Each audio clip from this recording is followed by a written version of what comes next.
Why do you fear the past?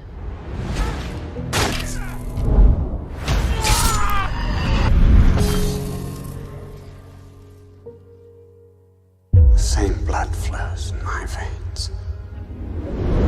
Same weakness. Whether by the sword or the slow decay of time, Aragorn will die. I would have gone with you to the end. Into the very fires of Mordor. You are one of the Dúnedain, a descendant of Númenor, blessed with long life. You ever seen his Aragorn? There are few of us left. I have seen the White City. The Northern Kingdom was destroyed long ago. Long ago. This is no mere ranger.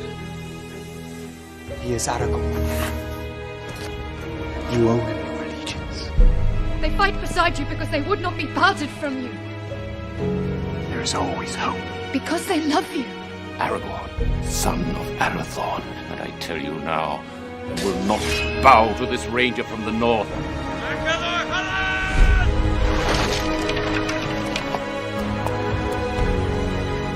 He will need you before the end, Aragorn.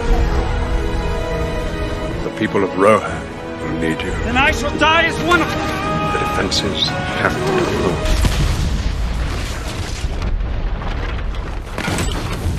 They will hold. Look to my coming. At first light on the 5th day. At dawn. Look to the east. The Horn of Gondor. Boromir. You said this fortress would never fall while your men defend it. They still defend it. They have died defending it. Ride out with me. Ride out and meet them. The sun is rising.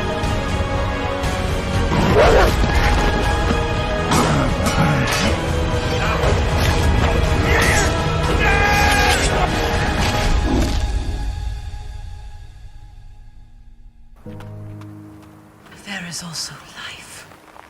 You saw there was a child. My captain. My king.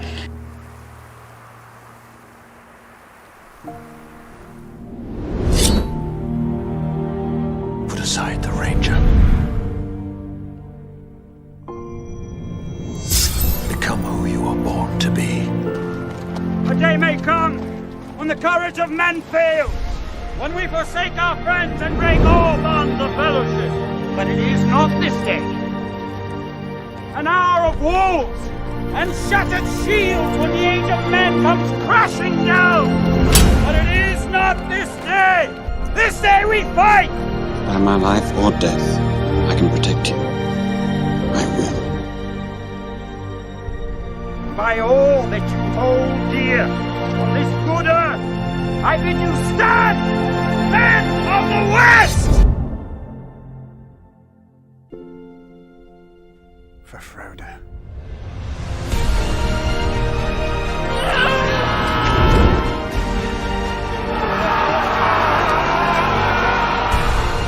Now come the days of the king.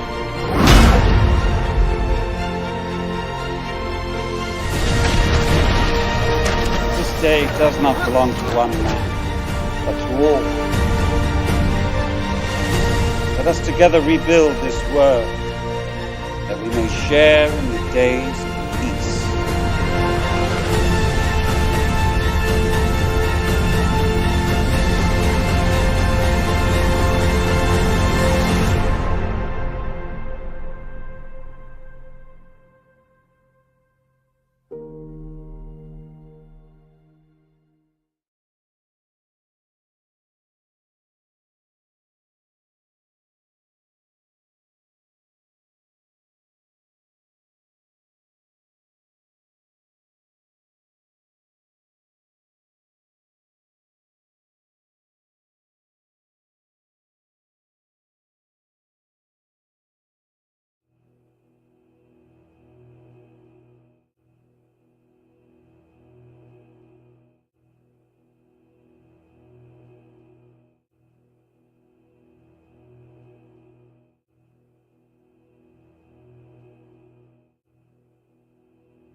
There we go.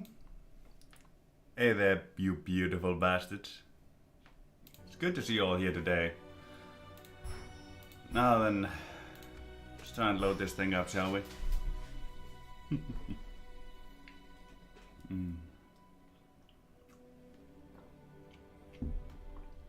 Hey there, Tattoo. It's nice to see you grabbing the drink. Hey, Nico, it's good to see you too. Let's see how this goes, shall we? I'm really excited for today. I mean, we're gonna be... Fuck. I'm having a couple issues. Huh. Alright, I'm having a couple issues with the game not wanting to pick up, so you just watch Big Me while I try to figure this shit out, yes? Trying to figure out what's going on, yeah? Hey, Tattoo? Nice to see you. How you doing, my man? I'm quite well, actually. Nice. Yeah. Just cracking open a beer, right? So yep. I'm gonna try to figure out what might have happened because I can't think of anything that has changed. Oh, I know. Medieval 2 data models missiles. Remove that one. Yeah. I think that's probably it. For some reason I need to put the models missiles folder into Medieval 2 data in order to play TLC, because otherwise the axe stores crash. But I think it might be crashing sus. no idea. Yeah. Because I just ignored the missile thing. Yeah. Now let's try this again, shall we? Northern Rangers, and you can experience Big Me while I figure this shit out. Nikos, see you in a little bit. I have a question. Can you hear my fan? No. You sure? Yeah. I mean, I certainly don't hear it. I'm impressed, because it's quite loud, actually. Damn it. Crashed again. That was not the issue. Now, what could be the problem right now? Yeah, what version are you playing? The developer, the dev beta. I haven't updated it since I last played Rohan. Oh. No, I mean Dúnedain. Then there shouldn't be, because there is something with a crash at the moment, right? Yeah. With ligizd. And also, I also crashed, but... Yeah. But I haven't updated since I've last played Dúnedain. Yeah. I mean, I played Dúnedain just the day before, if I remember right. No, the day before that. Yes. I played Rohan yesterday. Rohan was yesterday, and then Gundabad, and Yeah. Gundabad again, and then Dúnedain. Yeah. Well, I mean, technically it was Gundabad on the same day, because, you know, we had a... Yeah. we had the axe thrower crash that I then fixed. Exactly, yeah. Huh. Let me check the logs then. See what might be going on. Open file location. Medieval 2. Logs. Let's see. To be honest, to read the logs becomes more and more difficult because there's so much more content that can go wrong, right? Oh yeah, definitely. With every script that gets added. Yeah. See, Control F. That's when we use a little trick called search error. Go to the very bottom and search up. Nothing in script. Let's look at system then. Scroll to the very bottom. Control F, search up for error, and what a suck error. That one's, I mean, plain to see. Let's see, script error in mod stack, HO sus, VIP data, world maps campaign, imperial campaign, campaign script text line, could not find Uleron Mordor in traits database. That should not crash the game, I don't think. I mean, we got past that one. Wait, Monder's line. Yeah, because they sometimes just ignore the error, right? Yeah. Not every error crashes it. Let's see. Exact weight monitors at line 41299 in mod stack AGO-sus VIP data world maps campaign imperial campaign script.text. Let's search for this line. Copy. Mods. There we go. Yes. Data world maps campaign payroll campaign. Let's see. Campaign script.text.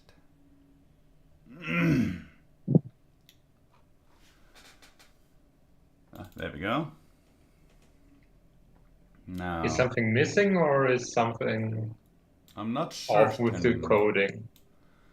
Let's see. I'm not certain. All I know is that it crashed at weight monitors at line 41299 in the campaign script. I have to maneuver my way there first. Yeah.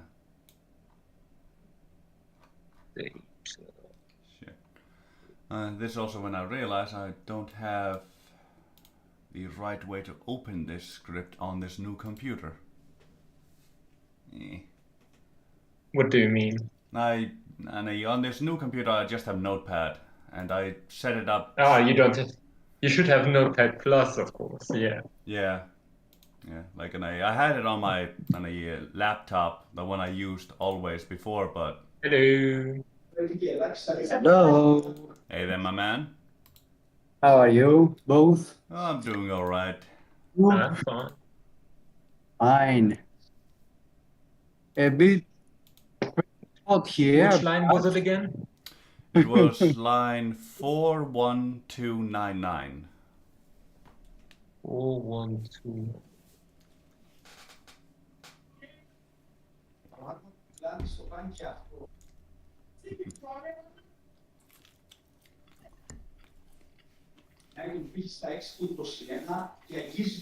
Four 41299 is the last row of the script, right? It's just the end script. Yeah, that's the very last thing that pops up before modders suck. Yeah. Yeah, is that just the very last part of the script with nothing on it? I believe so, yeah. But I don't know, there might have been changes and stuff, so. Also, I do have a newer version of the beta than you have, so it might have been slightly, like, changed the formatting. So. Maybe. But for me, that's just the end of the script, like, there is nothing coming there. Yeah. What about line 38619? That's the one right before this. Yeah, I have to find it. 38612. 38612. 612. For me, it's Sally out, but that shouldn't be important. Yeah. Because that's not important to open a save, or it shouldn't be, right? Yeah. Like the only error thing I have is that on the Uleron Mortar in traits database not existing. Otherwise, it's just those couple lines, but I can't see what might have caused a crash. I mean, it looks like it just crashed as soon as it finished the reading campaign script. Yeah, maybe just run the cleaner and try it again. Yeah. Because the Sally out thing shouldn't have done it, and a missing trait shouldn't have done it either. Definitely. Let's just run the full cleaner. Don't think it found anything there, but well, who knows? Well, if there were no arrows, it's kind of weird actually. Normally you can't go quite far with just the logs, right? Oh, definitely. If you That's just know what to do. It's usually the number one thing they tell you to send over. Yeah, and to be honest, you rarely need something else, right? Yeah. Because normally the best fix is just run the cleaner. Sometimes there's like a line missing or something. If somebody edited something. Yeah. But there's been no change since I played and now. Exactly. And it's crashing again. Do I just have a corrupted save or something?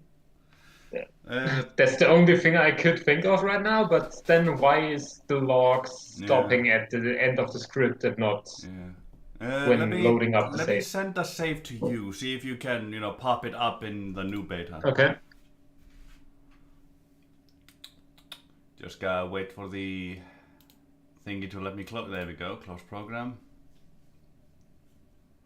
Thank you. Sus. Let's see, open file location. See. Now just open up the Discord. Let's see, where are we? Yes, message you. And then, there we go. Northern Rangers. Here you go. There it is. Technical difficulties, everybody. Sometimes it happens.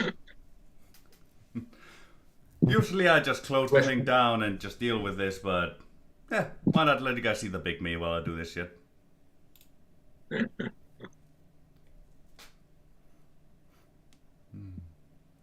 Let's see. Let's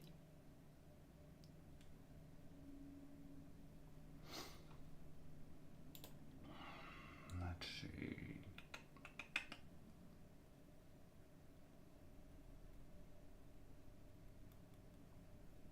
Just have to make sure I drop it into the right file, right? Yeah, it's just in the saves for the SAS. Yeah, I know, but I have the SAS and AGO normal DAC installation, so yeah, that would. And they're all called somewhat similar. Like one is called DAC AGO SAS, one is DAC AGO, and one is just DAC. So they all start with DAC. So if I misclick once, it's a little bit of a problem. Yeah, I can imagine.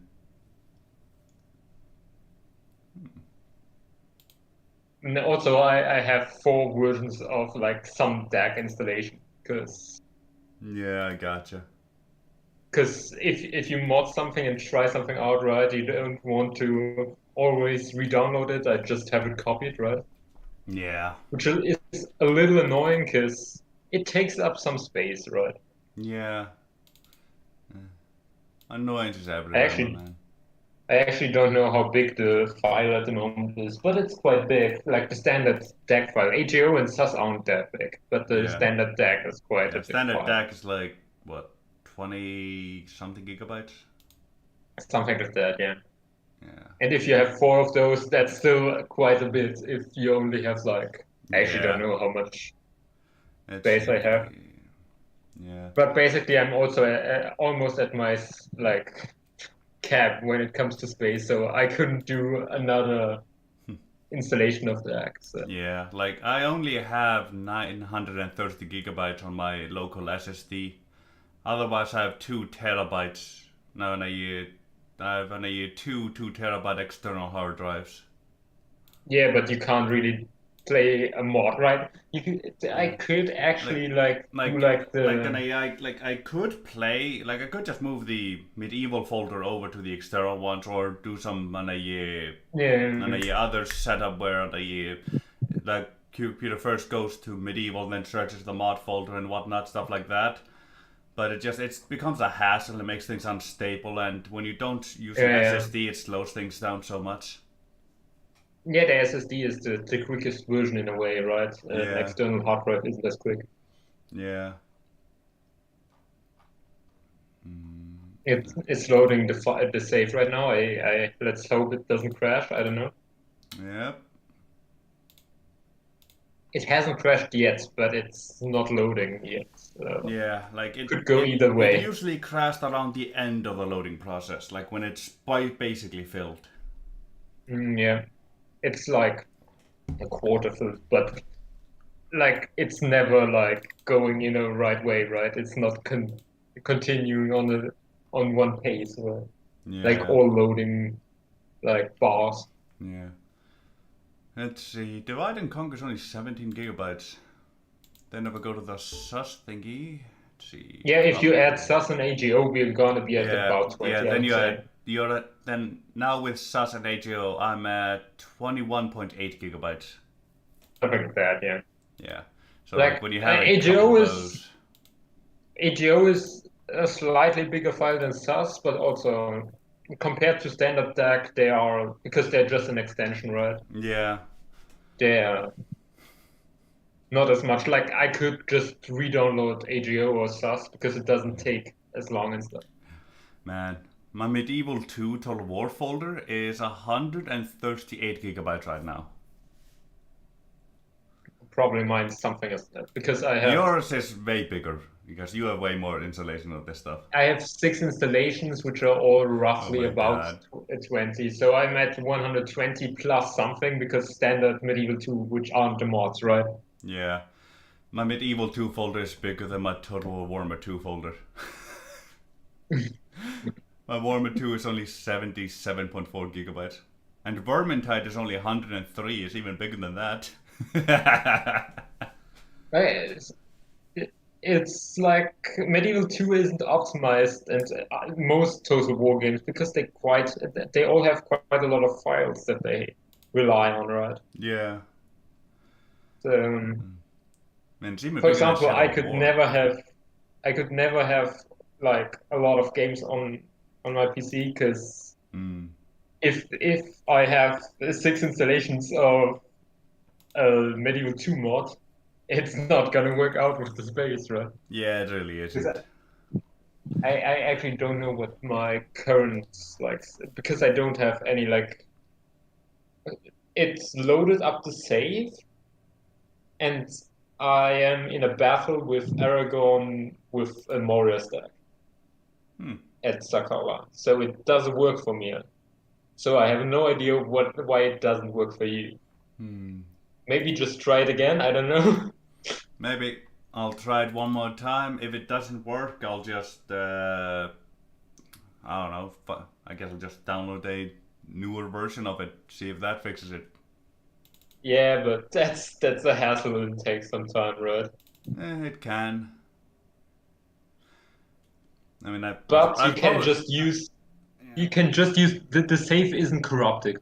That's if something is wrong, then it's with your mod folder. Yeah. Like I don't know. Maybe I'll just play the Forest or something. Oh. Because it starts in a battle, maybe that's a problem. I don't know.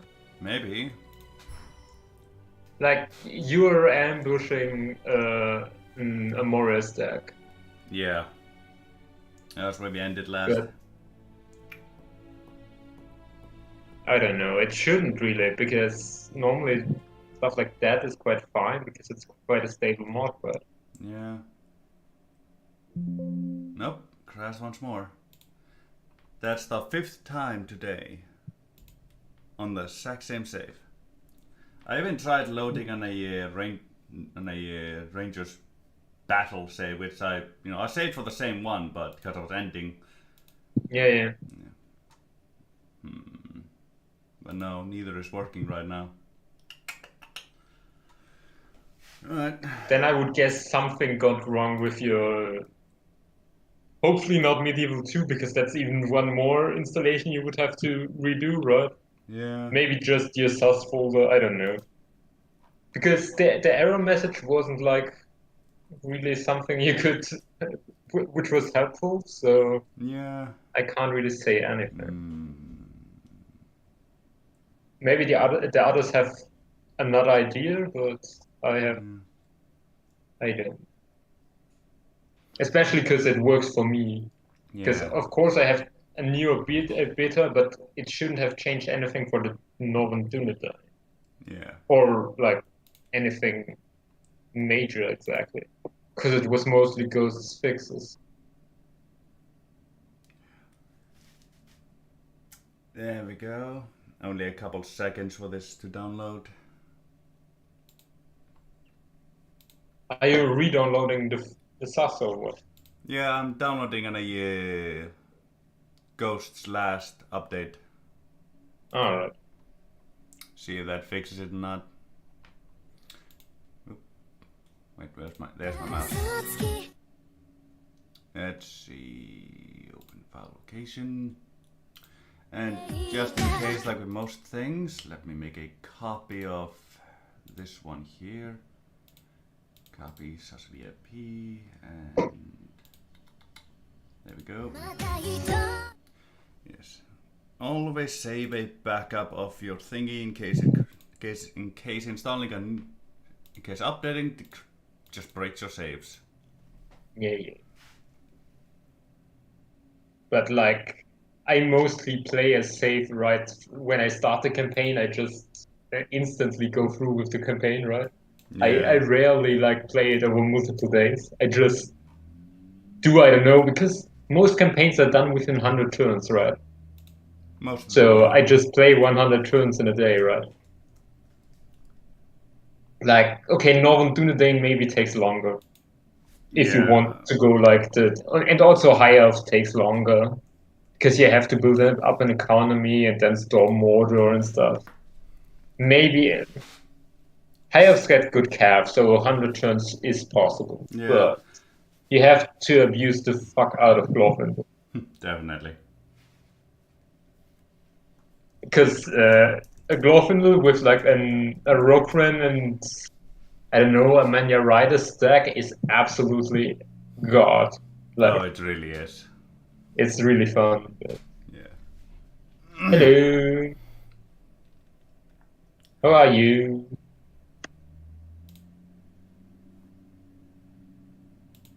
Hey man, how you doing? The men from the hanging stage. We have the hanging stage in the Discord and Bulldog in the chat. No, you know, he can't stay long, so he's probably gone now, but you know. Yeah. You wanna know the funny thing? What? Now,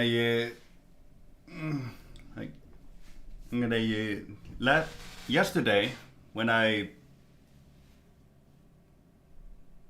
think it was yesterday.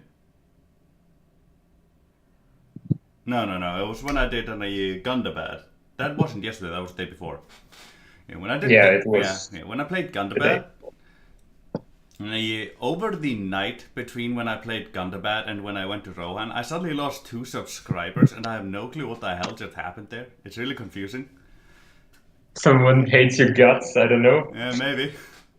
It was really weird because I was at 315. I was like, well, that's pretty good. Then I woke up. I was at I was 312. And I was just, wait, what happened there? Then I looked at my analytics, and then at first the math didn't add up because I only lost 2. Why is the third one missing? And then I looked through it, and then apparently I lost 1 subscriber at the 17th, but also gained 1 in the interim, and then I lost 2 in yesterday. And the analytics seems a little broken, or I lost another in the night before the analytics picked it up. Okay. Wanna lose another subscriber just for fun? Yeah. It's just YouTube analytics are really weird, you know? Well, YouTube isn't really... It sometimes seems like YouTube can't handle the amount of people that are using it. Sometimes, yeah. Like most of the time they have it solved already because, well, they are big enough so they can do it, right? Yeah. But also sometimes, I don't know. Sometimes it's all just weird. They should change a few things, I would say, like that. Yeah. It's like Like, and I also, don't get me wrong, I'm not like losing subscribers. I've gained a total of 16 in the last 28 days. So I know I'm coming out ahead by quite a large margin. It's just... Roll to 1 million? No, definitely, my man, always. But it was really like, it's just... It was a weird thing to see because the math didn't add up. It's like, Sure, I was at 315, lost 2, 312. Where did I lose that other one? Makes me think maybe I wasn't seeing things right. Maybe, I don't know. YouTube is just gaslighting me, my man. They don't like you, right? Yeah. They're gaslighting my own memories, my own subscriber numbers.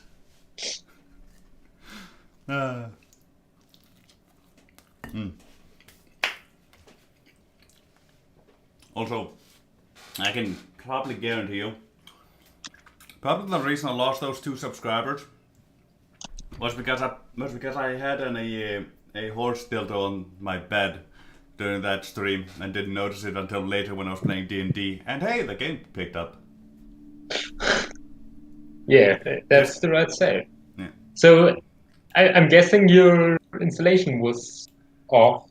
Somehow, even though nothing changed. I'm invisible. There we go. There we are. Looks like we're back in the game, boys. Finally. Just took long enough and whatnot. Yes, the music is borked. In this one, I forgot. Alright. Let me open Spotify, get all the copyright and whatnot. Well, I mean, I was getting that anyway with this shit, so who cares? Let me just get copyright from news sources. That's always fun. Well, if you don't use like the copyright-free version, yeah, there is well, quite I mean, a lot of copyright stuff I know, in but DAC. the copyright-free music thing is only for DAC, and it has others. Like the file doesn't have some sounds that AGO has. Really? Yeah. Have they added so much like music and stuff? Because normal sounds they won't copyright. No, I mean like the DAC folder they give you for the music, it includes all the sounds in DAC. Of course, because it's the sound folder, right? Yeah. Yeah. So when you overwrite, that removes some sounds from AGO, non-music sounds. Oh, true, because it's overwrite of the folder. It's not of overwrite of the single files, right? Yeah. Which is why like maybe ask them. Like AGO or such like really needs to basically go through that file, get only the music, and just have that for themselves. Yeah. So they don't fall into this issue. Or one could just ask the DAC devs if they could say what files like are included, right? Yeah, but do you really think they're gonna answer that shit for you? I don't think so. Like asking Finn or the sus devs is more likely to. Yeah. Especially because you are more like close to them than you are to the DAC guys, right? Because who is close to the DAC guys? Not even Izzy is really that close to the DAC guys. So I don't know. I just don't know anyone who's close to the DAC team besides the DAC team. Well, if you look at like Finn is part of the DAC team, even though he doesn't do shit, I think. Yeah. Like he did do quite a lot, I believe, but it doesn't seem as if there is much progress happening right now with him. Also, next AGO version when? Exactly, my man. Ooh, when, my man? That's a good question. I don't know. It's been a while, right? Yeah. But I can't talk because, well, Des did do an update to a mod recently, right? But we still haven't actually like completed the mod, the submod, so we actually haven't done shit because we don't even have like a basic version that is completed. Yeah. Also, I didn't realize how outnumbered I was until I looked at this ambush battle. It's like you're against what, like 1,700 and something. Yeah. And also like there are 3 walk packs or something. Yeah. It should be fine. And So- also they got a Flame Wrangler and maybe something like, I don't think it's Azog's Defilers, but some like Lance walk units, I believe. Yeah, something like that. Good news is, And you you know, don't- I can just take care of the Flame Wrangler out off the bat. But the problem is, I really only have 3 infantry, and only 2 of them are properly usable. Yeah, the Wardens are kinda meh. Yeah. Which I was really disappointed with, because, like, I remember using the Wardens back in the day, and they were, like, The really Wardens were killing so clutch. OP. Yeah. They were so OP. I don't know what were changed actually, because the actual stats are pretty much the same still. Yeah, I think it might be an animation issue. But they still use the standard spear animation, right? I don't think that should make any difference, because the Wardens were always spear units. Yeah, I don't know, my man. And there is only 1 spear animation as far as I know. Yeah, like, I just don't know what's going on with it. Like, I they maybe there is like clutch. maybe like there was some small difference that just tipped them off, like some stat difference, like they have 1 or 2 defense less or something, and that's Maybe. the one bit that's let them survive for long enough to kill a whole unit, right? Maybe. But I don't know. It's really weird because they used to actually like be a feasible unit to late game. Now they aren't Now even feasible early game, they're right? not even feasible early game, really, because they're not worth the cost. Like, Exactly, because they're quite expensive because they were a ranger unit, right? Yeah, like the cost-benefit analysis says just don't bother with them. Yeah, But at the same time, you have so few units available to you that you kind of have to. Yeah, because especially now because they have deleted the militia units. Because before I would take a militia unit over 1 unit and a day, right? Yeah. But now they removed those, so I don't know. It's kind of weird. Right, they only have 2 work packs, but they have general 2, 3 or 4. They have 4 work. They have 4 calf, but 2 work packs. One of which is general. Okay. All right. I don't like the one thing that is somewhat worrisome is the Flame Wrangler, but you can take it out if they don't do like 500 IQ mute and like protect it from all sides with the unit. What unit is this? Which one? This one right here. Like I would think it would be like on a heavy goblin infantry, but these have spears and they're holding them like they're gonna throw them. Like the pointy end is downwards. Are these heavy jabbies for the gobos? Since when? Exactly. Where did this come from? But I'll just look in the files if I find something that's suspicious, because that's relatively easy to find. Is this maybe what happens when you max upgrade your snaga skirmishers? Unlikely. No, I don't think so, but it would be hilarious. That would be really funny, but it's like, unlikely. It's like you see them so good, looking so awesome, like, oh, this looks so cool. Send them back, Actually, like, expect them a to do strong good, and then unit, just, you're looking. like you expect them to Actually do strong awesome. unit. And it's like they look like a strong, proper midline. You expect them to be like your heavy goblin infantry. Go, all right, this will hold the line as they're just gone. It's just what the fuck happened? Then you actually look and say, God damn it, it's like a skirmishers. They have heavy goblin crossbows back here. Like, I can take out all of their clutch units right in the back over here, with the exception of the slave drivers and the general. Obviously, I mean he's still in the front. Yeah. And I'm not gonna send 1 unit in the front to try and deal with a general unit because he's just too strong at the moment. They do kind of look like a heavy goblin unit, right, with their armor. So. Yeah. Put you boys right here. Let's see. They aren't mountain uruks.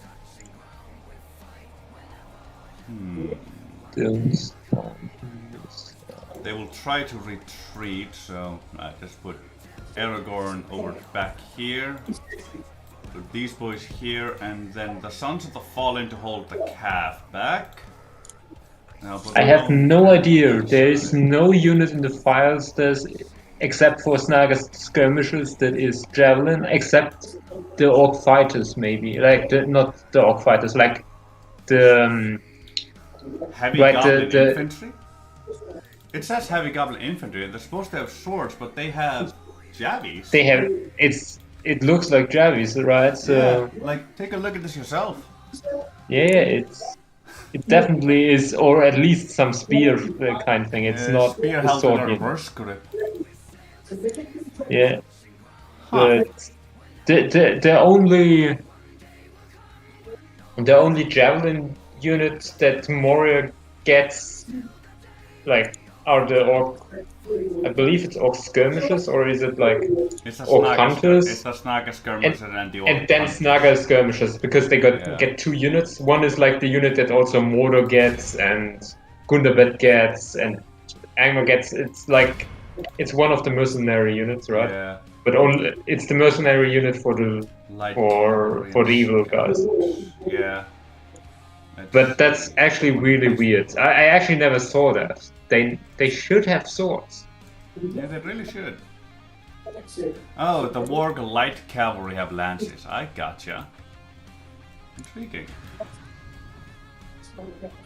That's actually really interesting to see. Alright, now I'm gonna have to risk it for the biscuit. And make sure that Aragorn might die here, right? So maybe, and he did not move, as I thought I told him to. And I'm gonna aim for the Flamer and Glibba, charge my Sons of the Fallen at the Heavy Goblin crossbows, because I'm be honest, I don't think these 33 Dúnedain Wardens can take out the Heavy Goblin crossbows there.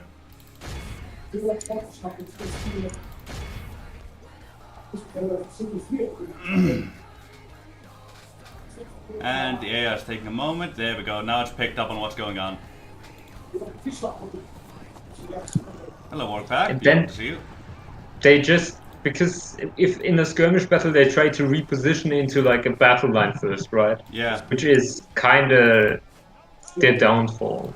Yeah, just rushing in would have been better, but like they try somewhat to build a line, especially like the ones that aren't in immediate combat range. Yeah. Just really sucks that I had to sacrifice so many Dúnedain scouts just to put a stop to their Wranglers for a moment, if only to hold them in their place.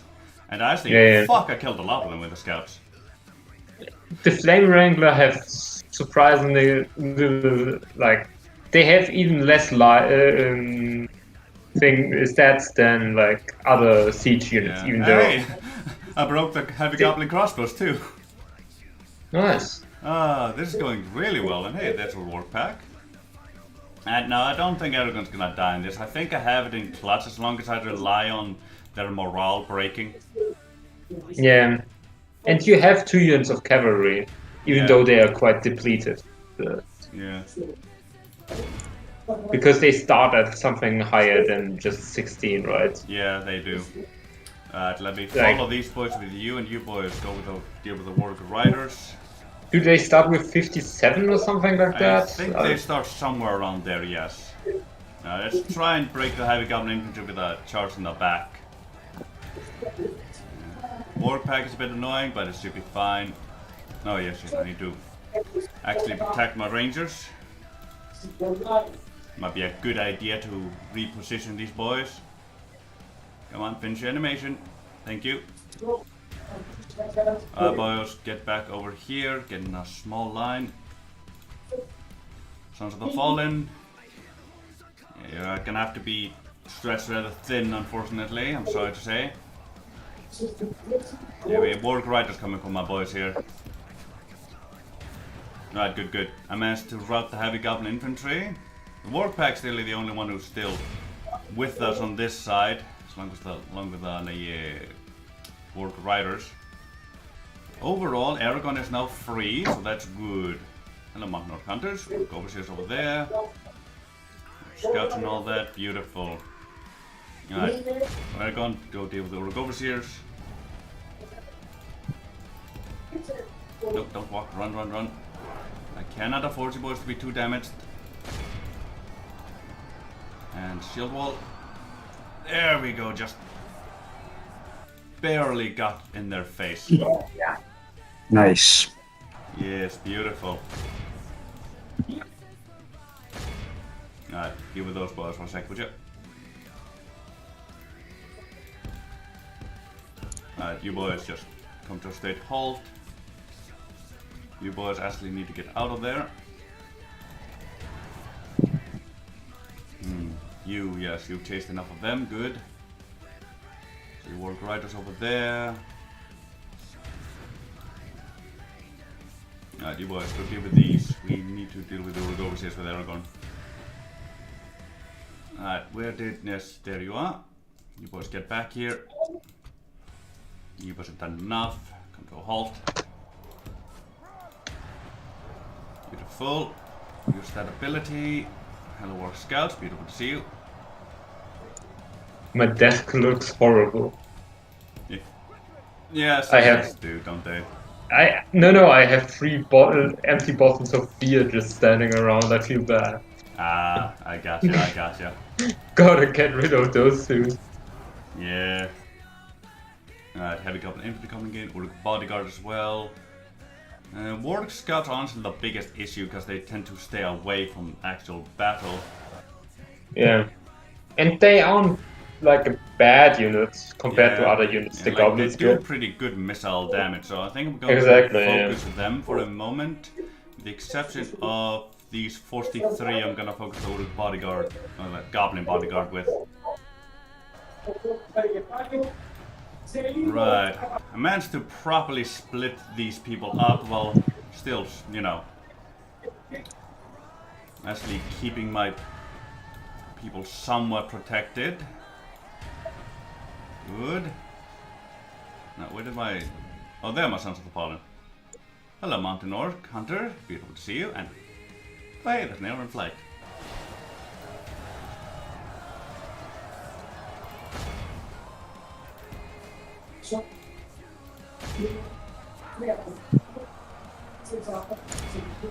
Shit. It looks like they're going to get at one of my rangers back here. They got past my Sons of the Fallen, unfortunately. You boys get back here. You boys are gonna charge them to the back, front. You boys in the back. See if we can hopefully break them. They're gone. Let me see. Where is your model? Okay, your model is somewhat safe. We have the Uruk Overseers in battle with Aragorn, so they should die out. And if they die, that goes a large part of their morale.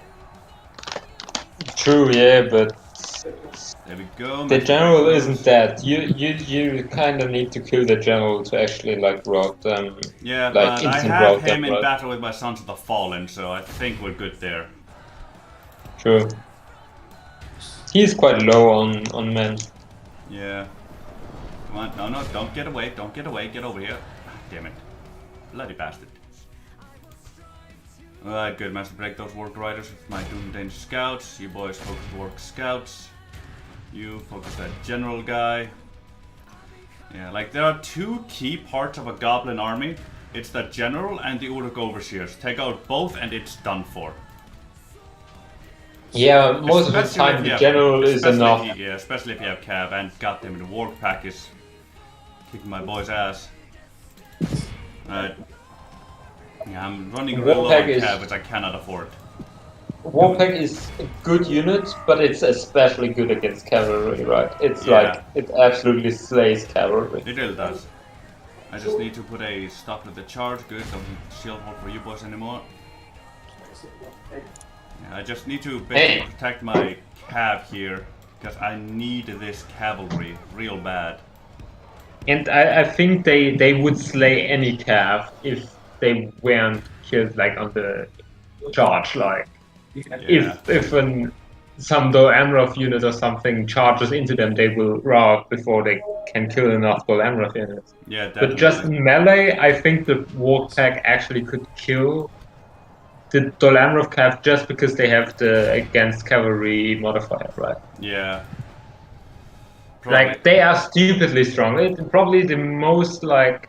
Okay, they are a niche unit because you actually can only really use them against Cav. Yeah. But then they are actually really strong. Yeah, but like when you use them against Cav, boy are they strong.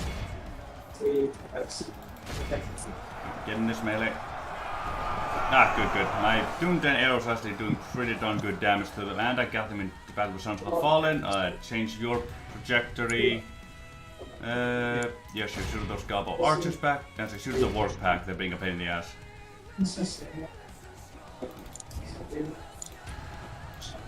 Because they make, I believe, 15 damage or something, or maybe more if they, I don't think, can walk.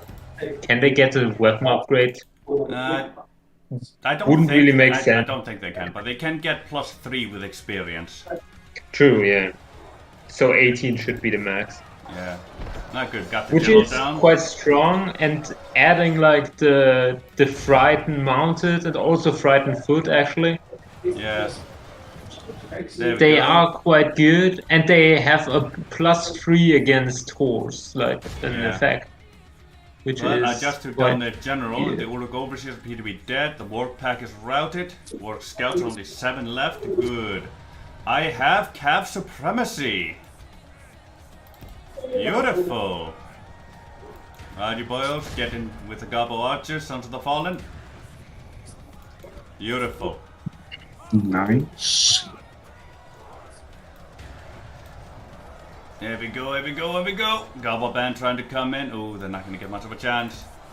Oh, damn, Goblin archers are trying to run away from the Sons of the Fallen. Unfortunately, I clipped those bastards.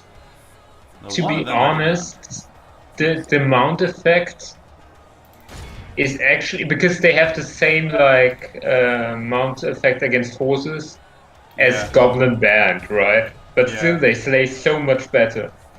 Oh yeah. Just because they have higher attack combined with the, mount effect. Just broke the Goblin archers. I'm gonna have these 4 continue chasing them, and I'm gonna tell you, I'm gonna retrain these Dúnedain scouts because that's 9 and 8 experience respectively. That's quite a lot of attack, actually. Yeah. Yeah, Not to mention, experience also has a mild, but it does have an effect in accuracy. True, yeah, but to be honest, it isn't really that important for a Dúnedain unit. So I know it isn't that important for a Dúnedain unit, but like, come on, man. Do you really want to pass up on 9 free experience? It's I normally retrain. The number one reason why I retrain is because it only takes 1 turn. Yeah, it's also a whole lot cheaper. That I don't know about that because it's scaled upon how much of the unit has to be retrained, right? A little bit. So, but the main thing is it just takes less turns because a Dúnedain scout unit takes 3 turns, maybe more than 3 turns to train, like which it's sometimes just easier to have a unit survive and then have it be retrained and have it in the next turn fully retrained instead of waiting for ages. And if they have some experience, it's even better, right? Yeah, basically. There we go. Get some cows on this side of the field. Peoples are done. In chasing. Peoples don't need to be firing at will anymore. Governor is gonna friendly fire when we don't have to. I love the Sons of the Fallen are keeping up with the Gobbo archers. It's beautiful. That's really weird because I think the Goblin archers get a speed bonus and the Sons of the Fallen should. Yeah, Sons of the Fallen are at 95, Goblin archers are at 98. The only reason they were kind of keeping up before was because of these boys just started running, so they hadn't gained the momentum yet. Now they're starting to gain on them, or leave them in the dust. Yes, the lighter infantry unit. Yeah, also all dwarves are like at 95 or even at 90% movement speed, right? Yeah. Yeah, right. Like you can see them slowly gaining, but they're only now getting tired. While the goblin archers, they don't have any like stamina bonuses like excellent stamina. They only have good, so they're probably exhausted at the moment. Because remember, they have to run from one side of the battlefield to the other to start shooting. Yeah. Also, if they are like getting chased by something, sometimes the AI tries to move them in another way and stuff, right? So yeah, they don't use the fastest route all the time. Yeah. But that's also the same for the guys that chase the unit, right? Because once they sometimes just stop while chasing the other guys. Yeah, they do. Because they catched one guy. But also remember, dwarves are natural sprinters, really dangerous over short distances. Yeah, but like they're running for a kilometer. That's not a short distance to run. Oh, come on now. They've only run this distance. That's like what? 50, 100 meters? True, but it's gonna be... And plus, I mean, as you can see, the goblins are starting to gain a distance on them, you know? No, because of the charge animation, I would say. There's no charge animation here. It's just the Dúnedain Rangers. Okay. Yeah. Oh, that's another unit. Okay. Yeah. They are faster. Okay. Yeah, I also noticed that. Me.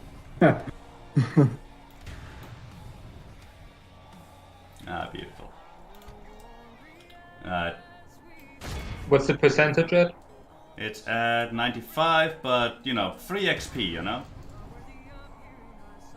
True. Just don't let Aragon die on while. He's not doing. Aragon isn't doing anything more. He's standing there. Good. And I've also stopped all shooting.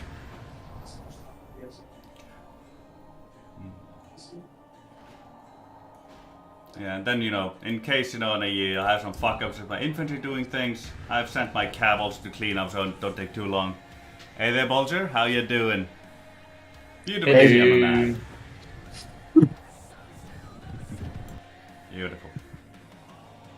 Good. 100% kill ratio. No, only 23 escaped. Yeah, I was fighting 1,752 gobos with only 458 rangers. Yeah. Yeah. The result. And you only lost like below 100 people, so that's not bad. It's really done good, especially when you consider... Of course, to be honest, your scouts kind of suffered. Yeah, I mean, they got stuck with some cav and wargs on their asses, and I also had to charge them in initially to make sure that the Wrangler, and specifically the Gobbo crossbows, didn't manage to escape my infantry for too long. I had to like get those instant clutch, clear that field so I could reposition. Yeah, true. Yeah. And like when my scouts ran into the Wranglers and basically eliminated them, the Warg Marauders were right next to them, so they just turned around. True. Yeah. True. Like it was a sacrifice of the Dúnedain scouts, but a calculated one.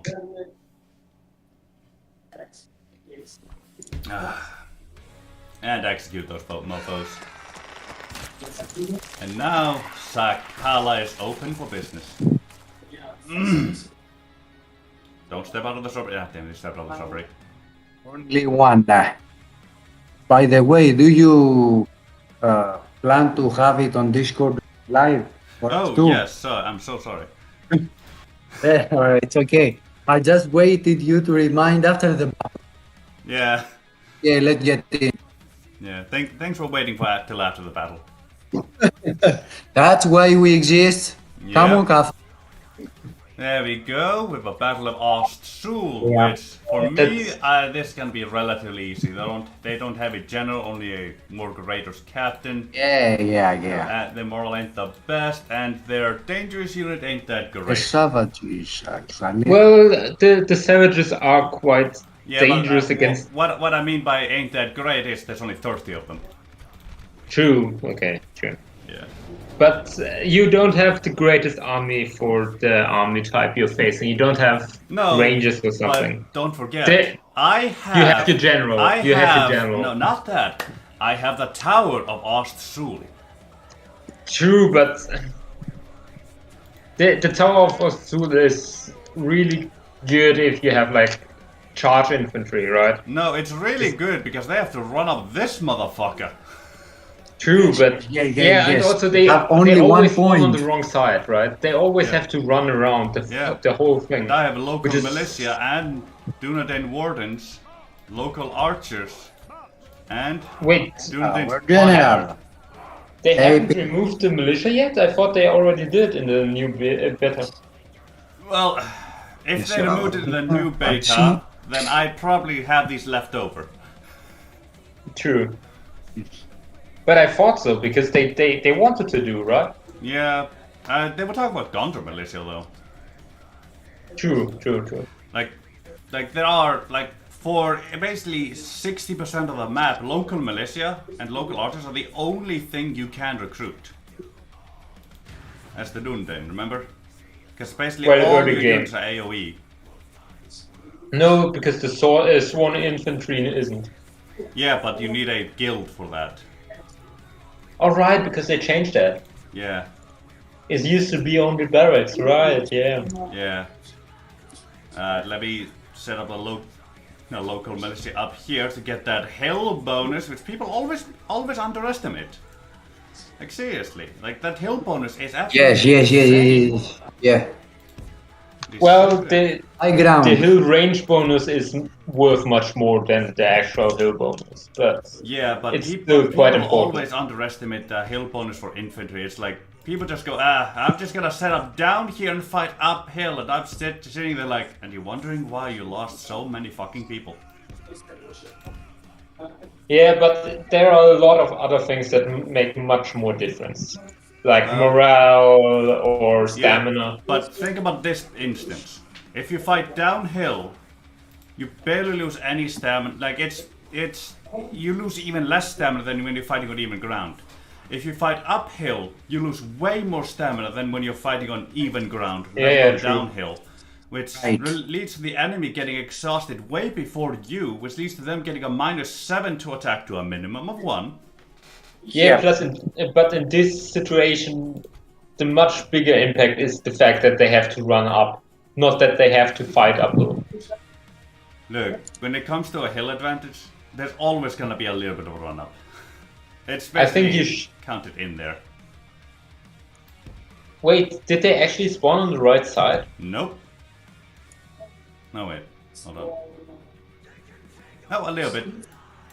This battle map has only one entrance. Yeah, but they true, because they attacked from the Yeah, they attack from that side of the map. northeast. Yeah, they attacked from the probably the best spot they could have attacked at. Yeah. Because normally they come from like the north most of the time, I would say. And then they just have to run around like half the tower, right? Yeah. Like usually they come from the north, but this time they came from the northeast. This hill is a bit bad for my archers at the moment. This cliff right here in this place.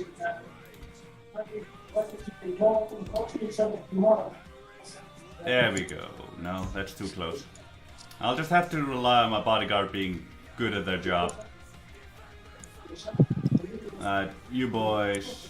Yeah, sure. Let's keep you where you are. Second line of defense, just in case. You should move the archers forward. I have. Oh, they just had. You were just paused. Okay, Yeah. I always pause into the initial battle so I can give my initial orders. I'm Yeah, trying true, to pause, but- yeah, I'm trying to pause less during battle, but you know. But like, Amansul is the one battle map where you really don't have to do that, because they have to run to you anyway, so... I know, it's just something I like to do. It's more a 'Cause- habit than anything. I don't know... Well, Fornost is quite a runny map. Anuminous is really, they have to run a shit ton. Yeah. Personally, I find that it's better to make it a habit to pause at the beginning of battle than not. True, yeah. But like, at some battle maps, especially the custom ones, they take ages to run. Osgiliath from the one side as well. They will take ages until they come to your town square, right? Yeah. And in Osgiliath, you really want to use the town square. Osgiliath Minas Tirith too. True, but Ministerial has at least because you normally defend at the first gate first, then run back if the first gate falls. Yeah. So that's you at least are fighting in that time. It's not like they take ages just to run to you to fight. Yeah. I mean, when they have cav, they tend to get here relatively quick. True, yeah. Cavalry coming against spears uphill. Yeah, it's also War Raiders. Bad idea. But like I said, it's War Raiders, they're just stopping right there, so I gotta see charge down towards them. They're throwing that shooting Bad the idea. poor bastards. Now comes the rest of those mofos. There we go. We're actually able to shoot the Inquiry Marchers already. Yep. Yeah, this guy really isn't at a good angle right now. Well, true, but can't really do anything about it. Guys, But keep formation, please. the Angmar archers are maybe the ones you have to be scared the most of in a way. Yeah, they can actually do a little bit of damage to me. Exactly, right. Because, yeah, the Ruler Savages, I believe it's Savages, it's not Huskos, I believe it's with Savages. Yeah, it's savages. They are the better unit stats-wise, but they are quite low on numbers, so Like, there's only 30 probably of would... them at the moment, so let me Yeah, sit in the middle of here so I get a lot of them with my bodyguard. Well, the local archers would be a better pick, but they don't have the range. Yeah, I I don't would have that range guess. to reach it right now, and I'm also focusing local archers on the Inquiry Marchers for a little bit. Before now shooting over there. And you But boys to be go for honest, the archers. they don't really have anything where your armor piercing does really anything. So the general isn't as good as he could be, right? Yeah, but he has the better accuracy, which is why I have him at the local Inquiry Marchers. He also has the better skill overall, like he has better damage and stuff. Yeah. Though right now the Inquiry Marchers are at the stage where my bodyguard can't really shoot proper because of the angle. It's like a wall in the way. You know, sometimes I wish when people designed these maps, they'd take into account the fact that this place here is effectively a road built by men. Why is it so fucking bumpy? Like literally, it's like an extra cliff came out of here. Because it's an old road where stuff sunk in and stuff, I guess. I don't know. I would accept that for Amon Sol, yeah, but that's in every single map in just Medieval 2 and the custom maps. All the roads, it's true. Because the terrain is has quite a lot of height differences across the map. Yeah. So I'm talking about custom maps where they design the castle and the keep and the road structure and whatnot. It's like, guys, why is the road of Minas Tirith? Why does it have like an extra cliff coming out of its face? Pedestrians walk these streets. True. Like it's not that big it's not that big an issue. It's a matter of consistency, you know. Well, I think the worst battle map is the Barad Duo one because it has those weird the streets in there are not at all what a street should look right? Yeah, they really are. Because it has the 3 approaches. Yeah. And they go like a steep hill, and then they stop being a hill, and it's just really flipping weird. And yeah, they're doing a run. They're running through my people here.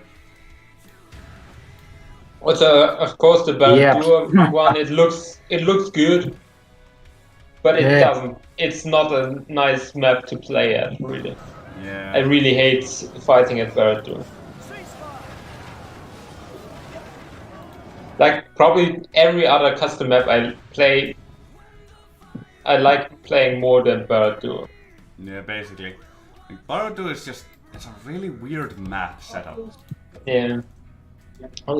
Some other maps are also kind of weird. Like the Sakhala one, Because it's just a big cavern and Goblin Town as well, right? Yeah, It's a big cavern with an entrance. So if they sally out, it's annoying as fuck to fight. Oh, it really can be, yeah. Because it's... If they sally out, they come out of the gate, but you can't really follow them. Because they have a huge goblin hordes normally if you fight them there. Yeah. So they constantly run back into the town center for ages, then come back, but you can't follow them and run and go while they're routing, because the gate is in the way. Yeah. It's kind of annoying. It really can be. Yeah. Yeah, There are some other battle maps that I don't like as much. Okay. Like, Good. the Burg have a Ramp one is battle. probably the only like goblin map that is actually really good, I think. Yeah. Because I really like the ledge where you can put some archers and then defend like the two slopes on the sides. Yeah. I don't know if you know what the map looks like right now. Not properly, It's- but I think I have an idea of it. Like, it sounds awesome, It- definitely. It's because it's basically a cliff in a cave with two slopes on either side. Yeah. So you can just position archers on the ledge, shoot down, and have like 2 infantry units. But also, cavalry works in Burg Ramp, so Oh, that's 3 cool. real estate. 3 real estate. So. Because there are, I really like the custom maps look-wise, but most of them don't play so well for the units. Yeah. It's like Imladris is really a cool battle map look-wise, but it's not that fun to defend it. Yeah, it really isn't.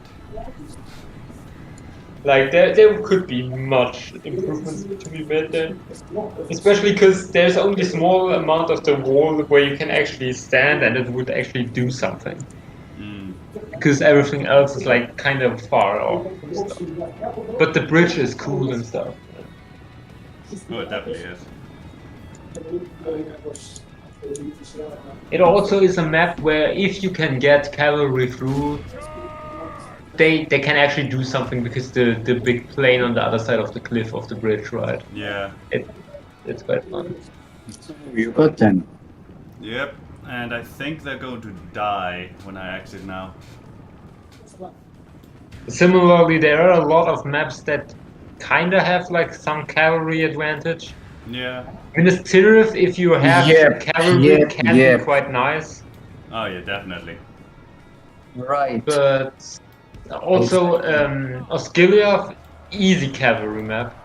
Like, if you want to defend Osgiliath, put some infantry in and then 3-4 units of cav and you win that. Basically. It's honestly a beautiful map. Osgiliath is, of course, it's not the most defensive map. Yeah. But if you know how to defend it, it's possible. It's not difficult. Yeah.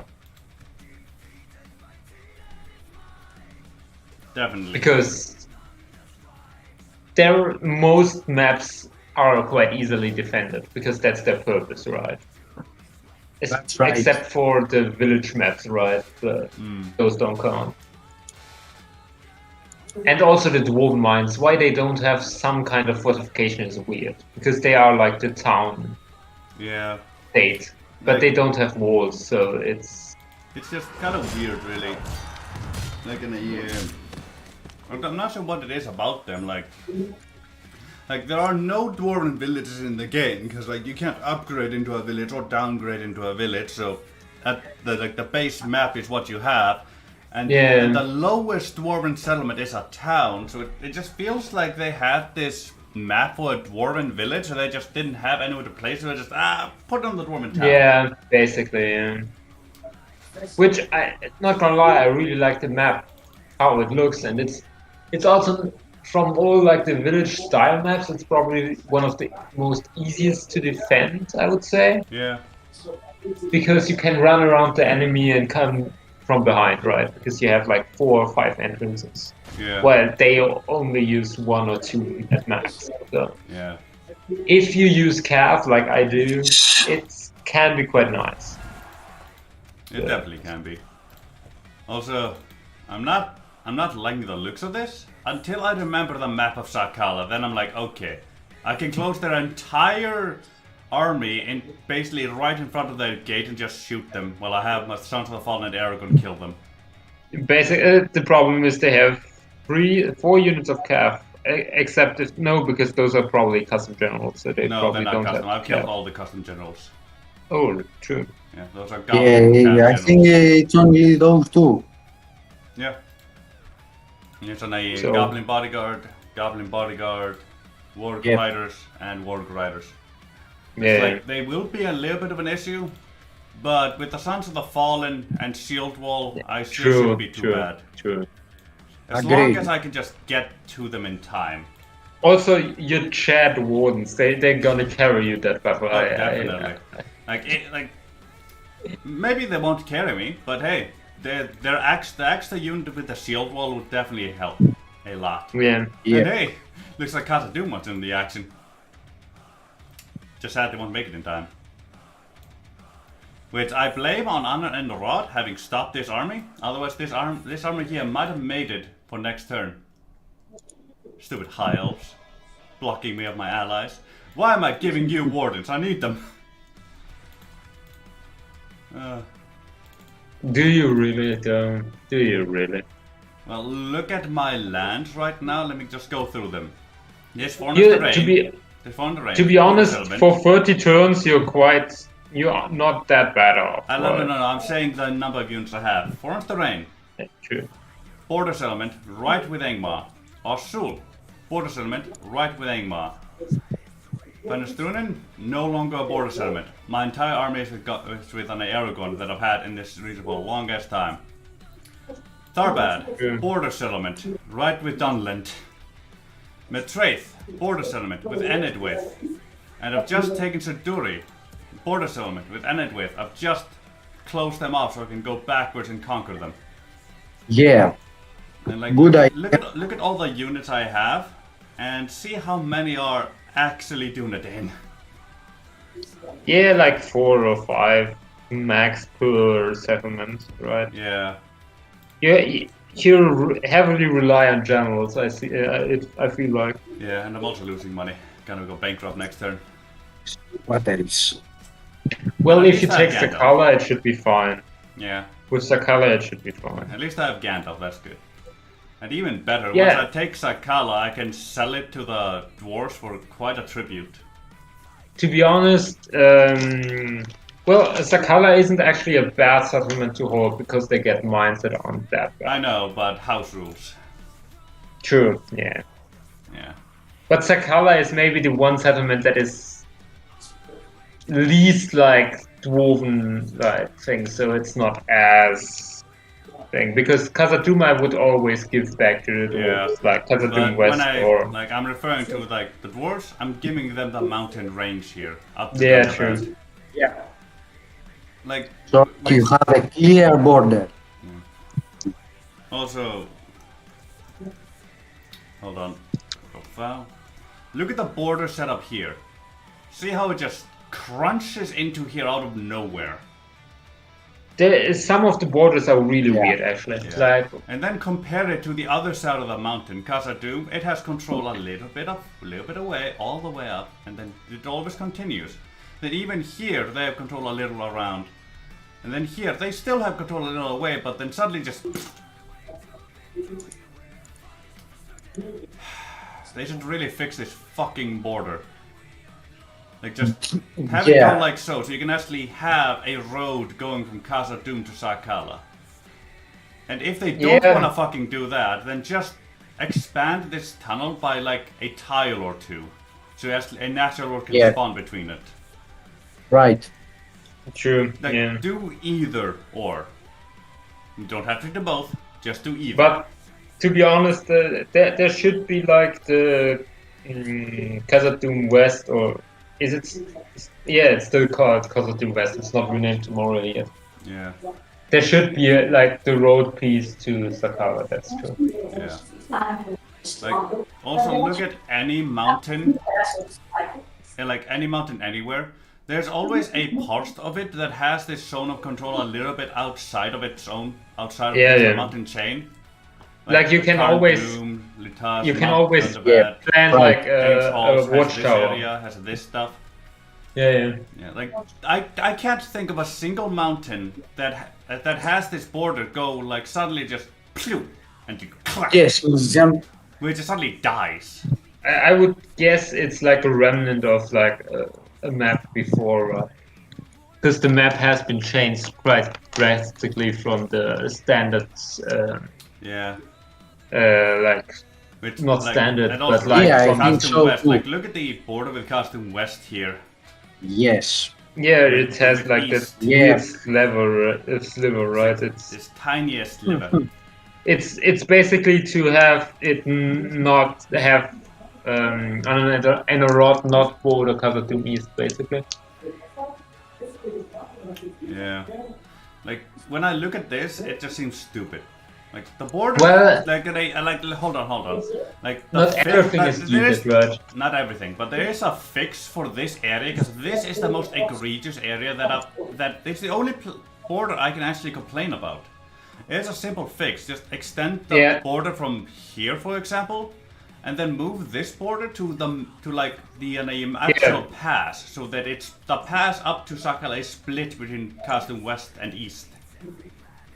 Well, then they might do like weird shenanigans with when one is in the tunnel, the other one thinks it's in their territory and stuff.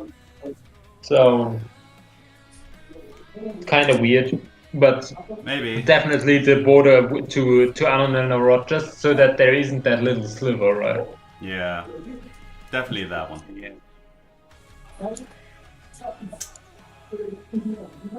It's just I don't like this setup here. It feels like this is the only time I can actually say it feels like it was made 100% for game purposes only and no other reason. Even then it doesn't make too much sense, but exactly, because the other option with the border being closer to Anon and Arod would be still feasible. Yeah. But the borders don't make sense a lot. No, they really don't. You can always see why they did it, so that some factions don't attack some other factions randomly. They shouldn't, right? Yeah, but but this is still the only time I actually complain about it, and it bothers me. Yeah, true. Because this is a border that it bothers me mainly because it's on a settlement structure with the one type of faction in the game where I would ever go a mountains only campaign. Yeah, true. Dwarves, for example, like if I play the dwarves, like whether it be Khazad-dûm or Erebor, I often go mountains only campaign. Control only this, Erebor, these places here, Gundabad, take that because it's a mountain. Take these 3, go down here, take Sakala, take these, and then suddenly there's no connection between one of my regions and another. It's just, where's the connection there? Do I really have to take Anon and Arod and break the mountains only challenge just to connect my fucking territory? Well, if you have both Khazad-dûm East and Khazad-dûm West, you are still connected, because Khazad-dûm East borders I know, but think of it this way. Before the mountain passes, Sakala was 100% isolated for you. Yeah, true. Yeah, and even now, it's still basically isolated because it takes so long to go through the mountain passes. The mountain passes are a cool feature and stuff, but especially if there is an enemy army, it's just not. It's just a pain to slog through it. Yeah. The mountain, I love the mountain passes. The problem though is once you have like a highway here and a highway there, you go to Sakala, it automatically goes the fastest route, which is this way, gets stuck on a rock, and then you have to move it the next turn. And then through here, it's like 5-6 turns to move. Yeah. Also, it takes longer because it's basically you walk through wilderness because there is no road in the path. Like it takes longer to walk from Khazad-dûm to Sakala through the mountain pass than it takes Khazad-dûm to Goblin Town through this. Actually, it takes longer than Khazad-dûm to Gundabad. Yeah, because the roads are there. Yeah. Like I did a Erebor campaign a week ago or something like that. Yeah. And I obviously, because of the Dwarven Grudges thing, I went down the Misty Mountains, right? After I took Gundabad and Dane's Halls and stuff. Yeah. And I wanted to go through the passes, but there were so many like little armies that each time, if you wanted to go through, slowed you down. Yeah. Because I don't want to fight those little armies of 2 units with a full stack, right? It's a bloody pain in the ass. And because weird auto-resolve stuff, I don't want to auto-resolve, right? I rarely auto-resolve. Yeah. Still, like, I love the Goblin passes. I really love, and also the map, the custom map is amazing. Yeah, it really is. It's just the only issue is that it's lacking ability to make a road between them, which if you are the dwarves, making a road between the passes makes sense for you.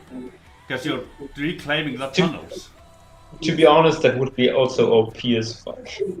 Yeah, but also think of it this way: if you're playing the dwarves, you're effectively OP at that point. And if you have, if you all have these mountains, you've effectively won the game.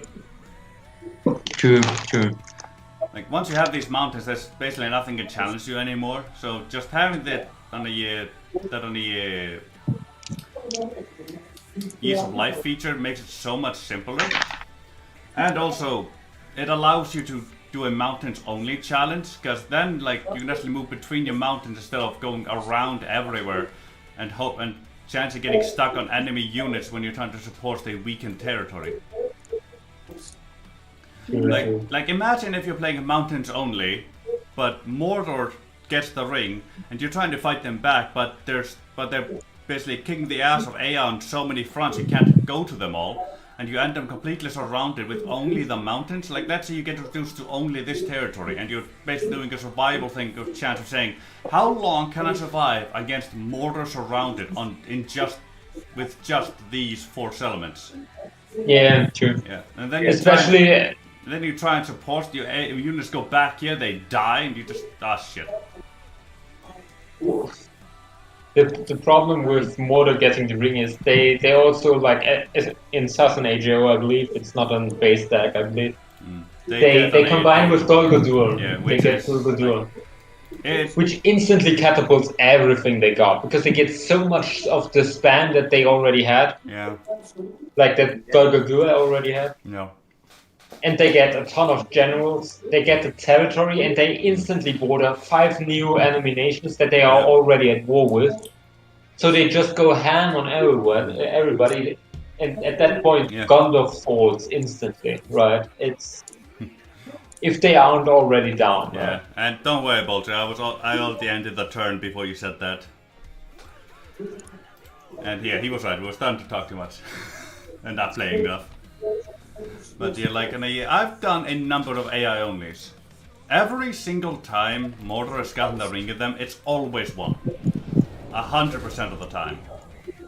Basically, if it's AI only, it's... Yeah. Because you can kill Mordor if it gets the ring, if you the only time it has it won when it's the AI only is when, you know, when when Sauron gets killed somehow and they lose the ring. Yeah, which never happens. Like, because Sauron and auto-resolve is basically it's the what's the ghost unit again?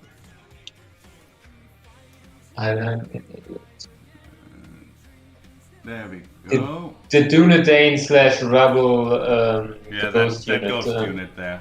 I don't remember what it's called, but I know what you mean. Yeah, which is in the files they are a part of the rebels. That's why I know that. Yeah. Like Sauron is pretty why strong. do I not know? Sauron and auto resolve is unbeatable, unless you got the Ghost Boys, but the AI doesn't get the Ghost Boys. So yeah, the one thing that is a counter to than the whole Sauron argument is the fact that he's a general and the AR tends to stick him into a random settlement. True. Like you will find him in Saragost or something, right? Yeah. God damn it, they combined my Dúnedain scouts. God damn it. No 2 units with 3 XP, only 1. Only one with 8.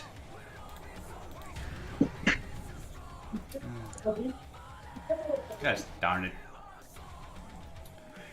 There we go. Let me block them outside their own gates, hopefully.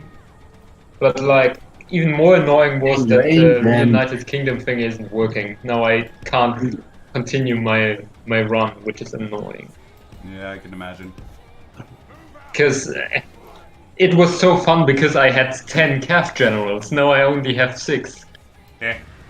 In the wrong spaces where I don't need them. I need them against Harad and Mordor, not against Dunlop. Yeah, I got ya. And it's kind of annoying, especially because a few of them, of course, also were amazing governors in the Amroth because they get free upkeep in the Amroth. Because they made it so that they get free upkeep, the bodyguard unit, in, even though they aren't actually a bodyguard unit for Gondor or the Northern Dúnedain, maybe. But yeah, it's also having all the a lot of the custom generals not working is kind of annoying. But yeah, it really can. I hope Merrick fixes that.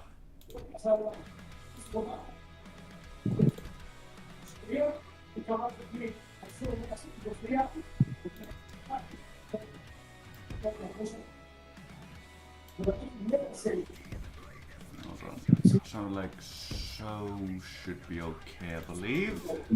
Get those up there. You my boy. I want you over here. Rest of you. Get like so you so over here.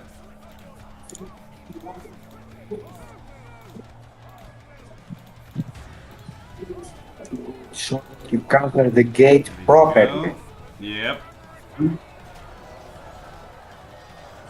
Beautiful. And those goblin bodyguards will have no good time against. No, they really won't have a good time Sons of against the Fallen. Sons of the Fallen now. Sons of the Fallen are just an overpowered unit. Like, oh yeah, they're a beautiful unit and I love them. They're amazing. I hate this cliff right here. It's annoying me a little bit. Just right outside. It's a good idea from the defensive side because like it stops with this shenanigans, but come on, let me pull my shenanigans off.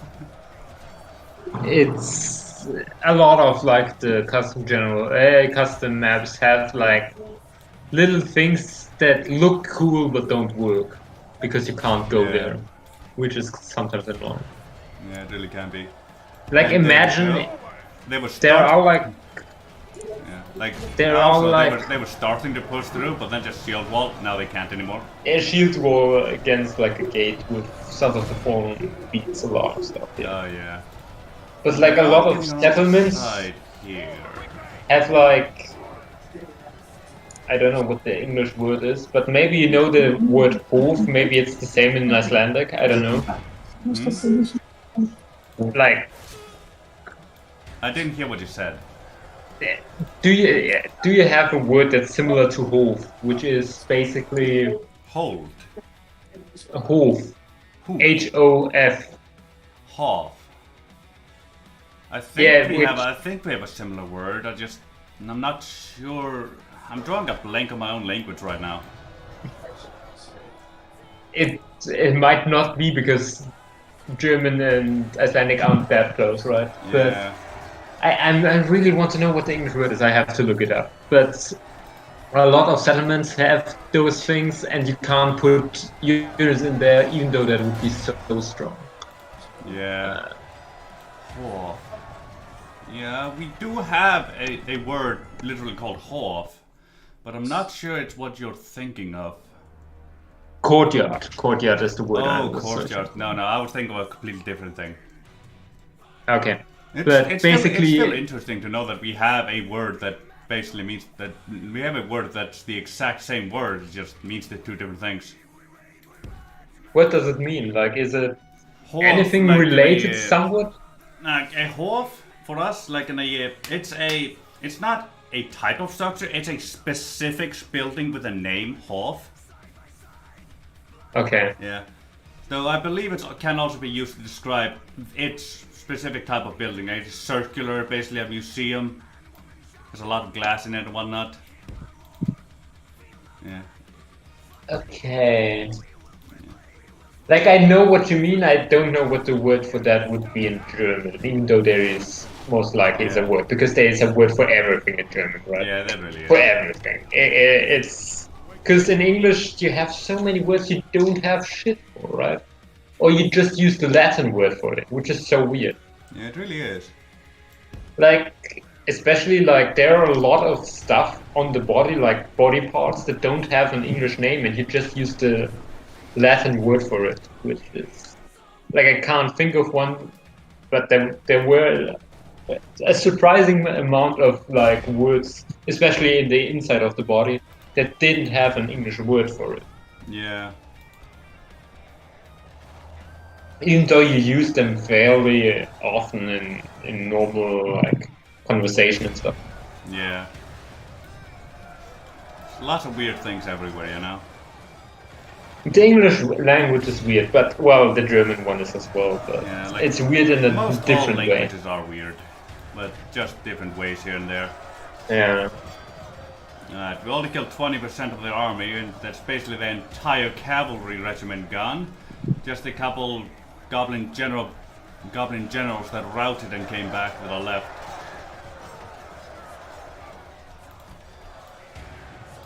Yeah, but Zakala with his choke points, if you can get to the choke point fast enough, it's relatively easy to defend, I would say. Yeah.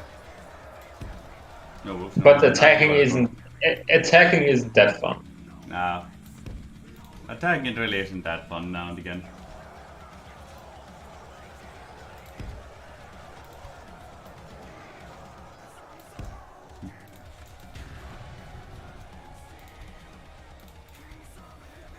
We still 4 people? We still 4 people. Yeah. I would guess Volga, me, maybe Ulza, I don't know. We're something somewhere, that's for sure. Now we are only 3 people? Like...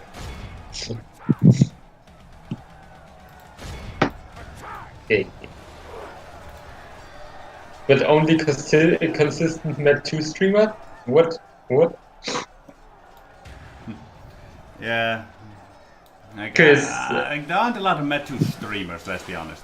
yeah, also I feel kinda that the whole YouTube thing is kinda slowing down for most people. Yeah, for a lot of people it is. Cause okay, Izzy now started again after going on vacation, right? Yeah. With one video, like one series. He no longer does 3 series at the same time. Yeah. And okay, Mage. Where the fuck are you going? Major is still doing stuff. Like what's his name? I'm blanking out.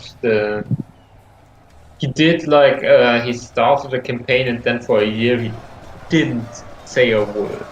Yeah. I think I know what Argonauts, the Argonauts, yeah, exactly. Yeah, Argonaut, yeah. He just. What the hell is our Snark Skirmish doing at the moment, man? Okay, Olive is still doing stuff. He did like the stream as well, right? He had the charity stream where I donated $500 to him and he had to shave his head. Exactly, I know. I was working towards that goal as well, but I couldn't spare 500. Yeah. I only spared 20, so. Yeah. I was pretty lucky. I'm pretty lucky in the fact that I don't have a lot of expenses.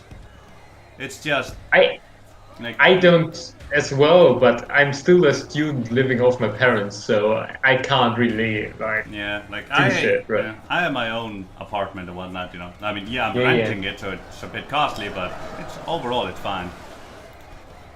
Yeah, but my only income is the income that my parents give me, so I don't have like disposable income really. Like, Yeah. even though they give me more than I need, but still it's not enough so that I can just yeah, I'll drop 500.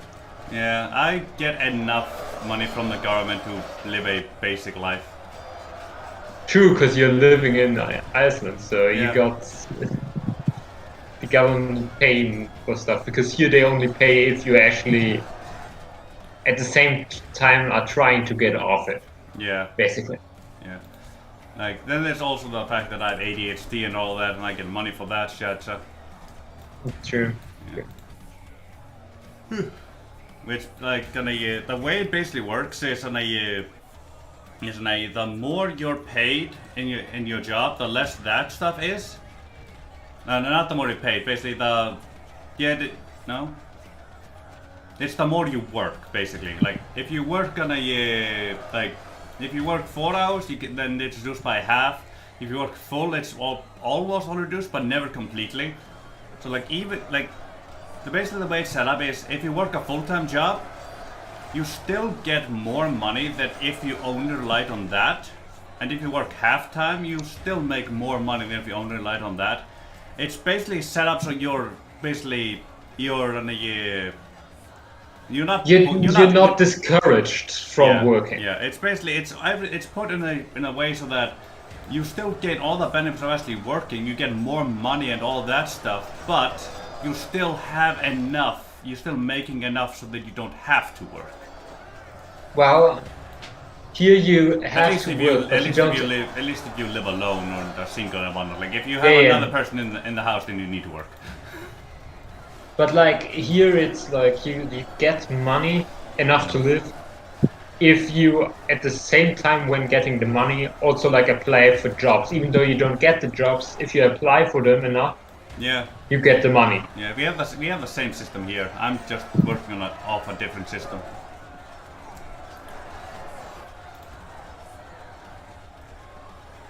Man, I've already killed 69% of the enemy. Nice. Then, hold on, let me pull Aragorn out for a sec. He's getting tired and a bit low. And also he's relentless, so he keeps going straight into the middle of the enemy, near to death. Aragorn. Yeah, relentless has its negatives, of course. Yeah, like it helps that his attack animation can never be disrupted, but it also has its downsides. Alright, and I'm also starting to run out of ammo apparently. Yep, just ran out of ammo here. Which is weird because you have your rangers, right? They have like almost infinite ammo pool. Yeah, they have 32 missiles per model. Exactly, like almost, but the opponent has 3 times his number. Yeah. Like they do basically have 3 times my number, that's true. And I don't think I've killed either of their general yet. There wasn't any pop-up, no. There was a general that... Really? I thought that was only like the gate capturing. Yeah, that was only the gate capture message. I haven't but maybe there was also a general, but at least I don't remember it. I don't know. I do. And General dying. Now completely run out of ammo. And now you have to go into the mix. Yeah, I'm gonna have to send my rangers into the mix. I'm running on too few units compared to their numbers. Yeah, you could use like at least 1 or 2 militia units in this army to complement it. Yeah, but when I sent it out, I literally did not have the money to recruit anything more than I already have. Still don't have the money. I still don't have the money. Yeah. I really hope these guys don't die out, because like they have really good experience at the moment. Also, yeah, the problem is when they lose too many men, they might lose their experience, right? Yeah, they might also merge. Like the biggest issue though with fighting in front of the gate here, like it's a really good choke point, but their towers are constantly active. Yeah, true. Which is why are in a Sally out fight? Why are the fucking towers active? That doesn't make much sense. Because the idea is that they sally out completely. The idea isn't that a man stays behind in the to fire at somebody from afar. Well, I mean, look at it this way. If your enemy is right in front of you, close enough for you to fire from the towers, why wouldn't you? Because that wasn't the idea in this sally out fight. The idea was to run out and have a field battle, basically. Maybe. That's still selling out. The whole siege thing is so unrealistic to what actually happens, right? Because you get sieged out. That's like that mechanic still exists, right? Yeah. But the only way to actually like remove a siege is if there is outside help. Like there are almost no battles where the besieged actually get rid of the besiegers. Yeah. It's always from outside, or if the besiegers run out of money, logistics, whatever. Yeah, but it's not because of a sally out. The sally out is just a helpful addition, basically. I think we killed the enemy general. Yeah. If you message, yeah. Yeah. Finally killed that motherfucker. The second one. Yeah, I just got really confused because like I didn't see the cab die, so I thought Aragorn had died for a sec, but no, there was too big a throng there of people. Yeah, right. Aragorn was in. There we go. There we are. Master routed. Yep, he is safe for now. Good, I basically routed everyone here. Now it's just the people that have Sniper skirmishers, there are 19 of them left in there. Why didn't they rout when the general left? Doesn't really make sense. They're coming back from having routed. True, but still they should have like the shock and still less morale. So. Yeah, I mean these guys only routed because my cab hit them. True. Yep. And that's not like a global thing. I am chasing them, my people are just stopping.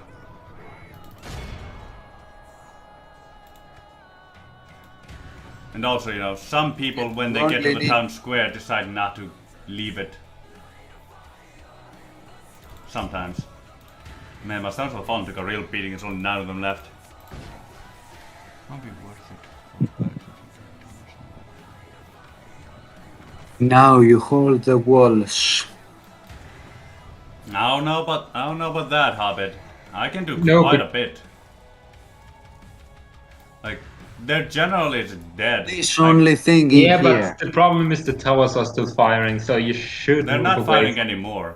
I'm inside the walls. Because everybody left. Yeah, like keep in mind, the towers can only fire if their units somebody are close is enough there. to it. Yeah, true.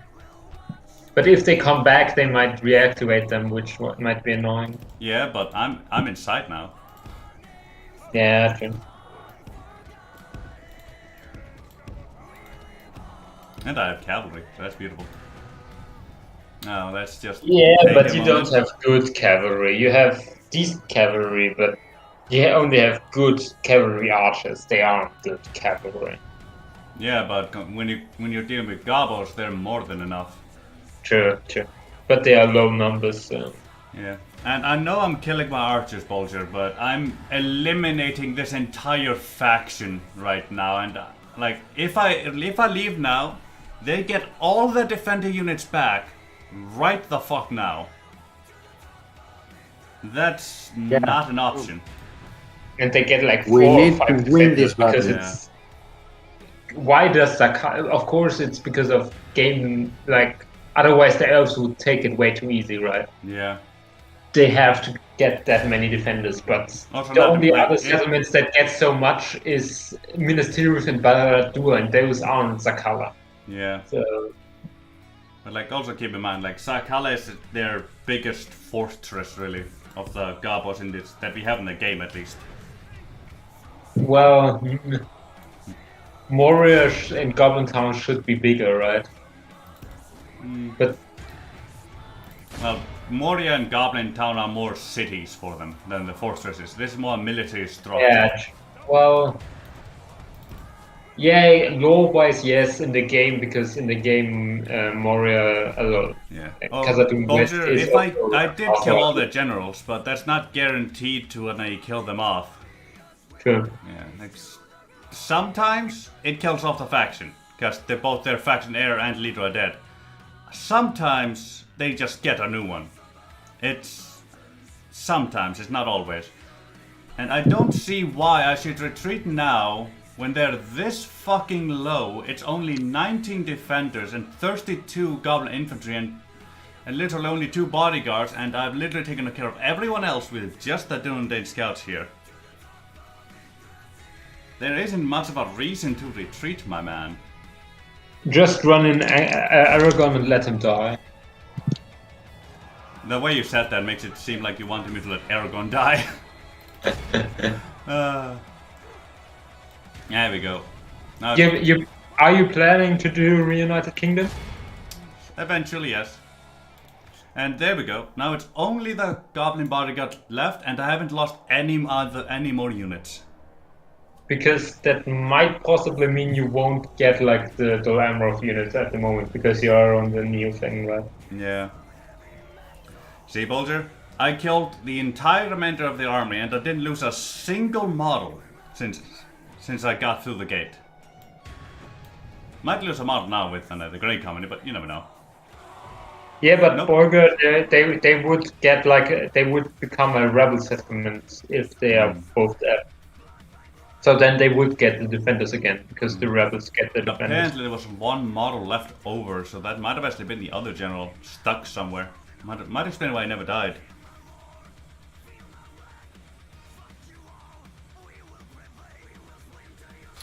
Yeah, but Bulger, by the time you asked me to retreat, I had already gotten through the gate. The battle was over. If I retreated at that point, I might as well not have fought this at all. I would have gained nothing. You're asking me to just sacrifice any benefit I could have gotten from this. While losing units at the same time. You were basically asking me to retreat, gain nothing, and only lose things. I get where you're coming from. Like, had I run into the town square with my archer and fought there, that would have been devastating. I might have lost all my archers there. But I had 24 Dúnedain scouts, and they didn't have anything that could withstand their charge. So that leads to this situation where I just won. And let me sack it, because I want that money. And yes, it is sad to see so many Dúnedain on a rangers die, but it's just what happened. How much is the color making? About 491. Not bad. If you keep it for a few turns, it might actually help your money situation quite a lot. Yeah, but there it is. Okay. We got rid of them eventually. Yeah, maybe, Bulger, but I didn't have any ammunition left. Literally, none. I used it all in the actual battle. Dwarves can't use that. Dwarves can't use that. Dwarves can use the rest of this stuff. And I'm going to sell it to the dwarves, because that's gonna give me way more money than keeping it will. At least For how much now. you can sell it? It's a fortress, so I should be able, as long as I have the money for it, I should be able to sell it for quite a bit.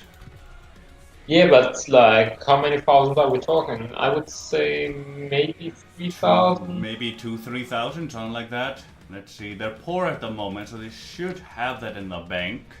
I don't think it's 4,000. That's only for like. No, not 4,000. But maybe 2-3, somewhere around there. They might accept like 3 max, right? Yeah. I don't know. Sometimes they just don't accept, even though you give it to them for 500 or something, or for 3 sometimes. It's 10 turns. That's demanding at the moment. And they happily accept it. The only issue really was if they had the money in the initial bank to accept it or not. Basically, and also they calculate if they can get that money in the future. Yeah. Which, because they are the dwarves of Khazad-dûm, yeah, they can get that. Yeah, as long as they've actually built the mines in Khazad-dûm or not, which sometimes they haven't. Yeah, they don't even need the Mithril mines. Otherwise it's still a really strong position. When I say mines, I mean mines. Otherwise I'd say mithril mines. Don't they start with 1 tier or 2 tiers of mine? Not always. Like, whether they start with it or not. Like, I think they don't start with any mines. But when you reach this area, whether you have mines or not depends 100% on whether goblins have built it or not. Because remember, like... I thought we were talking about Khazad-dûm. We are. But remember, Khazad-dûm starts in goblin hands, and when you're not playing Khazad-dûm, they're simply given it in the auto-expansion. Yeah, that's what I'm talking about. I think the AI gets mines on... No, you don't build any extra buildings with the auto-expansion. You've just newly conquered the settlement. Really? Yeah, the auto-expansion doesn't give you any extra buildings. It's literally just a case No, of I knew that, but I thought they just started with the mines. No, they don't start with the mines. Otherwise you'd always have mines when you went down to conquer it. True. And now Aragorn is finally fucking free, and I can put this army back to Dúnedain. Yeah, the problem is the Angmar might get Kenneth Bryn, or maybe they already do, and then you will border them. But they haven't, okay. But it's only, I think that's Eladon? Yeah, Lord Eldon. Yeah. It's only him in there, but keep in mind, it's the High Elves, you know. They will keep, and they've only just like recently gotten Brunos and back. Now I don't think Imladris now borders any Goblin or Angmar stuff. The Goblins of Moria are dead. They're an eliminated faction. They no longer exist. Like rebels or something like that. Yeah, like literally the only places that they border anything is Austin Ethel and Cometh Bryn. Yeah. Otherwise they border otherwise border Khazad-dûm and me. They will border Enedwife, but I don't know if they're at war at Enedwife with Enedwife. Oh yeah. Like if you look at the other side of the map, for that side. Yeah, of course. Which is for like the AI calculation, that's quite important for them, right? Yeah. Because they can't really spend the money in a way to have both sides be successful in a way. Yeah. Because they try to balance it, because they want to keep their stuff. Yeah. Thankfully, they're not at war with Enedwith at the moment, but I am. And, you know, soon enough they won't worry about bordering Enedwith. But that's somewhat the reason why they don't really expand, except if you give them like a push, basically. Yeah. Because they can't handle the two separate locations. Yeah, I'm going for the area up here next, Bulger. But yeah, like, one thing I have noticed, if the High Elves take Cometh Bryn, they end up losing. They end up losing this area. They don't push anywhere. If they take Bragnes, they end up taking Eregion fully, and then maybe taking Cometh Bryn later. Yeah, they will take Anadon a rod. They somehow sometimes they get Zakhalov in their first turns, right? Yeah. And then lose it right after again because the goblins just bang them to death. Just go ham. But like if they ignore Cometh Bryn and go down here, they end up taking it completely. If they take Cometh Bryn first before any other settlement, they focus on much and they don't advance anyway and end up losing in ladders. It's a habit of But still, they never do like mass expansion like Enedwife does. No, but like they're High Elves, they don't go to mass expansion. Exactly. But there is a difference between losing this entire region, potentially getting this entire region, and never getting it at all. Yeah. Like in the interim, while they are stuck here, they're not expanding anywhere else, which means they're not gaining anything. So when they get Eregion, the High Elves are set. They're really fucking good at that point. Yeah, because it takes quite a lot of turns, but once they get once Austin Ethel is actually a good settlement, Austin Ethel borders not bad settlements because they border Farbert, border. I actually don't know if they might border I think they do border Khazad-dûm west. They I might. think they have a road connection. Yeah, they might. Khazad-dûm west goes down towards Byrek. And I think there is like a split at some point. I can't really make use of the crossbows in Suduri. The battle map isn't Crossbows really... in general are quite not ideal. They're pretty for- good. They're pretty good. It's just in the map of Suduri, I can't really make use of them. Yeah, in general, in a lot of settlement maps, except if there are like a lot of crossroads in a way, because then Yeah. you can get them in the back. That basically, should be if enough they to fight. defend Suduri from most things. It should be. You got Arafor with he who still has colonial settlements, I Yeah, he believe. still has them. And you also have a standard general, so Yep. no issues there. Yeah. But I don't think they will be able to. Maybe with Gandalf together they can take Enedwerth settlements, but only Yeah, those 4 there's a units reason. won't be enough. 5 units. There's a reason why I'm trying Oh, to get 5 the... They go score Willishar and Dolvorn up there. Yeah, I know, And- I know they still have that up here, man. I know. I'm just conquering them through here. Also, most likely they still got Argont and stuff. So No, they don't have Argon. Argon, Argon basically gathered all the rebels in Eriador and just went, we're staying here. yep, So yeah, neither one of us is getting it. a bit stingy Yeah, being a bit stingy there. now. Ah, there we go. Managed to push them away. There we go. Next turn, these two armies should be fused. I just gotta hope that I can distract them from Mithrandir in the interim. Yeah. Right now, Mithrandir is kind of vulnerable. Thankfully, Tirithun doesn't border anything, but I'd still prefer to have a unit in there, but that'll be for next turn. See. if you can afford it. Yeah, I can retrain here. Yeah, I'll be able to train one here. I'll be able to train one here. Okay. You have enough retraining spaces. Yeah, I was But you don't. You won't have the money for it because you're losing money, right? No, I'll remember. I sold to the dwarves for 3,000 a turn. Oh, true. For Yeah, the but next 10 still, turns. I'm making Yeah, about but- 3,000. without that, you're losing money, right? Yeah, but that's for the next You 10 should- turns, man. If you take like Dolvorn, you might get enough money because then you get trade with the dwarves and stuff. So Yes, but also... Yeah, it's good. Oh, hey, well, I know I will not pay you for that, but I'll make a counter offer of no money. Just that, no? And all the others. Greedy guys. Yep, real great. But yeah, like what I'm getting at is these 10 turns of 30,000 allows me to retrain my troops, which since I will have troops, will thankfully allow me to do some other shit, like conquer True. that region. yeah.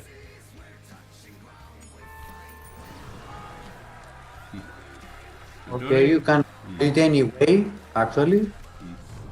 Hornburg Siege, gotcha. And hold on. The Hornburg Talk to Rohan. in Yes. in SAS, the Hornburg falls so quickly. I don't know why. It just kind Like of in does. every SAS thing. No, sometimes the Hornburg is one of the last settlements of Rohan. Yeah. But In sometimes now- the last, though it falls completely. I feel like it falls really early as well. It usually doesn't fall that early in my campaign. In the so last far. four campaigns I played, they lost it turn 20 or something maybe. Which is relatively early. Of course, it could be even earlier. In the but- last 5 campaigns I've played, they've held it till turn 60. Okay. So I think it's... I feel like I Rohan think stretches itself too much at the start. it's also the issue of they just go strike a complete halt at Folberg and never advance beyond it for some fucking reason. Well, no, for me they always take their wave and Eisenrun, and then they are too outstretched, and Isengard just pummels them. Yeah, like it's Yeah. like something I've noticed. Rohan, it's done this basically all the time except twice in every AI only, every campaign I've played, they've gathered like 2-3 armies at Folberg, and meanwhile Eisenrun and Dervath have like no troops, so they just stay there, which leads to them losing all their money, not building anything anywhere, and they don't have any infrastructure. It's a bloody pain in the ass, and it really bothers them when you see it. They sometimes do that, but Yeah. at least in the last few campaigns for me, they didn't for some reason. They've done it in almost every AI only in campaign I played. Except, like I said, only twice have they not. It's just Well, really to be fucking honest, it's kind of random as well, because Rohan can do quite well in auto-resolve and also can do horribly. weird. Yeah. Shit. Do you remember where this settlement was? Which one? Chaos Nunlet or The one Coalition? that borders Metraith. The one above Argont. It's Willishar, close to the mountain, perhaps. No, that's You- another castle. No, that's There's one in Chaos between. Nunlet. There's That's 3 Chaos settlements here. Nunlet. There's 1, 2, and 3. The river is the border, effectively. Like, these two here are the same region, but this river is the border. You see the hills there? These ones? Like, Yeah, it's something I like think it's somewhere in at the the middle, hills, perhaps. but I'm not quite sure. Because I need to threaten it to draw those people away. Let's see. Ah, crap. I'm going to have to go around, ain't I? Oh, there they are. Yes, Karas Nuneland. Yes, this was. Yes. In Coalition is the more northern one, I believe. Bregos should be towards the coast, but not because- on the But coast. I'm not gonna take it with just these people, especially with this army here, so gonna have to get to There, Gandalf over there. Yep. there are still 3, 4, 5, at least 5 settlements above the Gravelord that you don't own. Yeah, which is why the Graveyard is so really good for me. And I can actually Yeah, threaten this settlement right now. Good. I mean, I won't be able to take it now or next turn, but I'll be able to get these boys and these boys in Gandalf's army by next turn, and these boys might sally out as well. And with Gandalf there, I might be able to take them out. Hopefully this, even if they... This should distract them enough to not attack Metraith immediately. And they can't actually, because I don't think they have siege equipment. So. No, I'm referring to like, because right now, if they besiege Metraith, and I reinforce next turn, I won't be able to attack next turn, I'll have to wait another, and then they can attack Metraith. Because I have too few units to build a battering ram in one turn. Right, because you only have like... Wait, no, wait. It's yeah, because Dwarven normally travelers. if you haven't... Dwarven travelers to the clutch. Mercenaries, my man. Okay, we're back in business. We're no longer having issues. Let's see, alright. Let's set the lowest numbered one to Tirthuin, because it's free upkeep, and I can immediately retrain that boyo. Good. Let's see, that's only 27 turns, nice. Then you're at 22. I don't think I'll be able to retrain any of these two there. See, Tirthuin, what about you? Okay, I'll still be able to retrain him eventually. So let's take these boyos here. And Strunin, even if the arrow gone. And you two... let's just jump into Tirthuin to get you free upkeep for that turn. Yep. Yeah, I thought so. And then next turn I'll move you over to Ostsul, and then Nice. the final one will go over to Forest Terrain. Yep. You should also take maybe a Fine. Numinous soon. Yeah, I will. Just- It's just an Ingmar is about to take it basically now because they have a largest army in front of it, so I'm just waiting for that to finish. Yeah. Because it makes quite a lot of money once you get like a few roads going, because it Yeah, borders but- Terrain and it Yeah, but borders like the Shire. Yeah, but the issue I was having wasn't money. No, it was units. Yeah, it was. It's I units. I It's didn't- always units. It's always units. Like this is the first time I've had more than 4 units in Forest Terrain. Indeed. Literally, Yeah. 32 is the first time I've had more than 4 units up here. And before the Goblin Menace was dealt with, I had to have a garrison in a couple places here, and had my entire secondary force over here. Like I had a garrison in Tharbad, had an army dealing with the Gobos, then I had a garrison up here in Forest Terrain, and that was all the units I could spare. Everywhere else was either a general or just a single unit. Yeah. And I just couldn't get any more. The problem is with the Northern Dúnedain, they don't have the settlements that make a lot of money at the start. Yeah. You can build them up to be quite money. Oh yeah, definitely. To make quite a lot of money, Like, but they don't start with Your that. most valuable settlements are Dúnedain and Ossul, because they right now, for example, with everything, with only allies around you, they make so much money. But they make money, especially because they border Bree and Imladris, which both make quite a lot of money with trade. So. Yeah, like if you can get this region here under your control, you're basically set money-wise. Yes. Yeah. It can be your breadbasket, actually. Well, once you take once you have this region under control, you're set money-wise, because at that point you only need to guard Suduri and Tharbad. And Tharbad. Yeah, you only have to guard those two to protect basically this entire region. And then you just keep like a token for somewhere in free upkeep settlements like forts and whatnot, in case the dwarves go bad. Yeah, but also at that point you have to worry about Angmar. So yeah, you still never have enough units until you actually get like the higher units, like the Blade Masters and stuff. Yeah, but you think of it this way: once you have this region, so you all have to worry about Angmar now. But you don't have to worry about keeping units anywhere else except on the Angmar border now, at that point. Yeah. Also, which at this point is probably only three settlements, and even then, like, you can just lessen it a bit. Because at this point, the Gobos should be dead. Yeah, true. But like, it's Northern Dúnedain for me is so interesting because they always have a front they have to fight. You can never just deal with it by conquering one faction, because there is the next enemy faction right behind it. Oh yeah. So, like, you go for Dunland, then you go for Enedwife, or at the same time maybe. But most of the time you just kick out, like you kick Dunland out from over the Graveyard and then wait at Tharbad, while you kick Suduri, kick Enedwife through Suduri out of over the Graveyard, right? But once you defeated both of those, and the goblins of course as well, but then there is still Isengard, which at that point is quite strong, right? Yeah. And on the other side you have to defeat Angmar, or if the dwarves go bad, the dwarves. And if you defeat those, there is Gundabad, which most of the time wins. Recently I got they were stomped within 50 turns, which was really fun. And I didn't do shit, I was in Gondor doing my stuff. Oh, beautiful.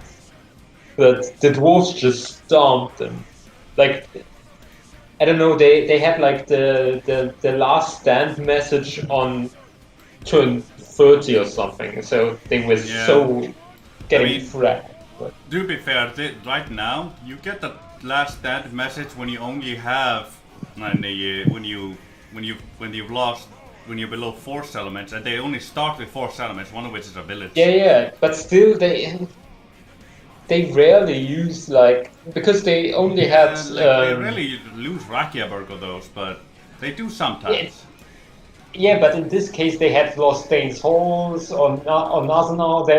They were besieged in Berserku, and they were besieged at Rakiaberg. Yeah, no, that's a whole nother matter, yeah. Like, they were completely, and I have no idea why, because I didn't help the dwarves in any way. But they just stomped them for some reason, I don't know. Sometimes the dwarves just focus them and ignore Rune. Like, who knows, maybe it was a situation where Dale actually blocked them off from Rune. So they just sent all their forces to the Gundabad. Well, but the AI dwarves start with Skarn, so they are actually already bordering at the start of the game with Rune. Yeah, but there's also a case where they sometimes lose Skarn and then Dale takes it. True.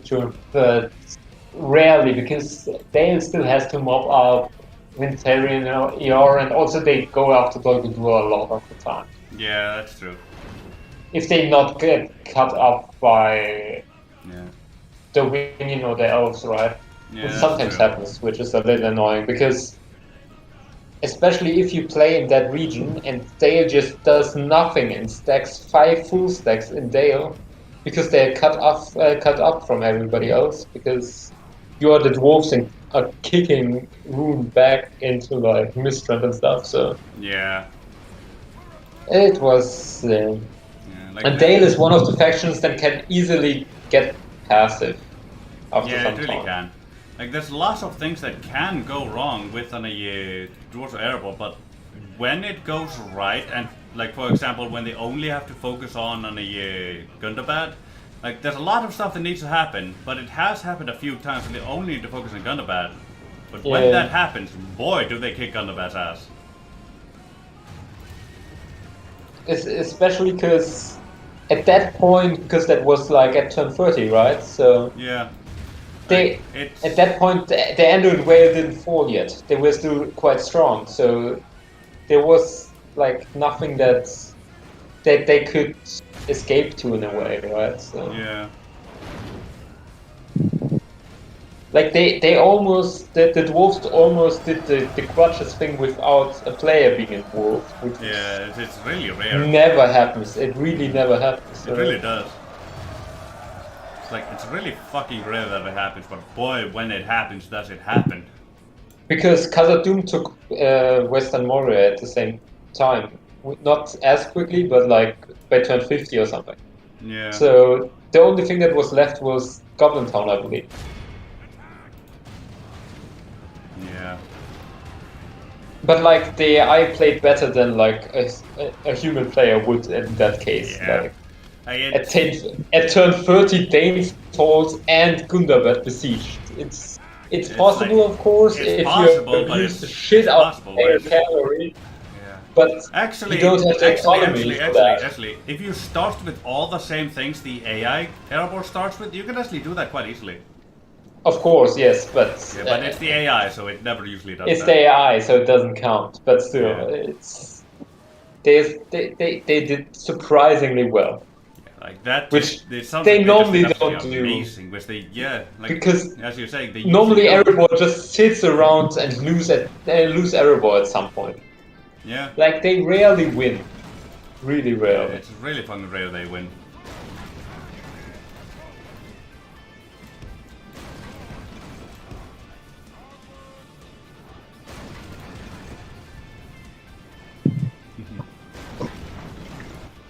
We kicked the clan folk fighters off the ladder, so they're routed, and now they're back, but they're not going up the ladders this time. Beautiful to see. They will rush with the ram. Yeah, they're kicking my gate down with a battering ram, but I'm not overly worried about that. Beautiful. I'm just depleting the War Spear throng a little. Yep. Not a bad idea. Yeah. It's kind of the only unit I'm even remotely worried about in this army. At least they are way too strong. They should be. The stats should be removed. They don't have a right to be that way. 3, 4. How do you want to make them weaker, my man? Remove them, actually. I don't like them. I quite like them. Like when I'm playing, when I'm playing at Isengard and I give them the advanced armor upgrade, the concept of them just they're just so fucking hard. But yeah, for the I don't player like with them. Dunnedain being an elite unit kind of faction. It kind of goes against. But Dunnedain's Warspear Thong is not an elite unit. No, but they have they kill like an elite unit. That's only because they have shield wall. Exactly, and if you remove shield wall, they're worse than thralls. Yeah, like Dunnedain should. Dunnedain shouldn't be a good one. I love Rohan. I can't like them.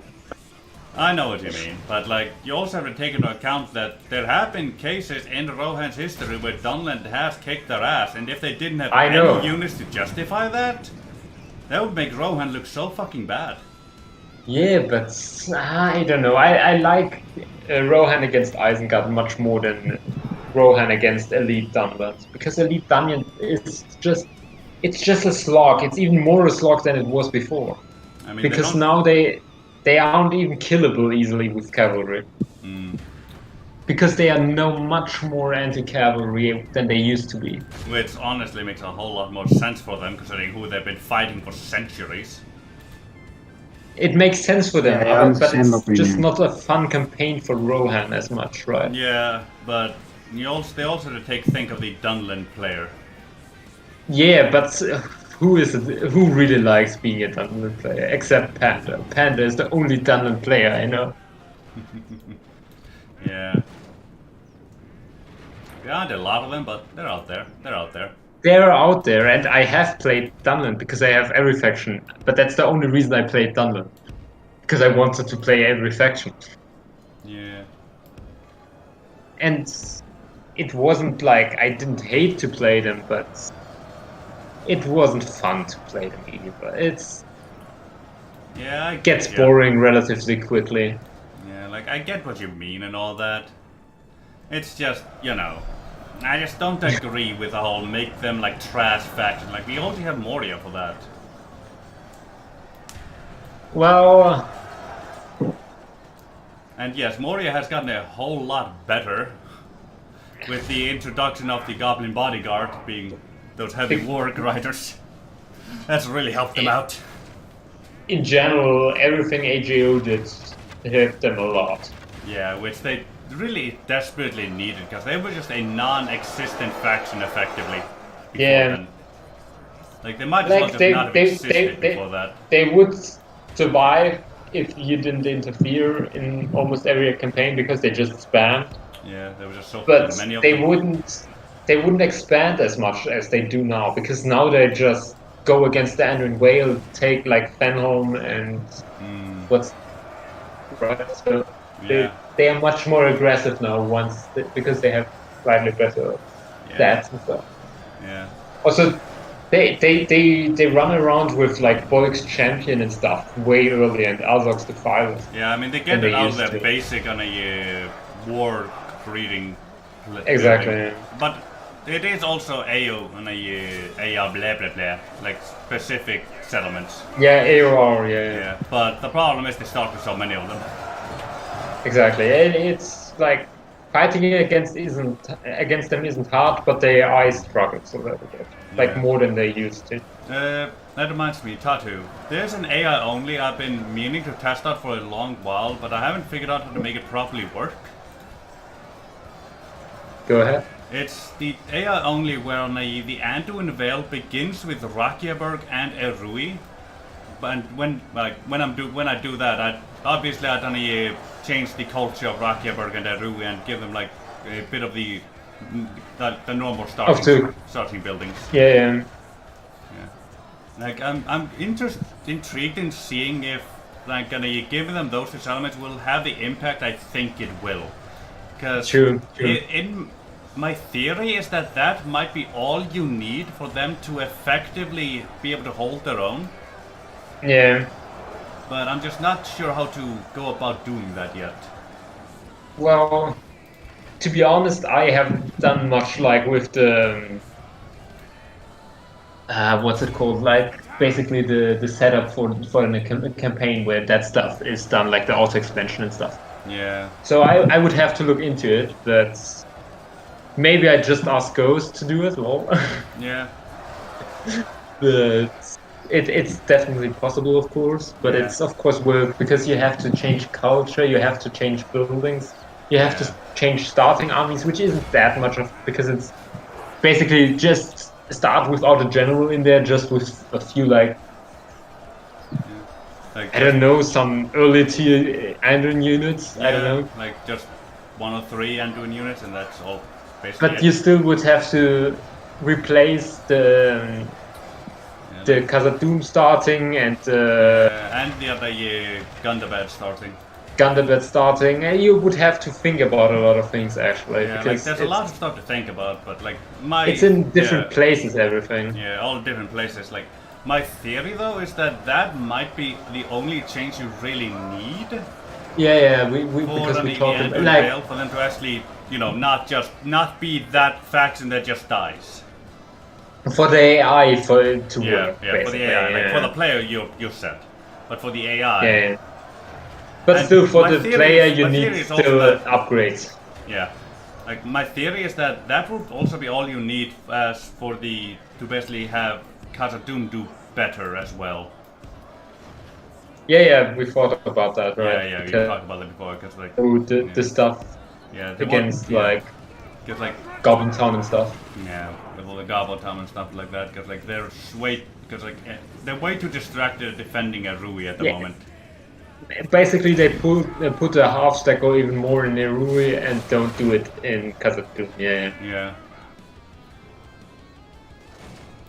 It's work. I might do it, but I'm lazy as fuck, so I Yeah. I won't promise anything, right? No. I only brought it up to you because you are here and you're a modder, and I just thought of it. Yeah, but like, will you really call me a modder just because I change a few files around, right? I mean, hey. Because I can't do shit. Yeah, but hey, at least you know who to talk to and who might know these things. I know how I am in the right circles, but you are as well, so I know, that's like not the I may problem. also be in the right circles, but you just happen to be here when I thought of it. Of course, yeah. Right place, wrong But time. like, No wait, wrong place, right time.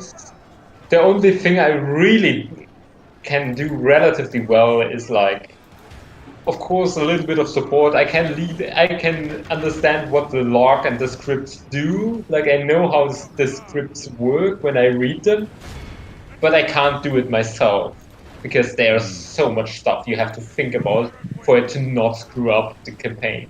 Yeah. So I would have to do work for it, and I'm a lazy person, so yeah. Yeah, I gotcha. I mean, hey, we're all a little lazy. Like changing stats in the units file and stuff, that's easy, right? Or in the building, or adding a new building, that's not a problem. Or everything UI related I can do.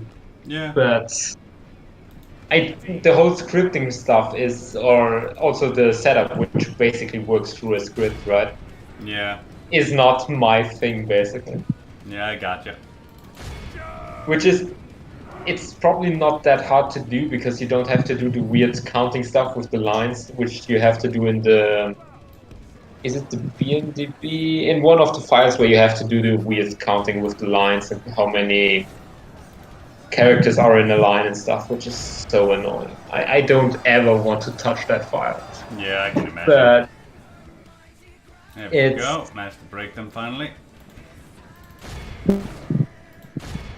you just would have to copy what other people did and change it a little to have another unit and stuff. But yeah, it still works.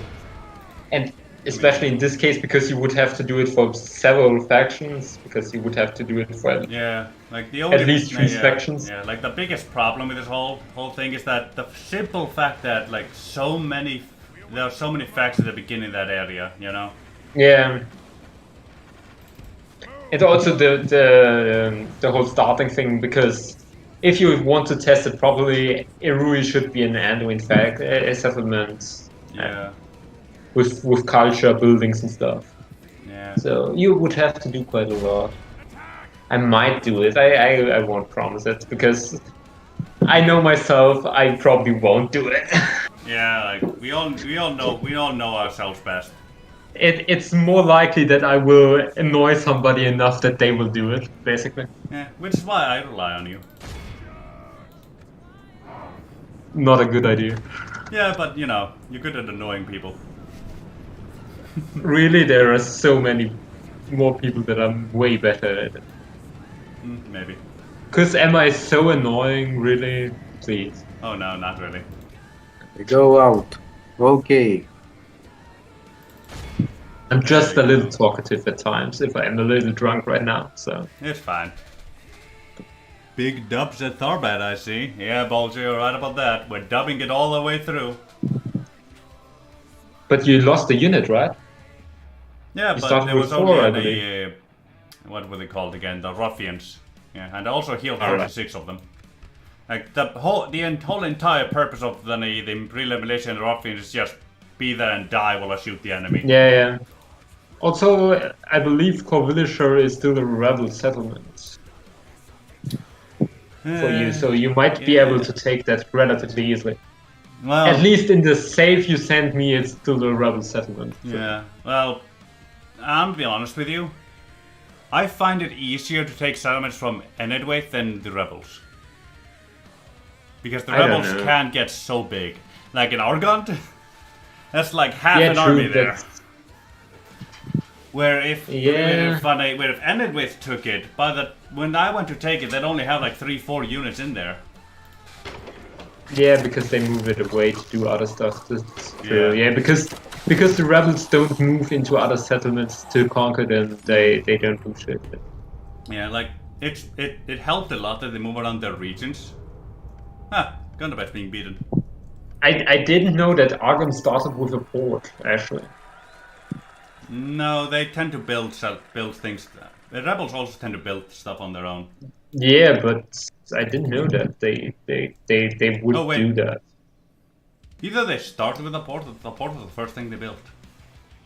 Because I don't think they have like the funds to do it, because they still have like a bank. So.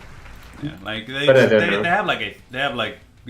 the normal AI cheats where they can never start with less than 500 gold a turn. But they share that pool about the whole, like everywhere, because it's all the rebel thing. Yeah, but also they also make income from every single rebel settlement out there, and yes, they also get to pay the upkeep, but they also lose units all over the place. So you know. Yeah, and also settlements, but still they have quite a lot of settlements at the moment. Yeah. Ooh, finally got Liber into the Dúnedain. That would really help. I'm casually spoiling your campaign, lol. It's fine. Actually, Gondor is doing relatively well. Yeah, Bolger just said, I think Finn gave them 5k a turn. Could be. Yeah. And let's see, Bree. I don't know if Corvillisher is Bree or Enedwaith. It might still be Rebel. Finally. I would guess so. I don't think Bree has the manpower to take it, because it's a half stack that's in Corvillisher. Yeah. Like I wanted to wait in Saloniac until I could recruit until I got 50% culture for Dúnedain Rangers, but I just couldn't wait, especially with the situation. Yeah, but Corvillisher also get mine, so it might be useful to take it. Oh, definitely. I was referring to Saloniac. Why I got the Dúnedain war camp there. But Saloniac is really not a strong settlement in comparison. I would say, money-wise, because I was saying I was trying to wait for the culture to rise to 50 first, but then the situation became like it is, and they're still focused on Mithrandir, which maybe I'll have a sellsword unit when they attack, if they attack actually. They did not sally out at Karas Nurnalad. Which means I have the forces necessary. Yeah, but also they may just wait for reinforcement from the south, right? Because there are still stuff. Yeah. I don't know. That Bregos is the settlement, I believe. Yeah. Yes, it is. That south of that. Let's go with you. And hold on a sec.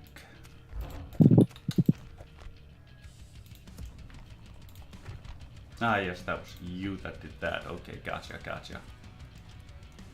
Let's see, where am I building anything else? I'm building the roads up in Fornos. That might actually be needed, but I'm gonna have that wait real quick.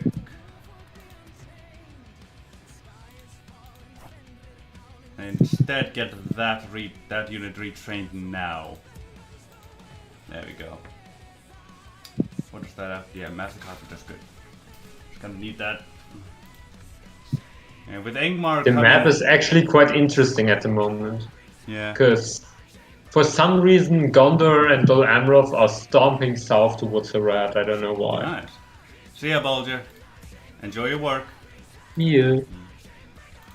Thank you, mate. Like they are besieging Amon Evil with almost a full stack, and they have Tearethite, Baratan, Terraphoros. Wow. So compared to what they usually do, it's almost like a player game, right? And it's at turn 30 Let's something. send So. these 3 Dúnedain wardens with 7 experience to Saloniac, since they just got the Dúnedain war camp. Yeah. Gonna retrain So that them. you can retrain them. Yes, Yeah. yes. There's only 3 of them left, and they're gonna have to share that 7 experience with Yeah. an entire retraining regiment. my God. Which And is the the golden one thing chevron. that doesn't make sense, right? In everything concerning because they lose their experience if you merge them with another unit. But when you train a complete unit from scratch, somehow they don't lose experience. Well, they still lose a little experience, but I don't think they do. It's By retraining. low enough that no one really ever notices, because usually you don't have a unit low enough for it to actually lower by anything. Like when it's like 2 or 3 units and you reach into full, it might lose like a star or 2 depending on what it is. Really? Yeah, sometimes, but like also to keep in mind, the higher stars are harder to lose most of the time. Maybe send these ruffians from Aragon to Tharbad. I completely forgot I You had will them. surely need them. Yeah, I just didn't notice them. I just completely forgot I had them. There we go. There we go. Now I can get somewhere to other places faster. And let's see now. And Aragon can go to his quest. Yeah, Aragon can go do his quest now, as I don't really need him in any specific place. Let's have him stop by and ask Sul for a spell. Maybe fight off a siege. Right. And then go over to do his quest. Let's see, train local archers in Nice. to keep doing occupied. When does Aragon's quest start? At like? I think it's like I don't remember. Let's see.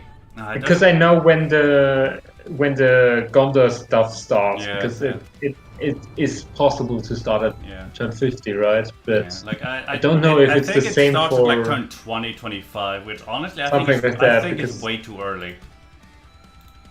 Well, because you have to walk down to Minas Tirith, which takes No, I'm quite a lot of time. The reason I say I think it starts way too early is because Aragorn he's like your crutch for the early game. True, yeah. Except once you get Gandalf, you kind of can take that role. Yeah, but like I got the quest like 10, And 15 also turns before I Hurvigul got Gandalf. can also be easily like a front runner for you, Maybe. because steel bows are OP. They really are, but if I didn't have Aragorn, I wouldn't have been able to kill off the goblins. No, of course not. No. And The problem is you have three honestly, I'd fronts. probably be dead by now with how I played this game, considering, I had so few bloody units. Like I'd actually advocate for pushing the Aragorn questline back by 10 to 15 turns. Yeah, but it also is fun to have a relatively early United Kingdom. True, like it's also fun to have it as the option, but it's just Yeah. it's just it just doesn't make much sense for Aragorn to be thinking of going on this quest when his people are just dying. Yeah. It's like, But like, it's like, yeah. we're attacked on all fronts. Our people are probably gonna die over the next 10 turns. I'm gonna go on this quest real quick. I would say that the whole Aragorn's quest thing, because you can push it back, you're not required to do You're it not instantly, required right? to do it, and you can do it at any point. It's just Exactly. when you get the message, you always have the urge of, I gotta do this now, but you don't have to. Yeah. But also because I really like the Gondor side of things, because 50 turns I already almost took out Harad, right? So because I abused the shit out of the Dol Amroth Cav generals. And I took already the Black Gate, and I took every entrance to Mordor and everything around Mordor, right? So Yeah. I basically already won a Gondor campaign before I even could reunite the kingdom. But then the reuniting didn't work completely, so now I'm I don't want to continue. Yeah, I gotcha. But yeah. I hope he fixes that soon. I really like Like the Gondor sites. Yeah, if you do it as Gondor, I think it's even more fun than the Northern Dúnedain one. Yeah. Because in Saph you get now quite a lot of calf generals, so it's quite nice. Yeah. At least for my playstyle. The range to 30, that's fine. You have 5 heavy cavalry and 3 light cavalry generals or something like that. Yeah. Or even more, because you get 10 calf generals in total. Yeah, something one like is that. the Javi calf, 2 are the Rohan reinforcements, one is Rohirrim and one is Air Atlantis, which I would still say are light calf or medium calf, right? It's not no knights, right? Then you get the standards. Royal Swan God guy, like the one that starts in. It's not Brathel, it's Thanos? No. Oh, yes, I think it's Thanos. It's not Ephraim. I think Thanos he starts. And then you get the 4 calf generals of the Lamroth. So. Yeah. You have 6 heavy generals. And then you get the Pin of Galen guys. So you get 6 heavy, 4 light cavalry guys. Yeah. Which is quite strong. It really is. Start putting these boys. Like, the SAS guys, they need to nerf Gondor quite a bit. Because now even the AI can carry Gondor. Which they shouldn't do. I think it's somewhat alright for the AI to actually do good now and again. No, but like, they actually, for some reason, they actually win against Mordor. Well, I mean, if they do it regularly, that's a problem, but... Well, I haven't played much, but the 3 campaigns I played on the Neos thing, it's a little strong. I don't know what they changed directly for it to make it... most likely because Mordor doesn't get as many generals, maybe? Because they took out the whole general recruiting stuff, maybe? I don't know. I don't know. Because they didn't change anything about, like, starting army, I believe. Like, of course they did somewhat, but not something crucial. I'm just not convinced that only all that would, make it... No, but somehow they took, in all 3, they took Minas Morgul. And held it. So... It's been the exact opposite for me, but then again, I just got this update now, so... Yeah, but I don't think that... Because in the update, since you updated your first beta stuff, right? Yeah, like they only they fixed only Isengard, so I don't know. Yeah, like I had... Maybe it's just I was unlucky and they were too strong in that case, I don't know. Maybe. Like I had Maverick's developer beta from a couple weeks, months back, something. Yeah, I know, because that's in the beta chat, right? Yeah. It's basically the version before the one that you're playing right now. Yeah. Basically. Maybe there's one other in between, but relatively small fixes. Because the last thing was just the fix with Isengard, right? Yeah, I think so. Or with the way station in general for the Northern Dúnedain as well, because they had too many AOR units. Yeah. And I've killed 74% of the enemy army. Just while losing almost nothing. Well, I mean, I've lost 12% because of towers.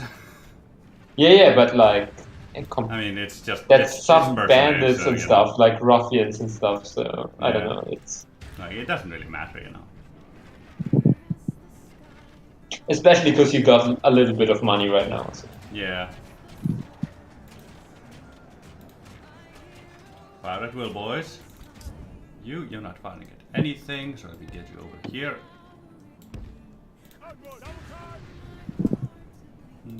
You're out of ammo, so let me just move you back. And okay, you're out of ammo, so let me move you back as well.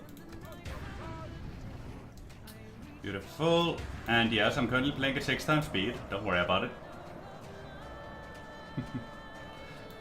Well, if you're just using your archers, that's pretty fine, right? Yeah, I'm only using archers and ruffians at the moment, and the AI, the enemy doesn't really have anything. They only have like 15 war chanters left and like a couple of Great Blood Axemen. They're below 20 units now, so don't really matter.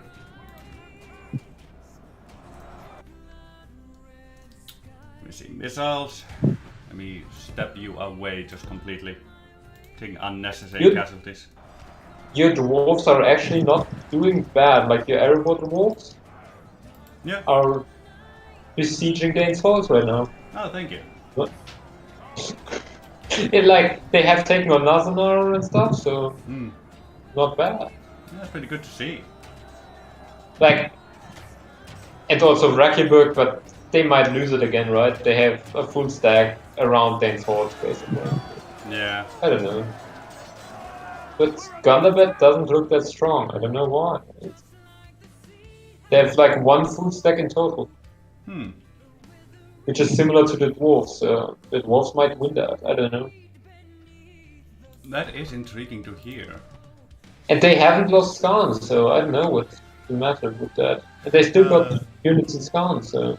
I lost a fuck ton of Archer Militia to the towers, yeah. But then again, it's Archer Militia, it doesn't really matter, really.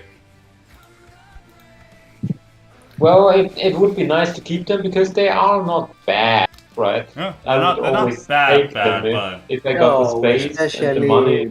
Yeah, but like, it's more a situation of, if I have to pick a unit to lose... Of course, but first are the ruffians. Yeah, but you know, they were battering down the gate, so you know... wall, I should say. Nice. Nuneled is fallen. Yep, it's ours now. And it is a castle. Yep. No, it's a town, not a castle. Kovilisha is the castle.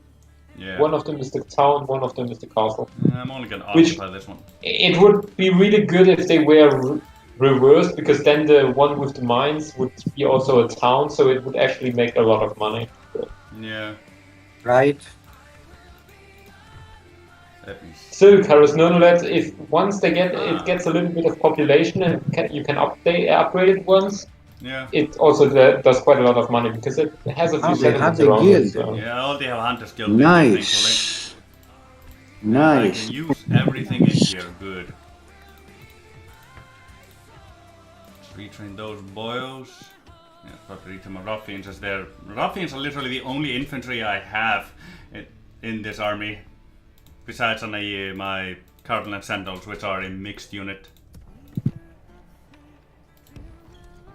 Yeah, but that's not in that army, because he doesn't get Cardinal and Sentinels.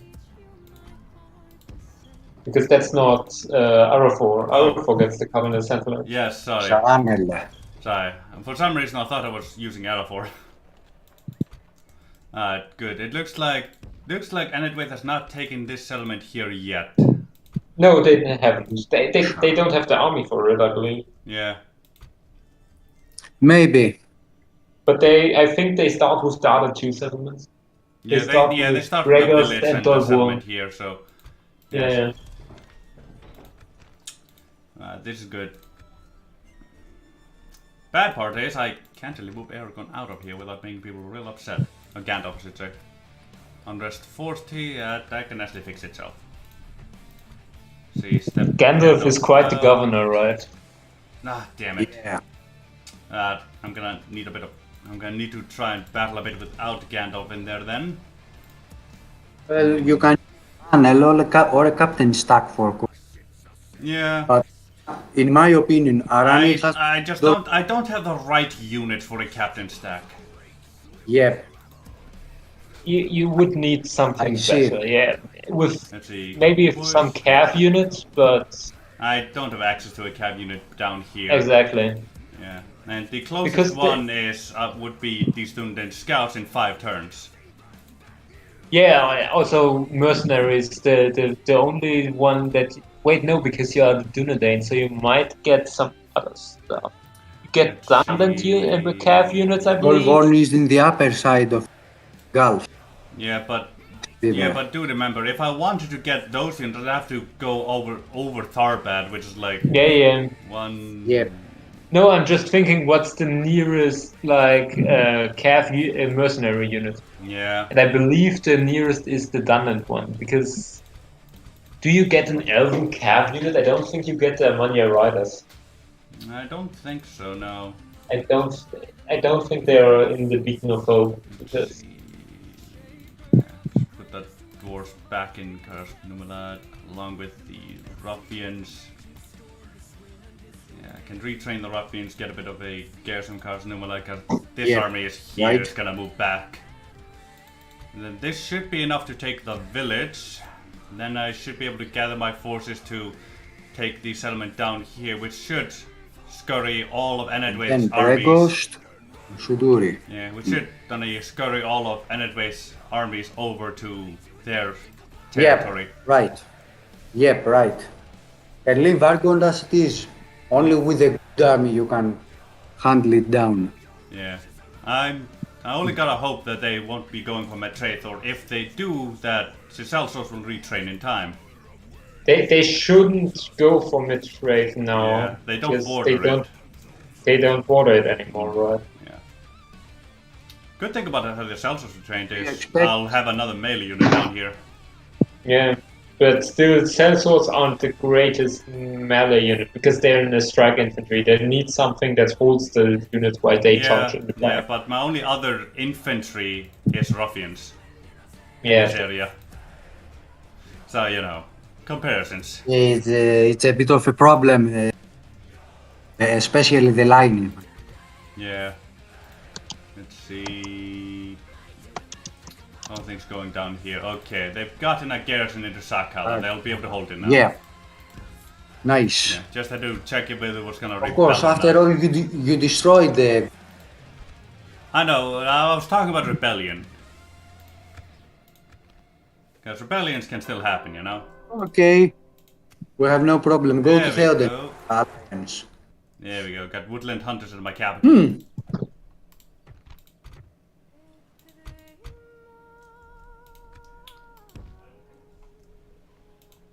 Which should have actually moved him the other way, but ah well. I don't believe I'll need this diplomat at the high pass anymore. Yeah. Oh. Hello, Gundabad. Beautiful to see you. Udabadul. Send him up. Yeah. You know, one of the things that might be helping an Erebor fight Gundabad is the fact that Gundabad is distracted by an Casa Doom now. Yep. They have two dwarven nations on their side. Yeah, One they're good. south, and Erebor is the main army. And Khazad-dûm is not to be underestimated. Yeah, it really isn't.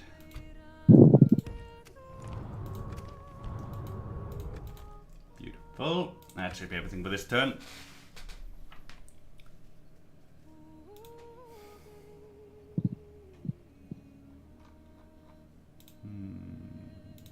Here they come again. Yep. There's no And rest for this Tharbad. time. I think you bordered them to the Barat Vineyard. Yeah, I might. Like, there might be an opening just there. Oh. Erdlun accepted the gift, of course they did. No rest for the wicked. God's sake. Well, if you take Basra Doom, it should be relatively fine for you. Yeah. And I won't be bordering them for a long while. Yep. Well, they might then take... Well, except because they are hard-coded to go against the elves, right? Yeah. Maybe they take like Ostgalon and Barketta or something like that. But you don't have Anuminas, so they still wouldn't border you. Yeah.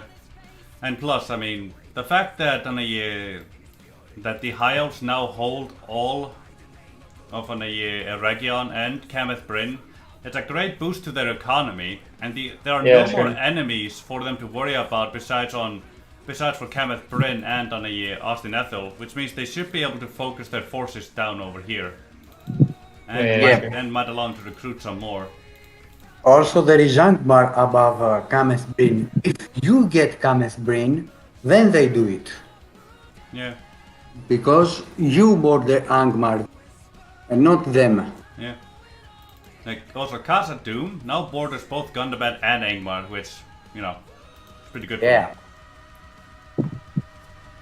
Let's see. If I can get Buster Doom for myself, that would be a huge boost to my economy. Yes. Yes. They have the best money in First area. of all, it gets the mines. It has really good mines. Also, the trade is amazing. Oh yeah, it really is. And I think it also gets a few quite good resources and stuff. So, Yeah. but the mines alone are just worth it. Oh yeah, they really are.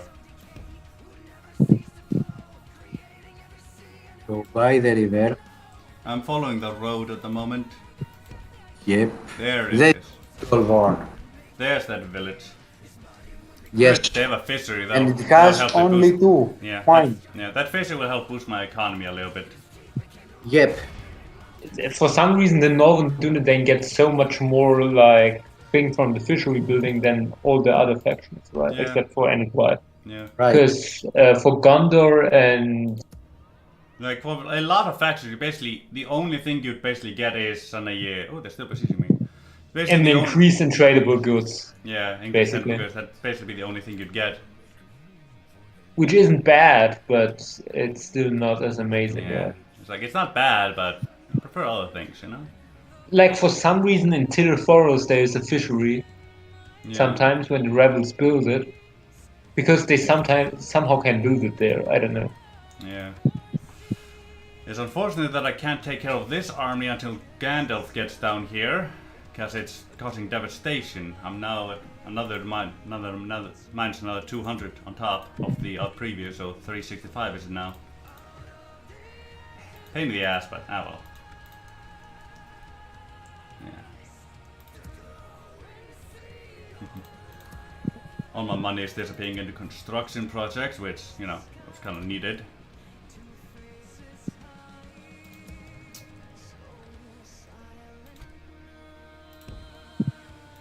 Why not use the closer fort for the Sons of the for the Fallen. dwarves?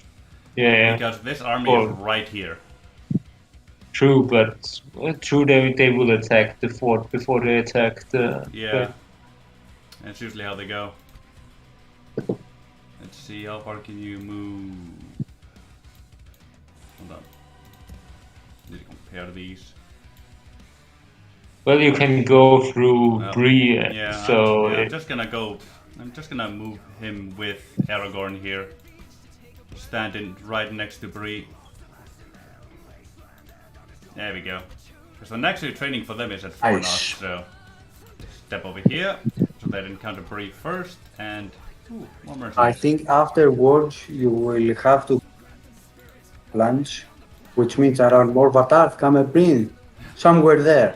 There's also a good hope that this Bree army will attack these Enedwaith forces here. That might be nice if they did. Yeah, if only.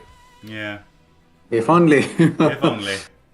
Like they did that a couple times with Angmar up here in Forest Terrain, but Yeah.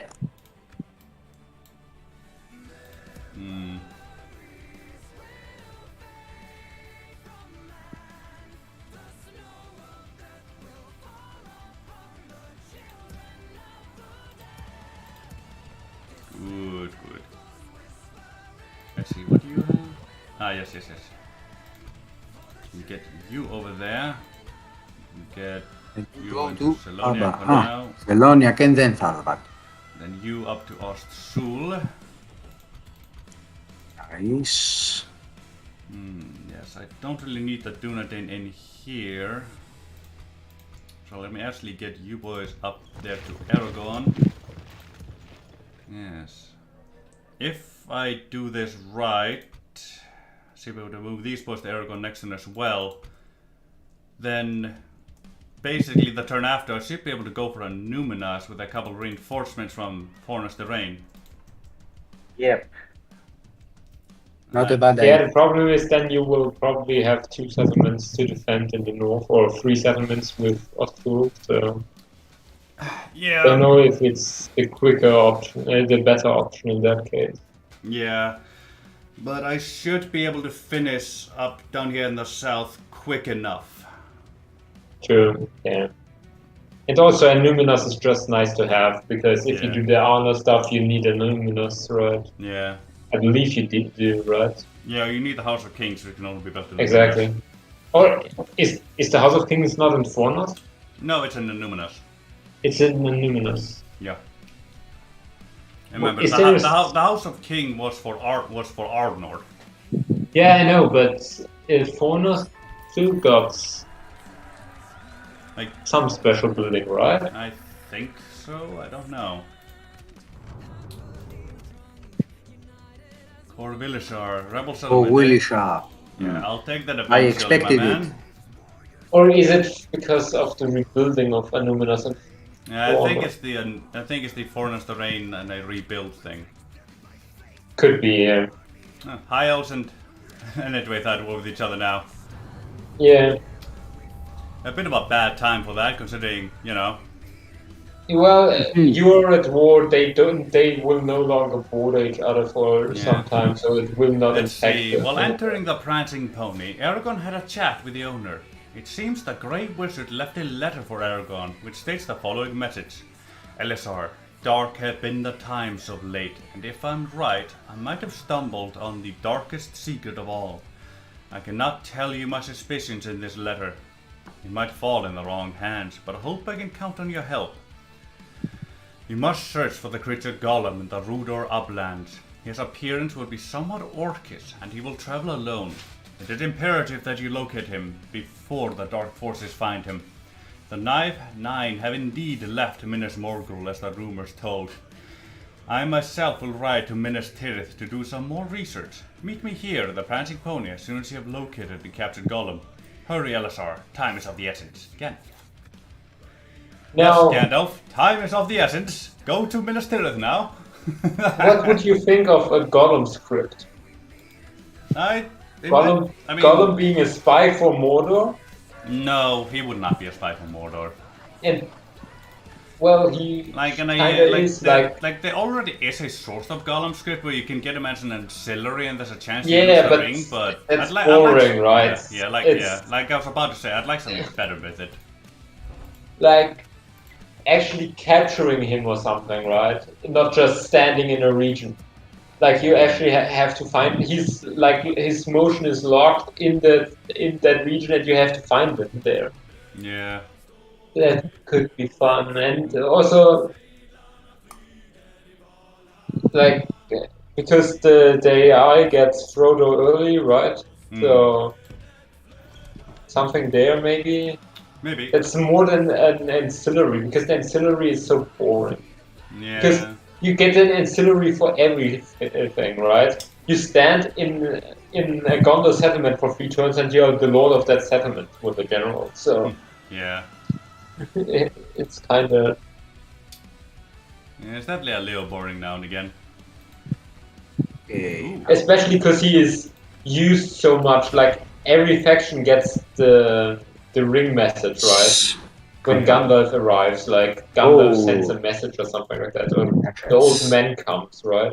Yeah. And similarly with Gollum is like named in a lot of those text pop-ups, but he doesn't actually do shit. You don't just stand in the Rudor Uplands, I think is the region called, where Kenneth Green is.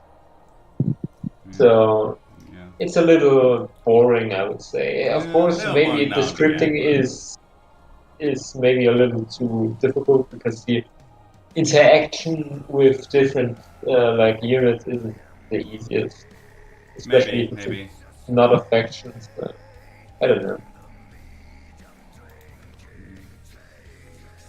But maybe if you are a Bree and you have the ring and are on the way to Mount Doom, maybe you get a Gollum General. Maybe. Which has really bad governing skill and stuff, and if you do something bad, he will betray you or something like that. Yeah. Something like that. I want something to do there, right? Yeah, something to do with them, but It's just, let's be honest, there's really few options for him. Yeah, because he is a neutral, not neutral, but like on his own. He is part of he's like. quite literally separate from everything in the world. He's like, if you have to put him in a faction, it'd be his own bloody faction with no one else in it. He would jump between factions because he works with Mordor because he is forced to. Yeah, I guess. When he gets freed from the elves by the Dol Guldur orcs, he is somewhat allied with those. When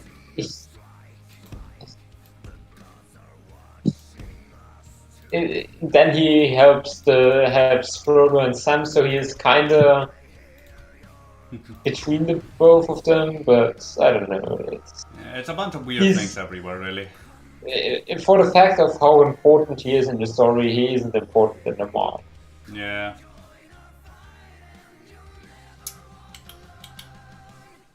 Let's put you Which here. I understand because it's quite hard. I can't think of a good way to integrate him. Yeah. Like I would like to have something. Like just something to do with him, but there's just so little you can. Like reasonably do with him.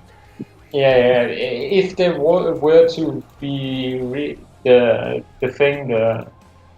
Fellowship campaign re-added, then it would make sense to build them in, right? Yeah. But without that, because any faction can have it, and now the ancillary is the only really real way to have Gollum be there, but not actually have to do scripting around it, really. You just have the ancillary Monitor thing, so, which is bound to the Ring ancillary, which is given to someone via script when a general dies. So I don't know. It's kind of more complicated than that, of course, because the Ring script is a mess. It really is.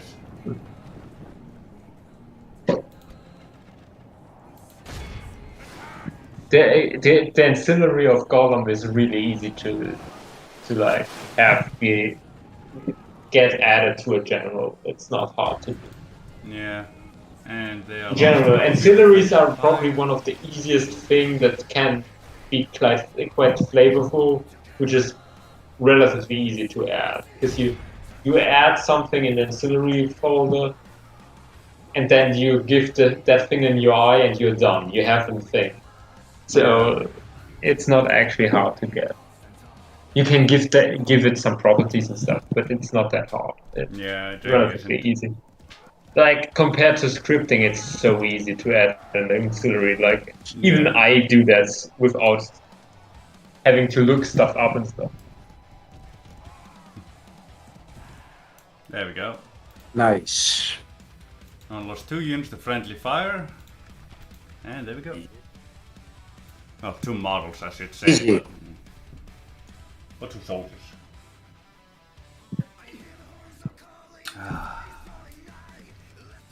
Also, the ancillary file is so easy to handle because like even I can handle it, and I barely know what the fuck I'm doing.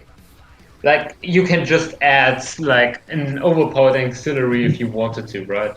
Which gives you like maxed out general with 1 auxiliary, and you have to write 3 lines of code, and you don't have to do anything. It doesn't even have to be a good AI. You can just have a blank PNG as an AI. Well, I think they are in TJs, which is a standard file in Medieval 2. So it's so easy to add an auxiliary, and the file works so easy as well. So I don't know.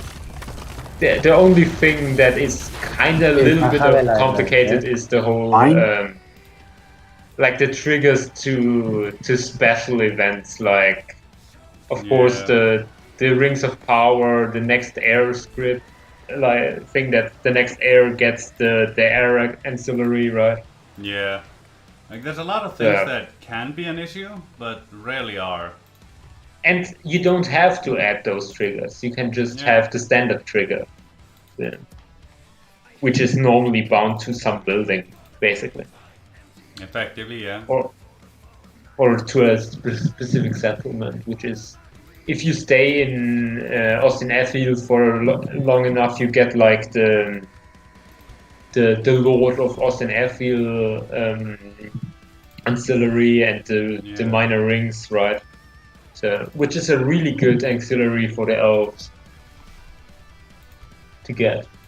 Yeah, it really is. Let's see, other one. I should be able to get him into Bragness before it goes bad, effectively.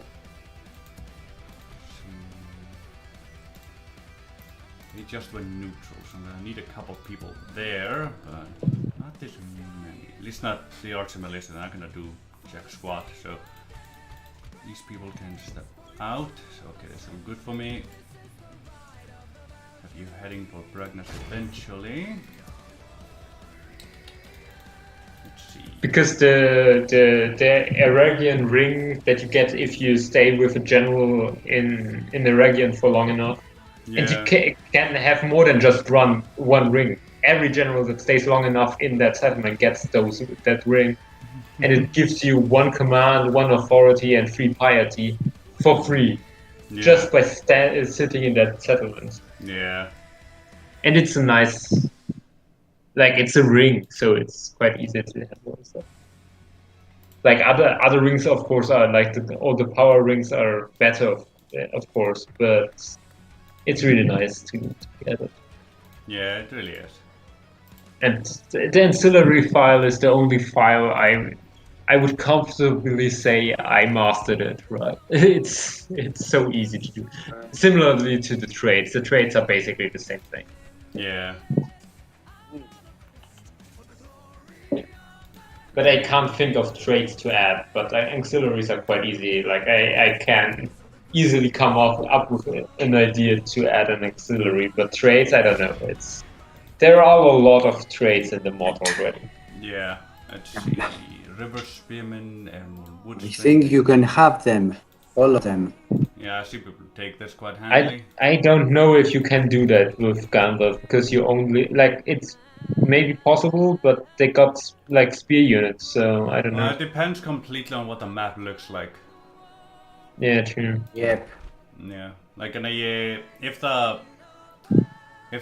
the map looks like I think it might, then I'll have to retreat and basically you just wait a turn.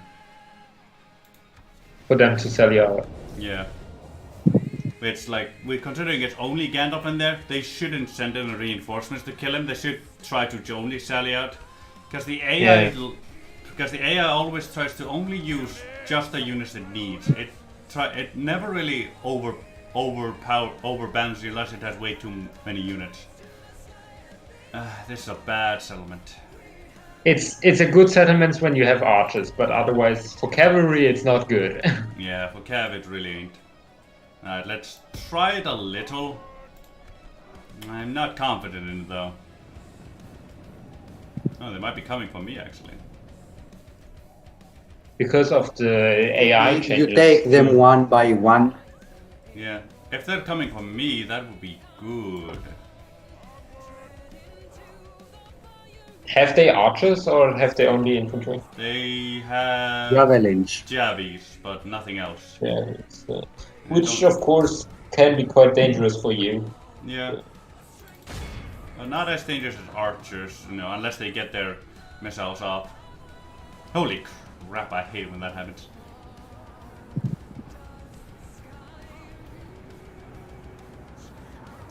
Come on, there you go. I didn't get a charge off. Nice. No, I didn't get a charge. I'm gonna lose a fuck ton of units because of that shit. I hate it when that happens. When I tell them to charge a unit, they see him the entire time. Then suddenly, they step down, you don't see him, then you see them, and you click, they don't charge. And you just march into their spears. It's a bloody pain in the ass when that happens. Ah, god damn it, happened again. Okay, I'm moving the fuck away from those people. Shit. The problem is for the player it doesn't work. It's only an AI thing. The player can't pull stuff like that. Yeah. And I don't even see the entire bloody unit here. Like, if it worked for me as well, I would be just fine with that. Infighting, beautiful. I can tell you, this Aaron Warren Woodsman are gonna be the biggest issue of this entire battlefield. Not because they have spears, but because they can disappear from the bloody map. And thus not allow me to charge them. It's gonna be bloody painful. Beautiful. Good.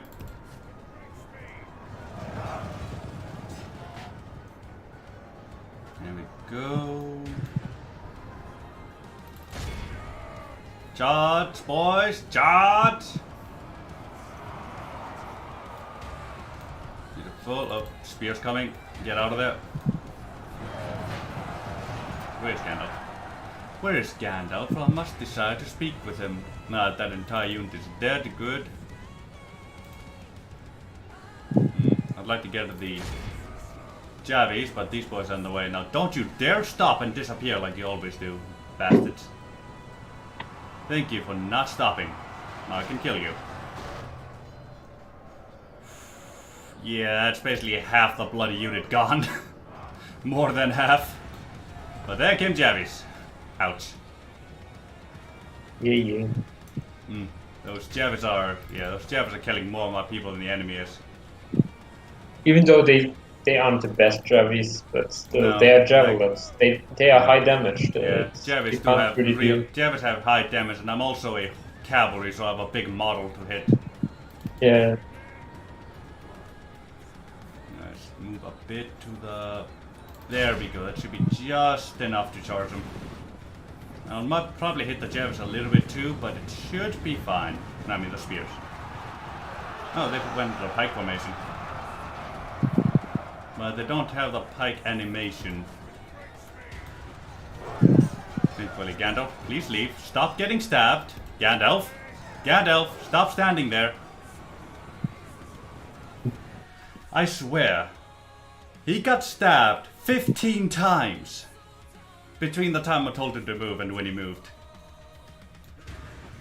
Fuck you. Sometimes you gotta be like the AI and just spam commands. Yeah, but that can also make him stop moving because he's the general. And sometimes when you tell him to move, he goes, I'd move, or I'd move, or I'd move. Yeah, it doesn't work as well with generals, but otherwise, I don't know, Izzy always complains that he can't do push-through tactics. They are so easy to do, just spam the fucking button. The main complaint with the push-through thing is, it isn't that you can't do it, it's that when you do it, you lose 50% more people, you lose way more people than the AI will ever lose doing that shit. No, just use a shield wall and everything is fine. Do you ever see the AI using shield wall when doing that shit? No, but you can use shield wall and it's good enough. No one's complaining about not being able to do it with shield wall. That's like the easiest thing to fucking do. What everyone's complaining about is the simple fact that when you set up in front of the gate, the AI pushes right through, kills every single one of you people there. Not by actually fighting. No. But because their mass overpowers your mass. And that's how they kill you. Your people just give up on life and just die. Well, basically they die to the charge, which is just naturally, which uses the mass, of course, yeah. Yeah, and it's bloody painful to see, because it's like, I have people here that if we actually fought, I would win this 10 out of 10 times, but because they're pushing through my people, I'm losing this 10 out of 10 times. I think you will not win this battle. Nah, not with those people there. I mean, they're not coming out of there, but I can at least, diminish these forces as much as I bloody can. Yeah, but also you're the force diminished really. Yeah, but it's Gandalf, really Yeah, true. Yeah. But still, will he heal to 77? I don't think so. I don't think the standard unit is as big as 77.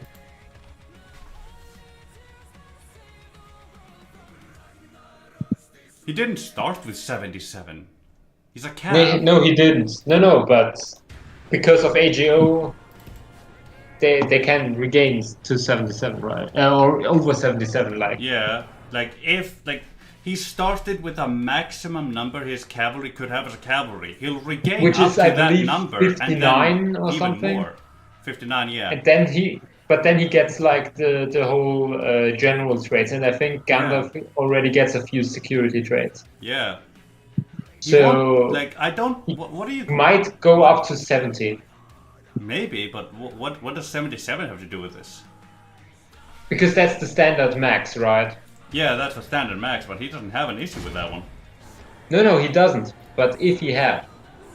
Even if he went higher, even if he went up to that number, he could still go higher. I mean, it's. But he wouldn't retrain them. He wouldn't retrain them yet. No, because he doesn't have traits. That's what I'm saying. He won't go to the max, to the theoretical one, because he doesn't have the traits for it. Yeah, but I don't see how me fighting this battle changes that in any way. No, it doesn't. No, I was just complaining that he won't. I would have liked him to do so. Yeah, I'm so sorry. I misunderstood what you were meaning, because like when you jumped into that, it was right off the bat of you're gonna lose the fighting, and then it's like and then you went to that, and I'm like no. What does the battle have to have anything to do with that? No, I meant, but it would be nice if he would. Yeah, it would be a bigger unit, right? Yeah, it really would be nice. But man, that was a real big misunderstanding there. Let's see if we can get a charge up on these people. And I believe there is a possibility that Gandalf could get up to like the 77 number. Because at least the Dúnedain Cav is not a small cavalry unit. It's not like... I believe it's over 50. This boy's in trouble. No! Oh, he escaped. I will admit, I do love these two units sometimes, but he doesn't have the might charge without orders, which, like I told them to charge, never charged. I was like, I'm gonna move you back. One clipped, they ran right back in. I love cavalry sometimes; it's beautiful. Yeah, but I think Dúnedain cavalry is one of the most annoying cavalries. I don't know, they never perform as well as other cavalry units. Oh, they perform better than on a Greenway Riders, I can tell you that.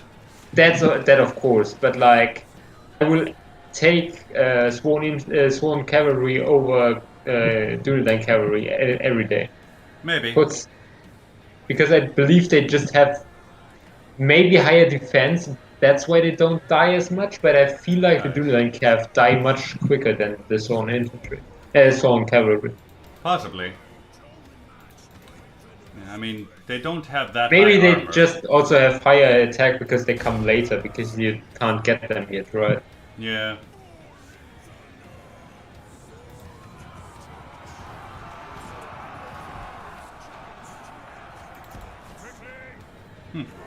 I managed to get about 40 people in that single charge. And I only lost 1 or 2 people there. Yeah, but still, you probably have lost too many, already. They attacked you too much for you to actually win, I would say. Like, if you can pull it off, maybe you can pull it off, but they are getting hits in, even though you're killing more, yeah, I basically. know. Like, they're always going to be getting hits in. It's just a matter of getting them out of that awkward space. Yeah, now you can actually charge them, which is nice. Like, if I can't charge them, I can't win. If I can charge them, I might be able to. There we go, that guy there died on the charge. Oh, Gandalf, why are you there? I would be I would be so much more worried about that if I didn't know that, when he dies he comes back even fucking stronger. And like, the problem is you wouldn't be able to afford him easily right now. Yeah. Which is why I'm trying to keep him alive, but the reason I'm even risking him now like this, when I know any charge could kill him, is the fact that he'll come back even stronger, and I can't just keep him on the offensive repeatedly to kind of make him worth it. Yeah, true. Yeah. He is worth it because he can kill thousands of people, right? Yeah. And also, like, if I get in real trouble economy-wise, I can just pop him into a force. Basically, yeah. Because I don't know, is his upkeep like 500? Maybe only 400, but it's high. It's high. Gandalf just pushing through the entire pushing through 2 of his bodyguard and then the entire enemy. God damn it, Gandalf, why is your model so bad? It's something I've noticed with general models. They have a hard-on for going, how deep into this enemy formation can I go? It's probably because they start on the side, so they don't have a way to...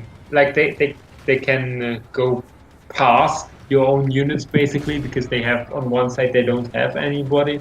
Yeah. But nobody is blocking them, in a way, on the one side. But, I don't know, it's... Maybe just because the general does have more hit points than the rest, and maybe also some other like traits, but I don't think so. I think only hit points are separately to the rest of the unit. No, I'm gonna wait until Gandalf gets away from tired, because I only have 5 of the remaining. They're 59. I'm gonna require every advantage I can get. But you might win this, even though the balance of power doesn't believe it. Yeah. Like, there's definitely a chance. Like, I've lost 91 to their 93. There's only 59 of them left. There's 5 of me. Yeah. Like, get myself back up to fresh. Wait a couple seconds after getting to fresh to stay there, and my charges should be even more effective. Especially if they're in this area. That's even better for me. Yeah, but still you only have 5 people, so you can't kill as many per charge. You would have to do like... maybe 5 charges to win, and that might lose you too many people. Maybe. And then you will only have Gandalf, and Gandalf is good, but killing off 40-50 people is a little different. Yeah, there'll be less than 40 people when the others are dead. Unless Gandalf is the first one to die, then, you know, that's just... Which isn't unlikely, to be fair. Like, see, we're already down to 46. But you lost 1? No, they all survived. They all survived. He was just staggered. That's why it looked a little bit like. Yeah. There we go. Got a good charge on the way. And soon enough, once they get thin enough, I'll be able to just run through, back. And have to turn. Oh, hey, they're pursuing. But also you might have to wait again at some point because of stamina. Yeah, maybe, but I don't think I'll reach that point in this situation. No, I think you will win this, actually. It looks quite good. Damn it, they didn't charge properly. Hey, I own the town square now, what you gonna do? You lost 1 guy, right? Yeah, I lost 1 guy on a charge there. I just gotta remember I can't charge over here. That's just, they don't charge when they're there. Yeah, because of the weird boundaries and stuff, yeah. Yeah. Which is so annoying that settlements have like those boundary things. Yeah, also if I'm standing over here, they don't charge either. Yeah. It's like maybe they intersect the boundary at some point. Yeah, there might be at like an exact boundary area or something. Don't you dare be smart and draw my charge away from me. They are smart. They are so smart. No, they are being intelligent. How dare they? You, my man, get away. Thank you. Okay, there's a good straight line here. Don't do that. Don't charge alone. Stay in the pack. Shit. I was way too slow on that one. Yeah, I was way too slow there. Game upon. Oh no. Yeah, this is why I don't like this is why I don't like 2 times speed. And imagine this entire situation happened because one of my units was like, alright, I'm a charge alone at the enemy, while the rest of my 4 people were just like whoop-a-doop-a-doop-a-doop.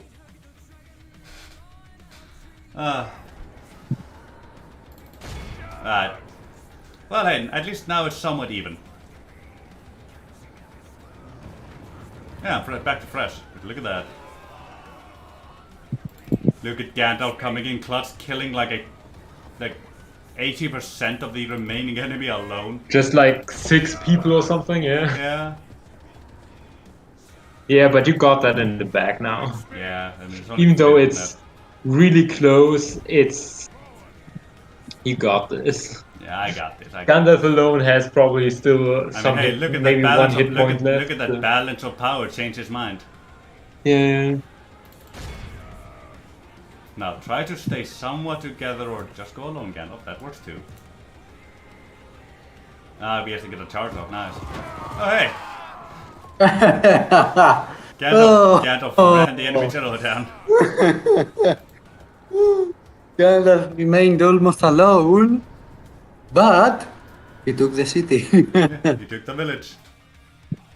Beautiful. And he healed the fuck ton. Healed 11, okay. It's a shame that generals don't get like trades when it's a settlement battle, right? They still get trades and whatnot. It's the problem. Not trades. I mean like the adoption stuff, right? Oh yeah. Now that works with generals, but you can't but you can't get man of the hour because the captain only exists when he's on the battlefield on the campaign. Exactly. With his name. Once he enters a settlement, he no longer exists. He just ceases to just be alive. Which is a little annoying because it doesn't make sense. But anyway, let's sack that one. Good minds in Bragness.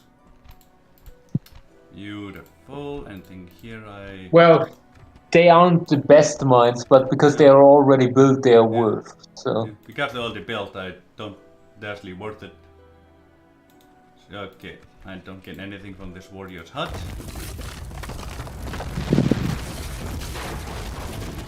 And that's the only thing I didn't want. So library there. I get the culture going. And now they actually built up that town really well, even though it's just a village. Yeah. Gandalf. And now you only got Dolworn, I believe, left. Yeah. No, I have Dolworn already. It's only rebel regions left here.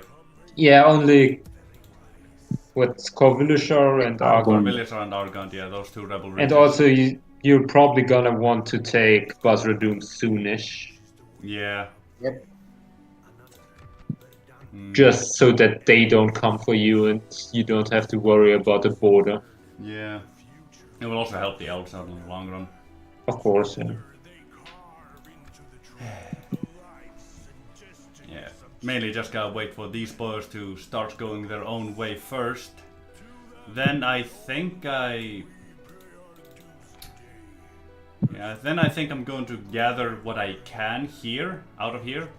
Put Gandalf back in Karas Nurland, because it's the only one who can keep the peace there. And basically march on Carn Dûm, see what they have there. Ah, good. I think you can't just walk on Carn Dûm. It depends on what they have, but you might be right. I mean, it's. I believe you're talking about Basra-Dûm, not Carn Dûm. Basra-Dûm, not Carn Dûm. Carn Dûm's a whole other ball bag. Like you won a few battles, but you're not that strong at the moment to walk into Carn Dûm just like that. Yeah, unfortunately. Well, I mean, I can always just walk into Carn Dûm, and take it, but it's a matter of what I would lose in the process. Rip Gandalf, basically. Yeah. Good. I actually have a pretty decent force in Forest Terrain now. Yeah, and also 6 units free upkeep, not bad. Yeah. And I could train local militia, but I think I'm going to end the turn instead and let some of the buildings that are queued go into construction. Yeah. Like the library and stuff. Yeah. Like the buildings I have in queue right now are what I consider basically the foundational stuff I need to actually, build up settlements. Great Raiders, Swordsmen, that's all that's coming at me, along with these boys. Yeah, that's a little... Well, the one unit, I don't know what's it called, is a little scary. What unit? The third one? This one? River Source? Yeah, those. The Axemen. Well, the X-Men as well, but No, I don't know. I don't really have anything they can use their axes against, and I can just shoot them. River Swordsmen, Yeah, yeah, true. they might be a little bit of an issue. They have a pretty good shield. But overall, I think we're fine. Like, sure, they'll try to shoot at a couple things with their ballista, but it's not gonna be enough. The ballista in AGO can't kill much, really. I was referring to my walls. Yeah, I don't think a ballista can kill a wall. They can kill a No. gate, I believe, Yeah. but I don't think they can kill a wall. Yeah, they might get through the gate if they aim for it, but they rarely do. Yeah. Like, if you see here, the way they're set up, they're aiming for this wall. So, you're just gonna dance Yeah, through yeah. a little. Alright. Do they have a ram? Because if they don't, that would be funny. There's a ram Oh on yeah, this they army. do. There's They tiny have, army over they here. do. Yeah. Yeah. We just have you over here. There we go. Can we just do the usual thing? Beautiful.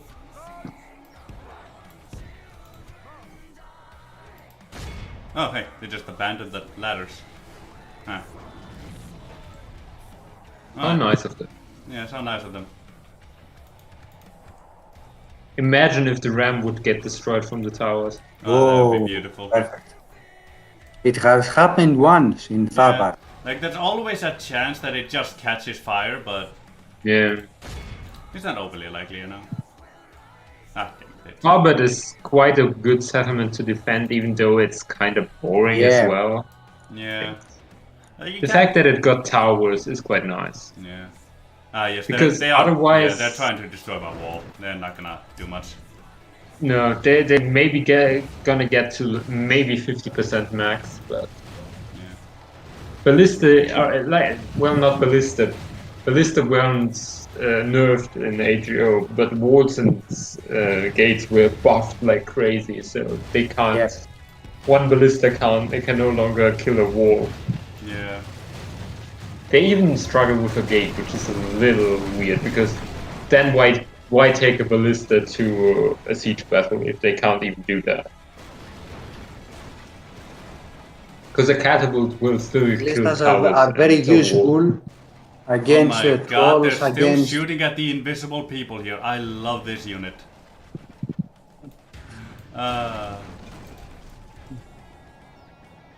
I'm sure I'm basically wasting ammo on them, but you know.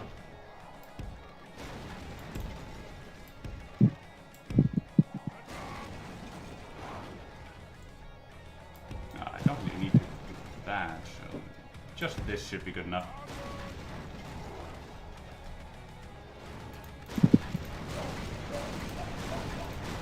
This is not where I wanted you, my man, and you know it for a fact.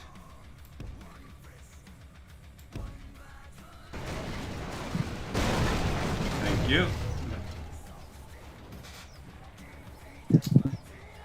And there we are.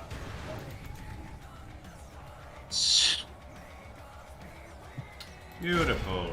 Usual strategy. Yep.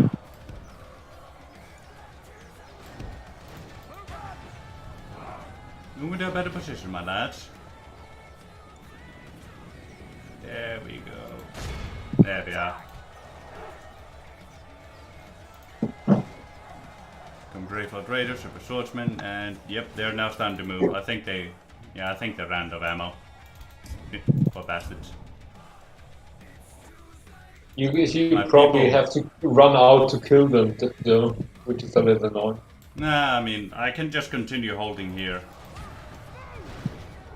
They're all the. And I'm talking about the ballista, because the ballista won't come in, I believe. Yeah. I'll probably have to run out to kill the ballista, but by that point, you know, won't really matter.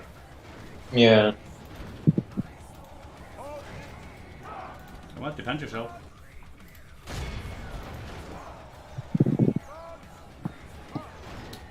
There we go, those boys are routed. Just a bit of a swordsman left now at this point, and then it's just a secondary army.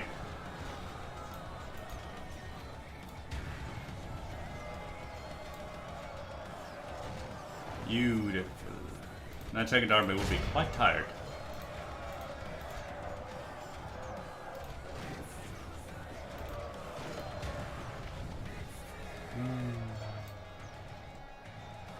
Hello, Great Blood Raiders. Beautiful to see you. You people get over here. Need you relatively soon. Yeah, killed the enemy general already. The one. You have another. Yeah.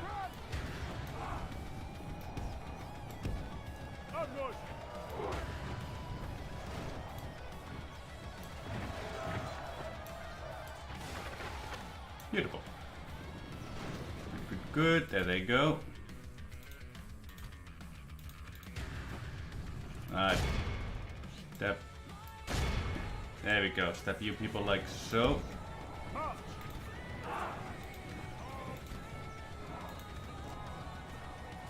Hello, Great Blood Raiders. Beautiful to see you. So they will go around the city to reach you. Yeah. Yes. Certainly gonna try. Of course. But we know how to deal with this situation. Yeah, we just wait for them to come to us and then we just murder them. Yep. Relatively simple stuff. And And honestly, also we can harass them as we are walls. Because only one gate is open and they will come there. Hello. Yep. Thank you. Ah, poor bastards. They're just not having a good time right now. Surely. There we go. We're having some friends coming soon, and they're actually walking. God damn it! Alright, let me speed things up. Yep, you can hear the towers getting active again.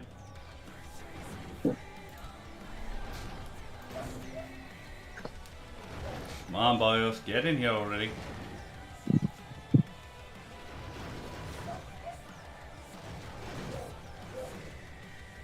They are coming one by one. Oh, Effectively. here we are. Hello, River Swordsman. How nice to see you. Oob. Yes. Always good to see you here today. Now, please die.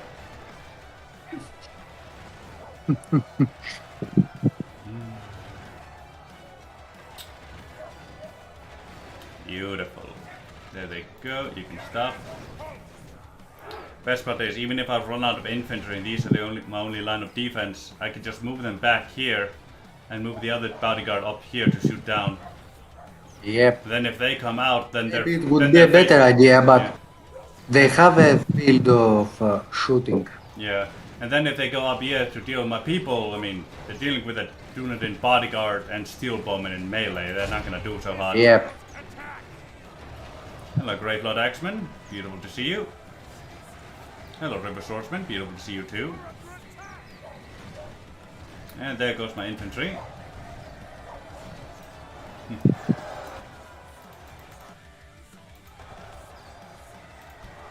have only 3 generals. Yeah. I've run out of infantry and they're trying to fight me, so always beautiful things. Well, I mean, they're mainly trying to move through, which I don't like, because my general's on this side.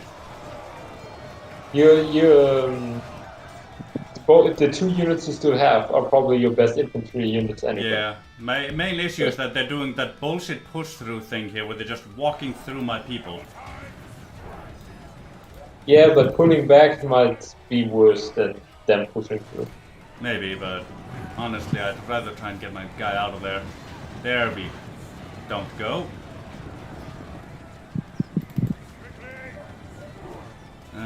Bloody hell. Come on, get in there.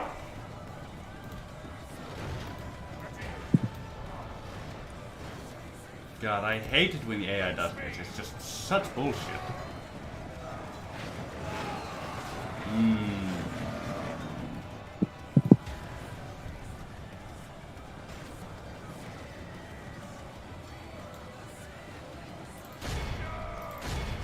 Like, you can't tell me this makes sense. No, of course not. But it's against a few factions. It's necessary to do it. Yes, it's bloody annoying. Are the towers still shooting? Yeah. Yeah, they're still shooting. Yeah, they are.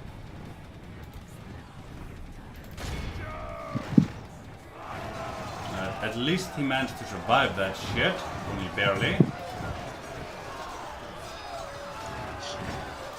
I'm still not sure how he achieved it.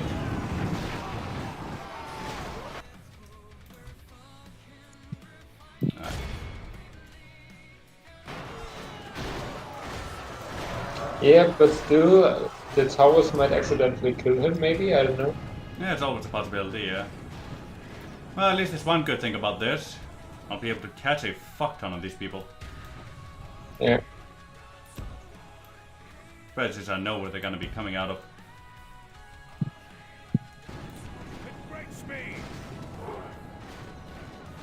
And stop. Go.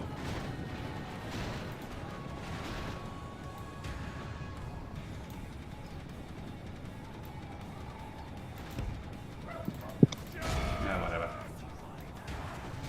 I believe you'll be okay. Yeah. Devin looks like I'll be okay.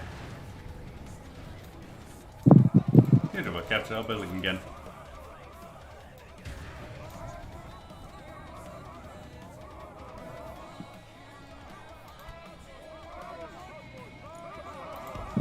Oh, hello, woodsman. I was wondering where the fuck you people were.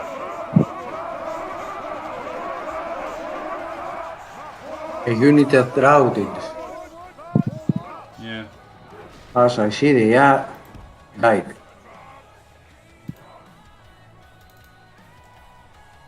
Alright, let's get over here, shall we? You, my man. Yeah. I'll also get over there. And we just go 6 times speed and we just honestly watch some boring satchel.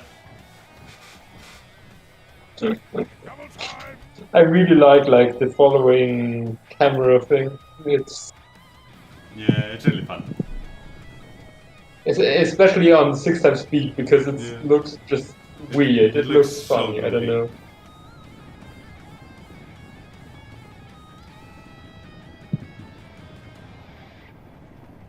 Because it looks like small kids trying to run without running, like really fast walking, right? Yeah. It has that like we are at the swimming pool, but we don't want to run. Yeah, we aren't allowed to run, but we're still running, kind of thing. Especially because it's so fast, it looks like they are all walking in like at the same time, like doing the same steps at the same time. Yeah. While really they do it random, right? Mm. But they don't have at this speed, it looks simultaneous. Exactly, which makes it so much more fun. Yeah, it's like, but in unison, let's run. Just walk. Yeah, exactly. Like, I imagine some, like, I don't know, really fast-paced, like, kid song to play while they run like that. Right? That's beautiful.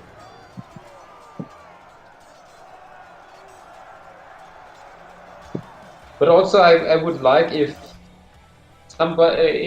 because if you do like inputs, the 6-speed goes away, right? Mm. Which might be helpful if you're used to it, but I don't really like it. I would like it if that was not a feature.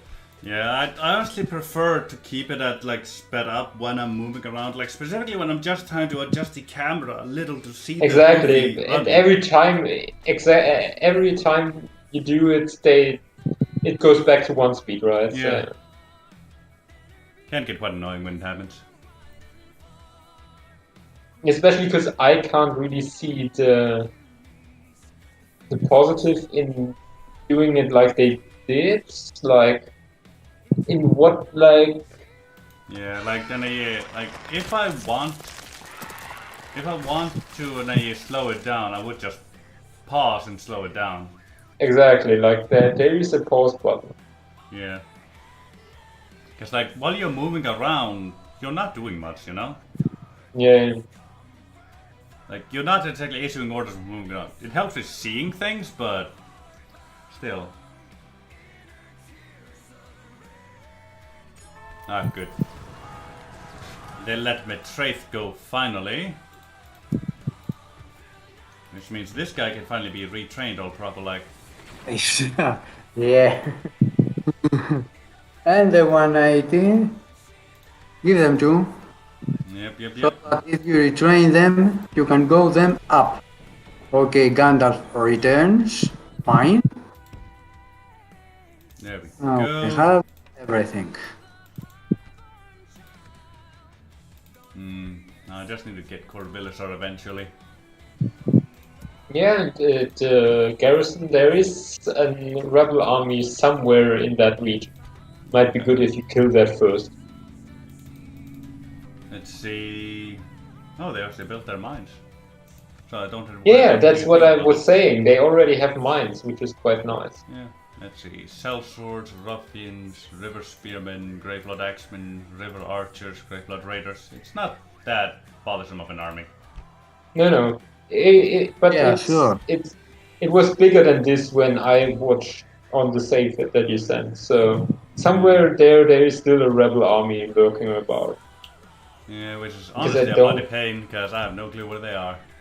Yeah, because the region also isn't that is relatively big. Like it will take a while to find it. Yeah, especially since there are so many trees in there. Yep.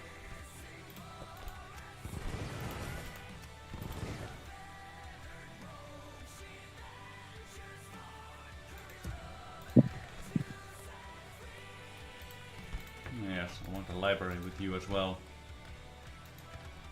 What I do like though about the AGO and such is that just having some of your units in a settlement will slowly gain it a little bit of culture.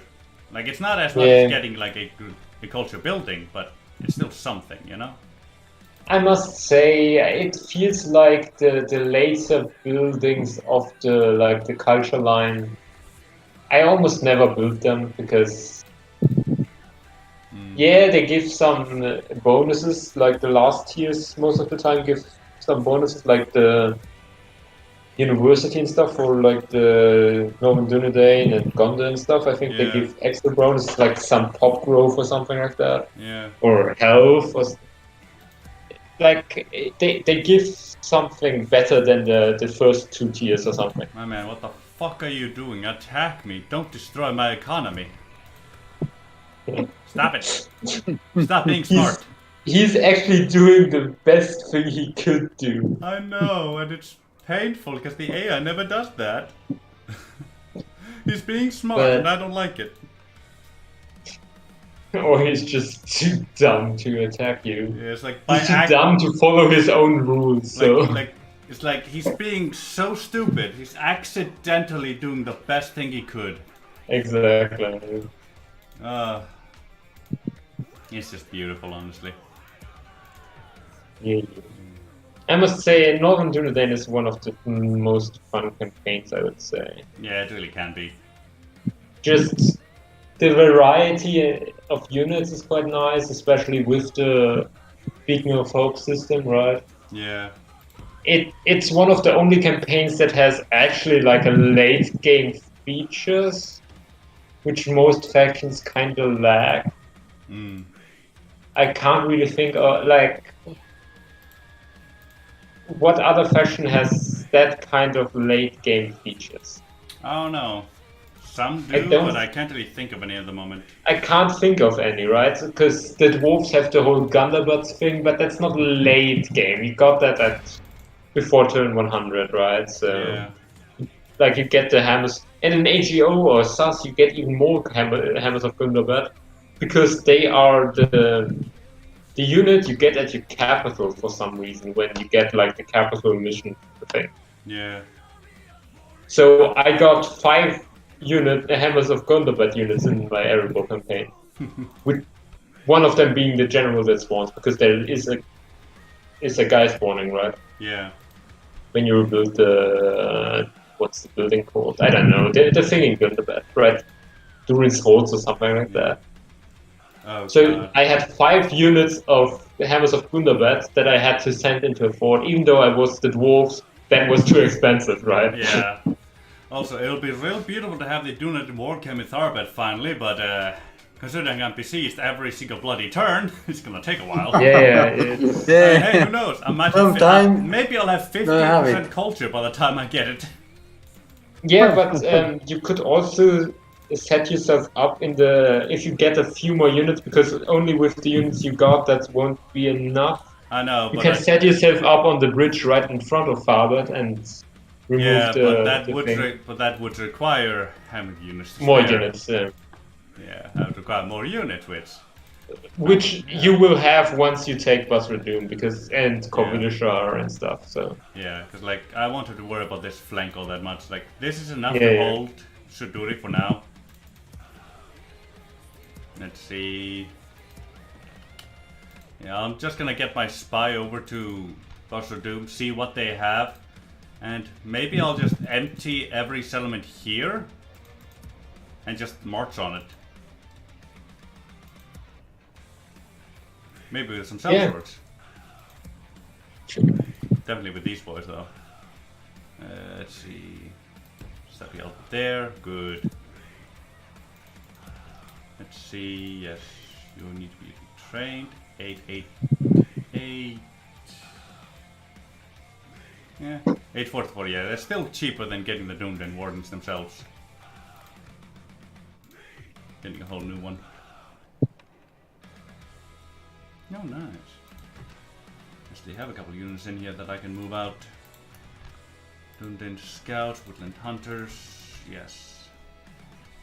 Let's move these boys over to. Yeah, over to there. 1, 2, 3. Fuck. I should have seen that coming. And them going this route. I should have seen it coming, but I just didn't. I just did not. That's my own fault. That's on me. I mean, I am building roads, but this was on me. I take responsibility. I should have known their stupidity and held their hand a bit more.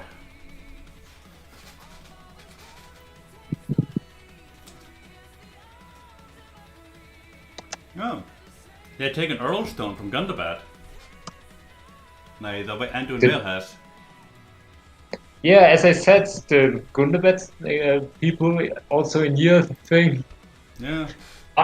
went quite. I don't know if they actually took Dane's Halls, but at some point they besieged it with a full stack, and there The was like Huntmaster's cover. 5 units or something in there. The other not. Yeah, the Huntmasters are really the only people here that might stay and fight for any amount of time. Well, still, I don't know. That actually is an army you might not win against. I'll be able to route these just easily. These Yeah. should get routed eventually, but maybe not initially. These will route first. These You're will route slowly first, running out these of will route infantry. Eventually, these will follow them. These will route with Yeah, these. but That'll leave I don't just know. these 3 here, which will eventually have this one route, and these ones might actually fight decently well. And Still, it's a lot more units. I don't know. yeah, I should be fine for now. It's gonna be much closer, of course. No, definitely, but still keep in mind, these 2 here are effectively infantry. They are, yeah. Yeah, they're They- better, they they're are better actually- used to shoot, but they can still be used for infantry. They are probably the best infantry you can currently get. Yeah.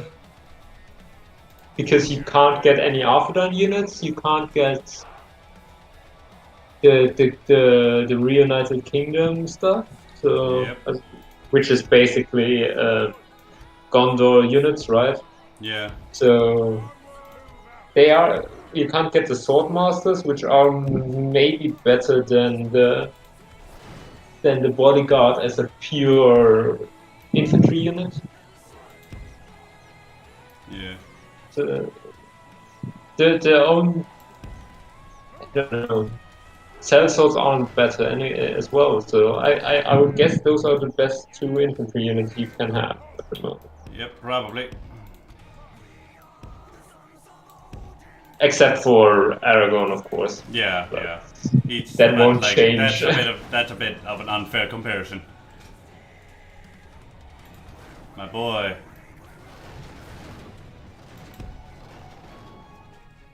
My boy. Get in position, please.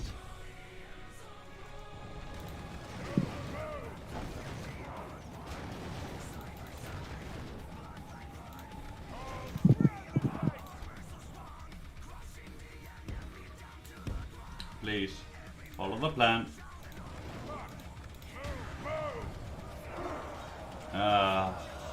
Shit, I won't be able to shoot them proper like that.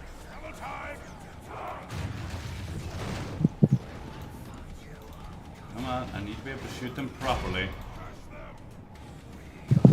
There we go, now you can go fight. My whole strategy on anything here is effectively just, can I shoot them better like this or that? Well, Oh, there we go, they've all I diverted. would hit the back unit. Yeah. I was just waiting for them to route effectively. There we go. Shoot those Danish sputemen. also, Garvin, how is your podcast doing? My podcast? Oh, it's going alright. I've recorded on a 2 episodes for it at the moment with Jeff, or Jay. Why does it? Yeah, yeah. Yeah. And we're just waiting for the artist to get back to us with the background image for the podcast. Yeah. Which he'll get back to me on the 27th to finalize things, put the order up so that I can actually, pay him for it. And then he'll start working on it, and about 10-15 days after that, I'll have it ready and the first episode will come up. Good. Will it be a separate channel or will it be a channel? A separate channel. I mean, I would prefer the same channel, but the algorithm wouldn't Doesn't like it. Yeah. Yeah. Yeah. Like, it's best to keep your channels somewhat uniform.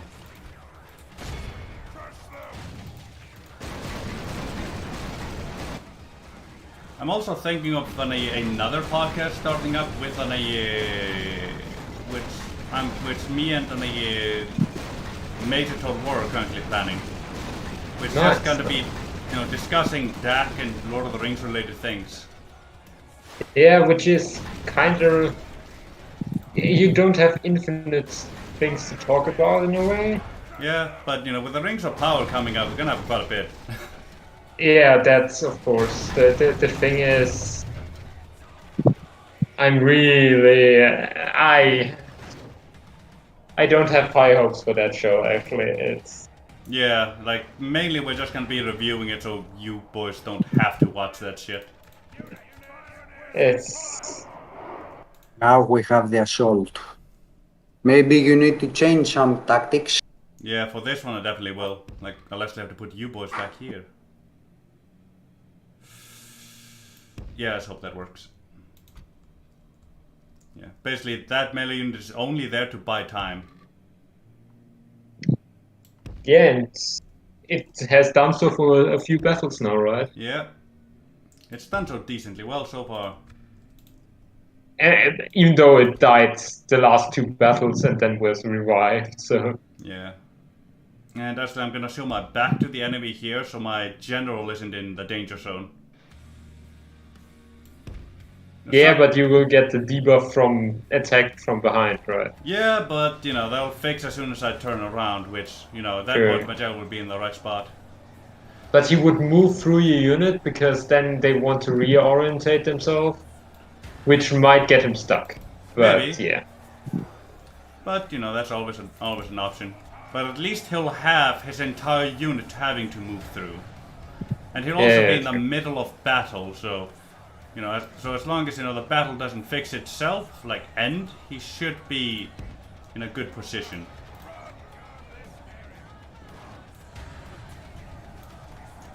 Does this look like running? Not really, no. Probably is one unit stuck in the like the door thing or something.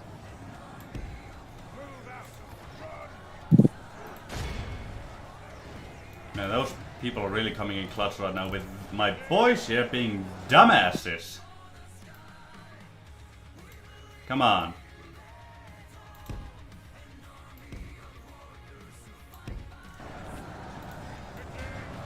yet. God, the pathfinding can be so frustrating sometimes. Yeah. Thank you. Now just In that regard, Medieval 2 isn't the ideal game.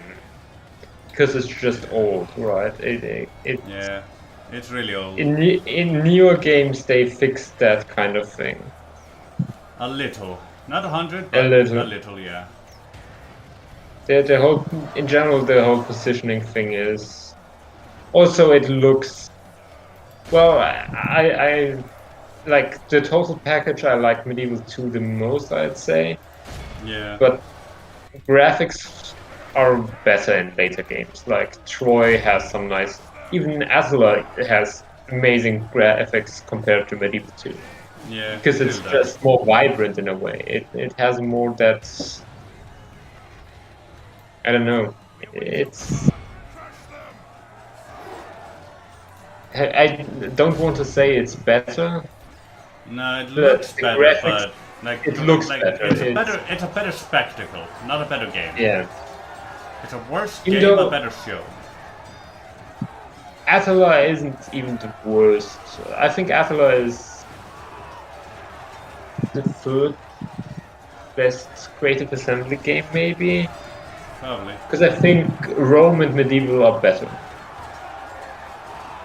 Like Rome 2, Medieval 2. Yeah. Even though they are basically the same game, just reskinned, right? So. Effectively, yeah. Well, Rome 2 is kind of like at launch it was fucking bad. Yeah. But now, especially with the remaster and stuff, I think it's quite weird. Yeah, like Rome Remastered is alright, but Rome Total War. Rome Total War. Like Rome 2 I like, Total War wasn't very good. Yeah, but I like the premise, so that might be a little more bias in there, you know? Yeah. That's also why I liked Attila more than Troy. I don't know, Troy was. It's not a bad game, but it kind of misses the point in a way, because the whole unit management thing I thought was better managed in earlier games. Yeah. Because, for example, there are the heroes, right? Yeah. Which they have They're just later games. they're just honestly too powerful for it to be a proper strategy game after that. Genau. Troy is more like Warhammer. Whoever has played Warhammer knows very well. Yeah. Warhammer comes While in Rome the category is with more Troy when strategic. it comes to that. Yeah, like in a like from what I've seen with Troy, it's effectively just is your hero alive? Is their hero alive? No, they're lost. Basically, it's also the like a few features, of course, because it's newer, it's more refined and stuff. I would not say refined. I'd say fucking dumbed down. Some features are a little, but the whole, especially like the mechanics in earlier games were much more in depth. Like, for example, the whole range with an elevation thing, right? Yeah. Which is a relatively easy equation to do. Why they didn't do it in newer games, I have no idea. I don't know, my man. They're just dumb, honestly. But the older games had much more like a focus on formations of units in a way. They tried to more be their square in a way and hold their square. Now it's more enormous fighting, right? Yeah. But I don't know. It's not a bad game, but I don't like the newer games as much as I like the older games. The older games. Even though some of them are older than me, right? So that's kind of weird. Yeah, it's a real weird thing to think about, but it's just true, my man. Yeah. But I think that's in general with games. Older games have some flair to them. Like, I'm not talking about really old games like Pac-Man or something. That shit's boring as fuck if you play it more than a few times. Yeah. So, but like especially strategy games, because nowadays strategy games are not as big of a community. Well, they used to be one of the biggest gaming communities, right? Because Yeah, like they the whole used to be shooter some of the thing- biggest shit out there, but now, exactly, yeah. It was still as niche as it is today, but yeah, but at Today they- least the people that made the games back then actually cared. yeah, it's Now it doesn't Right. feel like they care, you know. it's Like right now, Now right it now is money making. Yeah, it's less a passion project and more how much money can we get out of this. Yes, Yeah. exactly. and This it's with rather most than- games in a way. Yeah, Especially if it's like a series, because on which Call of Duty are we now? On 14? Something like that? No. I thought we were on 97. Let's see how many we are on. We are on too many cars. I think we. Yeah.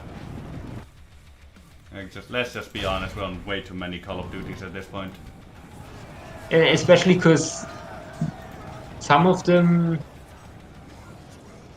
Like, I can play a Call of Duty game, right? But the change in what they add every game, I don't think is actually worth it. Like, No, it's more like DLC stuff at this point. especially like it's DLC without being advertised as DLC. Yeah, it's like a whole new game, but it's just a new gun. Yeah. Somewhere. Well, they try to add new maps and stuff right there, but Yeah, but it's not worth a whole new game, my man. yeah, especially like the only one of the newer Call of Duty games, which isn't newer as well, is Infinite Warfare, because I like the whole space thing, right? Yeah. But also that was critically acclaimed. Most people didn't like that, but I like that. Why it doesn't critically acclaimed mean it was well received? Did I say acclaimed? Yeah, you said critically acclaimed, but most people didn't like it. But I did. I was just Critically received, yeah, critically received. Criticized more than praised.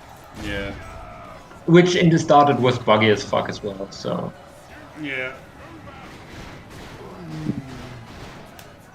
But there are 17 CODs. 17 in the series. Yes. Oh God. Oh, as of October 2021, I think there was a new one since then. Probably. It wouldn't surprise me if there was. I don't know, I don't care actually, so. Yeah, I never bothered caring. Like the only war shooters I really played were Medal of Honor. That was only on PS2, and even then I didn't play all of them. Like only one or two of those games. Like, I was never much into those games, you know. Yeah, me as well. The only game, like I played one COD game actually. Otherwise, I just played if I was with somebody at their place or something, right? Yeah. But that's the only game I actually played because I liked the theme of it. And I don't dislike shooters, right? But they are all basically the same.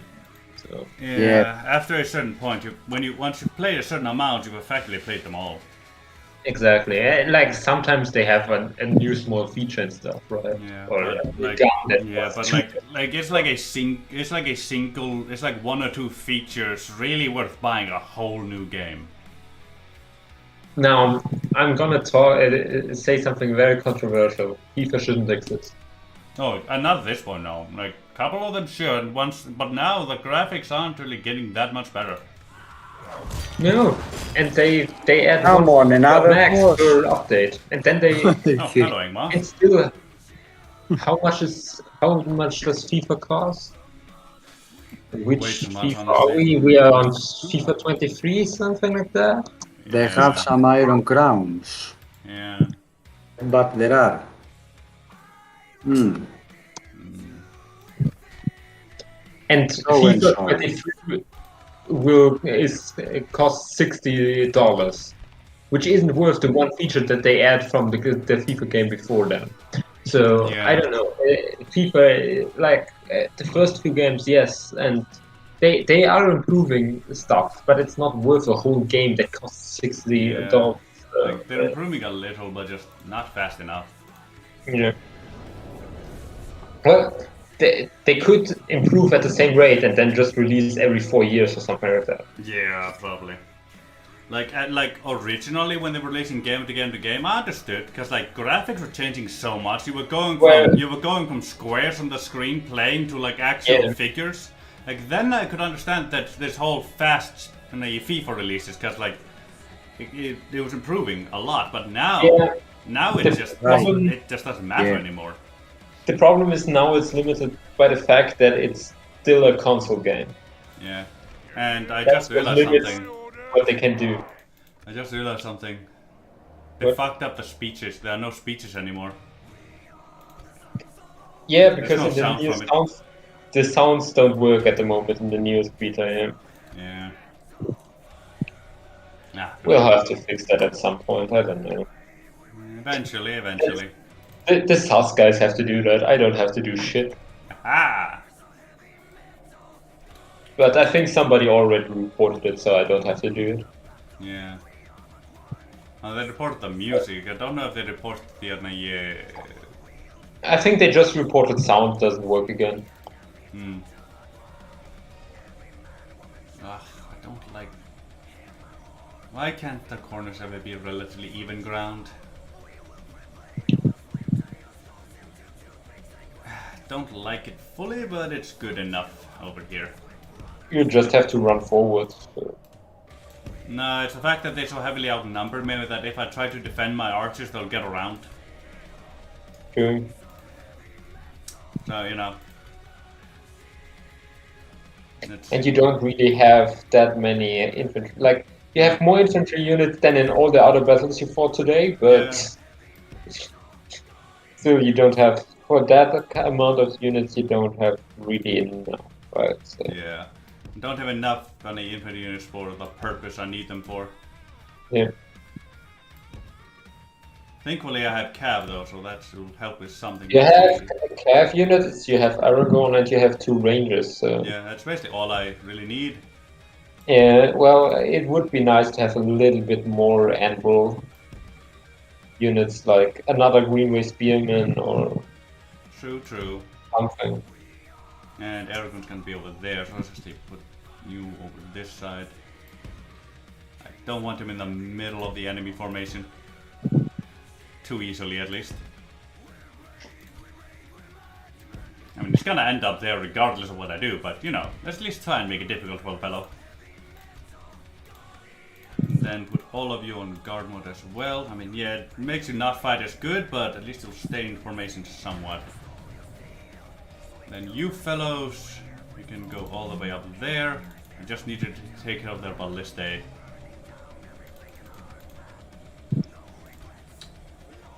Thankfully, they don't have any cav, so, you know, that's good for me. And their ground units are a bit better. Yep. So, taking them out diminishes the army.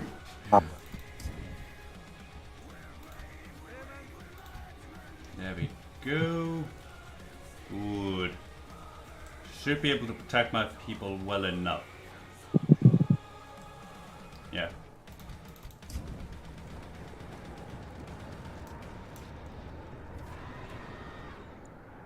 Alright, let's get up here-ish. Keep in the box formation.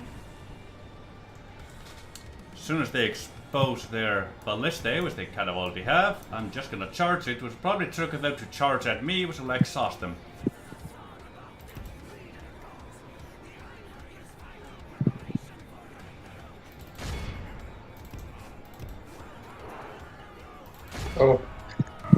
Oh, hey! That was they actually have something. Their general was their ballista. Yeah, but it's nice. So yeah. Won't do as much as it would with other people. No, but still better than nothing at all. Yeah. And they actually maneuvered in a way to try and block me there. It looked really professional actually, because they moved one to block the one side, one to walk through them to block the other side. Yeah. While at the same time is somewhat doing like... My poor man. My poor dude.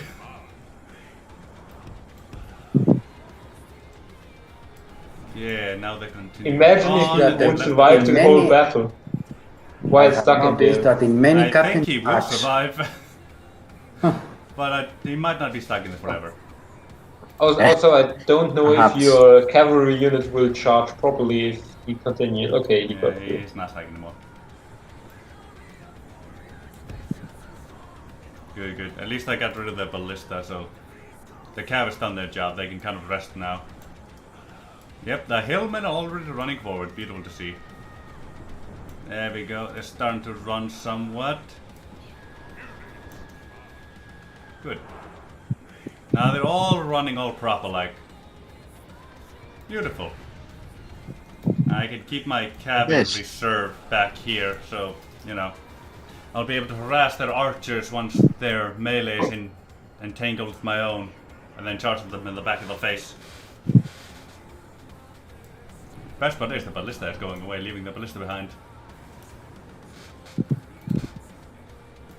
Alright, Algon. What does this look like from your perspective? Not that bad, not that bad at all. But you might have to run in your offensive infantry just to have a slight edge. Maybe, like your maybe, but that cell swords and thing. Yeah, currently my key to victory though is basically get them in melee and charge them in the back and break them. Sure, yeah, but the Greenway spearmen should handle the attack. Oh yeah, the ballista's going back with the ballista.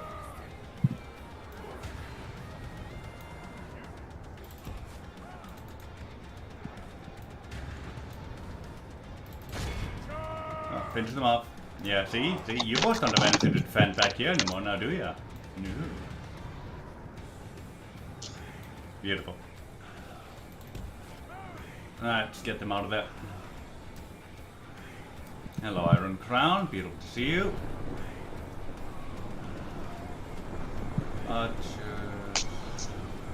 Iron Crown Longbowmen. What is their range? 180? Yeah, that's a decent length. The Iron Crown units are all quite good, so... Yeah, fairly decent units.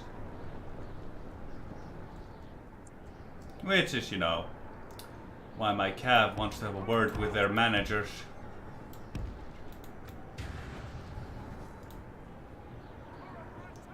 Right, good. They've effectively brought themselves into a tight enough formation for me to charge out at them.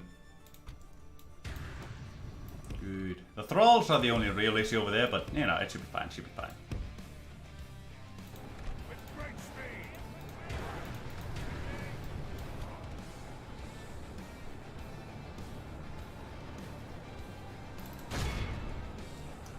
Bad charge over there, but hey. Who needs smart things to charge into?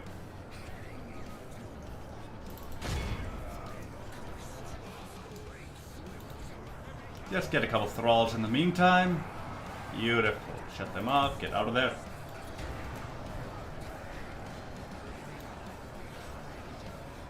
Good, good. Take you off guard mode, you fellows. You have no use for it at the moment. The thralls in the back. See if you can't allow my boys here to change who they're fighting. Going where you middle, so you're fine. Good, good. Routed those. You boys get out of there. You boys aim for these thralls. And some wars are a bigger issue, but thralls are a big target.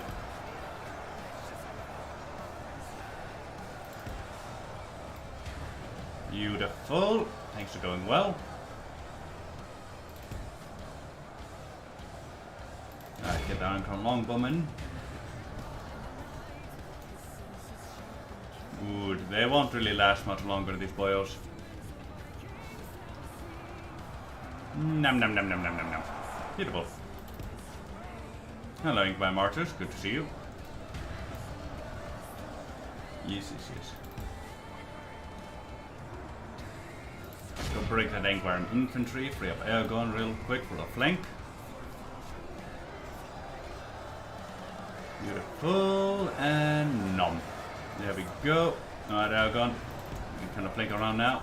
You boys, playing by marchers. Yeah, Greenway Spearmen are doing alright, and a lot of people just broke. Alrighty then. Go for the Orc Fighters. Thralls, Iron Crown over there. You boys, you're focusing on Thralls, got a bigger issue. Go after the Hillman real quick, beautiful. Boys, Iron Crown. They're gone. Get over here. The Iron Crown Halberdiers. Good. Now a lot of them are coming back, but overall it's fine, it's fine.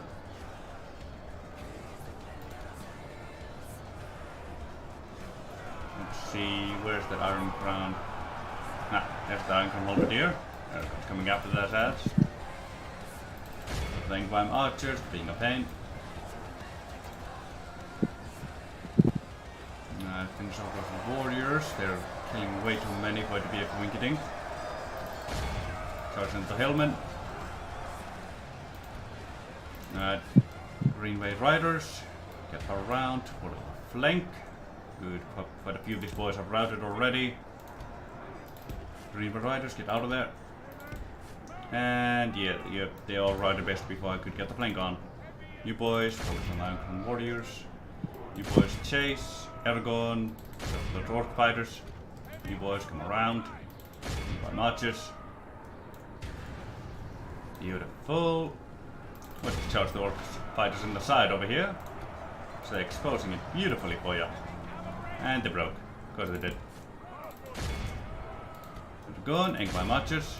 You boys continue chasing those fellows. Yeah, I don't think that boy's coming back. You boys go to those thralls. Think by marches, why not?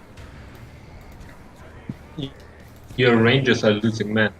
Yeah, that's because they were being shot by these archers who I'm fighting right now. Okay, yeah.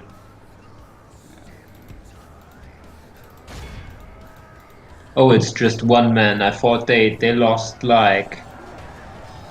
I read that as 26 instead of 76. I thought they lost like 50 people. So I was like... That would have been something. That would have been something. Good, we just won. Now you boys, you can stop shooting now. Because now it's just a matter of chasing the enemy down. Ah! Cool. Speed things up a little.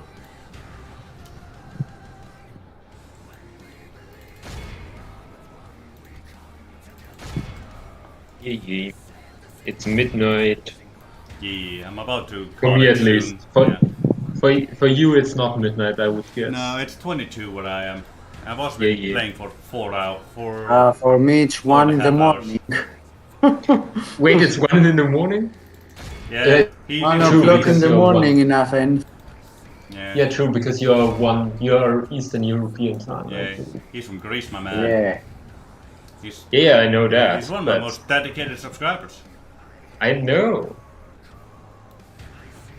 Well, the story will continue perhaps tomorrow. Yep. After the video that goes up, we'll have one thing more to say, I hope. Yes. Let us hope so indeed. Let's see. I mean, it would be a little sad if after this entire video there would be nothing more. There'd be nothing to put in the story at all, you know? We have. Goodies, some goodies here. Yes. There's some good shites out here. All over the place. It's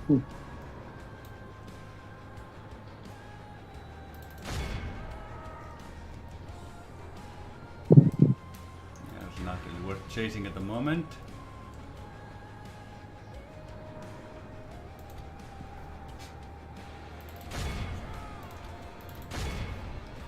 Back over here.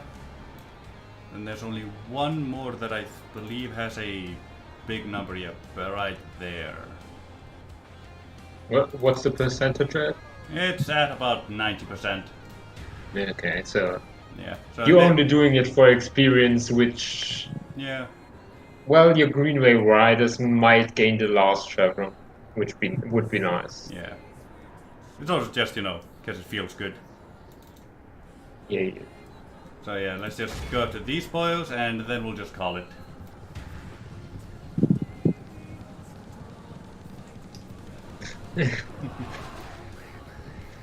Where are you, boys?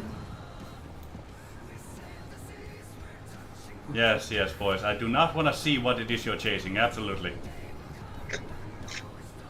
Thank you for that. Definitely don't want to keep looking at that.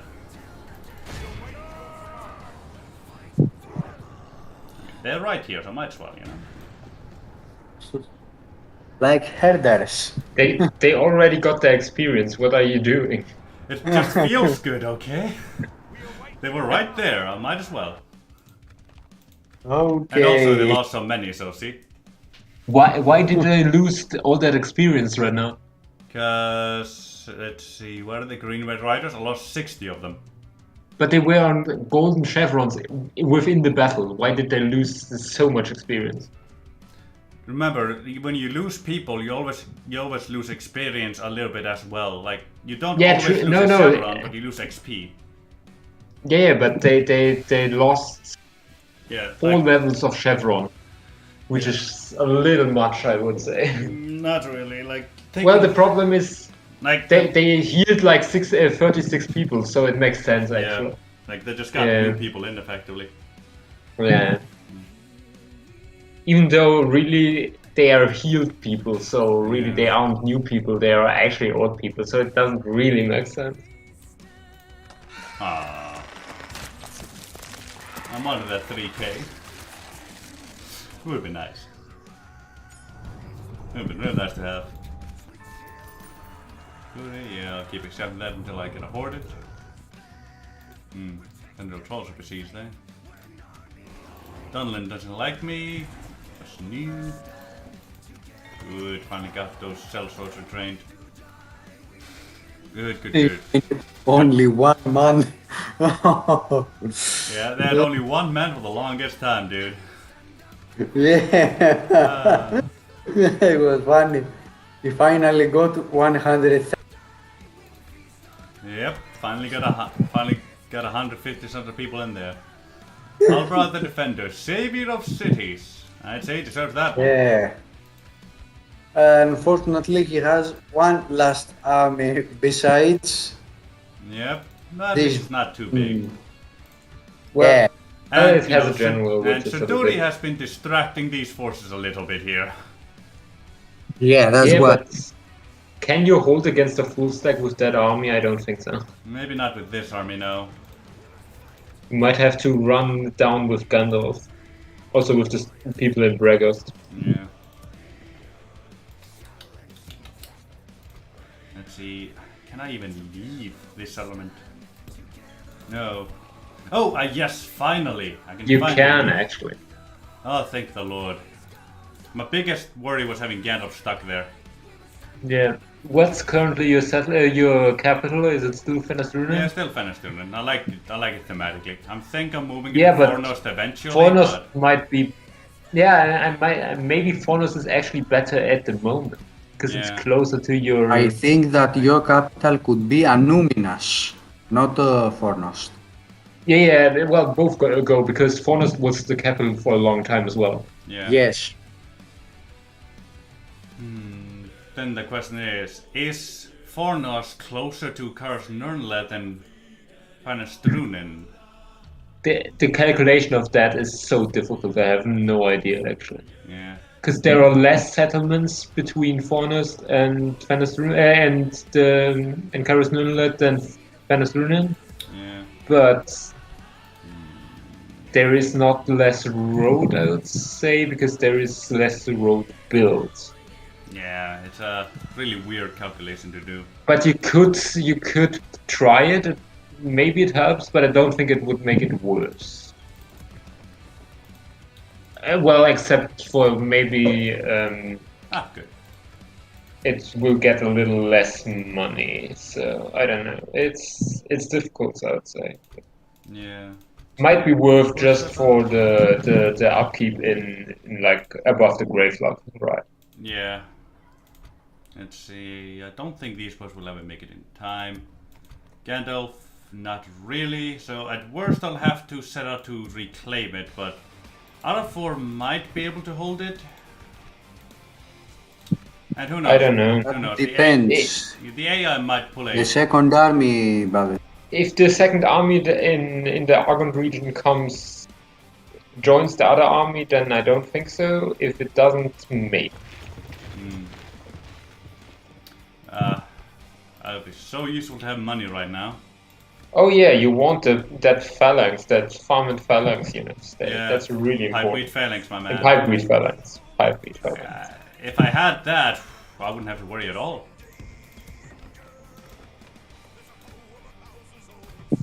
There we go. And, you know, just in case we end up losing it, gotta start moving them now. Gotta move those sellswords, maybe. Yep, move them into this force for free upkeep, To then into Tharbad. Tharbad. Yeah, they should be able to get Tharbad next turn, so. I think But so. for now... Aha! I am unbeatable now! You might have to do the same thing for the Breland unit, just for the fun. Yeah. Yeah, perhaps. Also, you should Extremely maybe low. repair Tharbad. Just maybe. I mean, it doesn't change the battlefield, so who cares? Plus, it's 900 gold. I can't afford that shit. True. I mean, my economy is going to crash in... Hold on. It's 4 turns. You know, it's gonna go all the way back down. It looked like... Okay, finally moved away, good. Whee!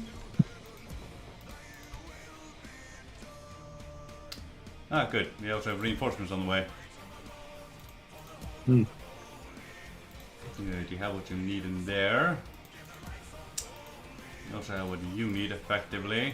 Now, I would like this army to move out of the way so I can besiege the Numinas and hopefully have it sally out against me. Because, like, if I engage this army, I won't have enough units to take a Numinas. Yeah.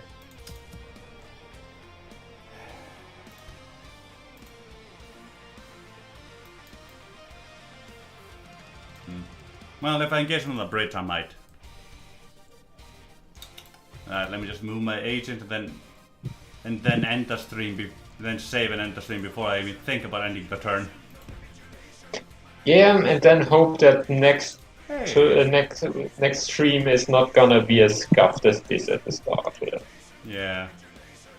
Dude, look at Well, we worked it out, but it's still not. Yeah, I still no fucking clue what the hell happened there. Especially, Because corrupted, which was the only reasonable thing I could still think of, but it wasn't the case. Yeah, it just wasn't the case.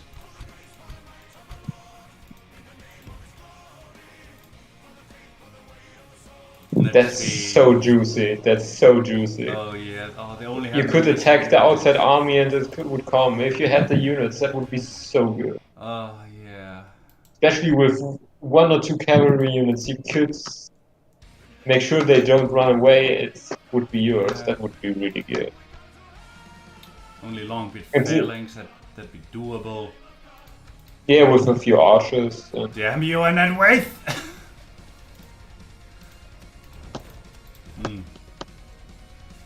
Who knows? Maybe I'll just ignore the Numinas. Bring Aragorn down here. And then Gandalf from below. It might actually be the more immediate target with them having accepted the rings.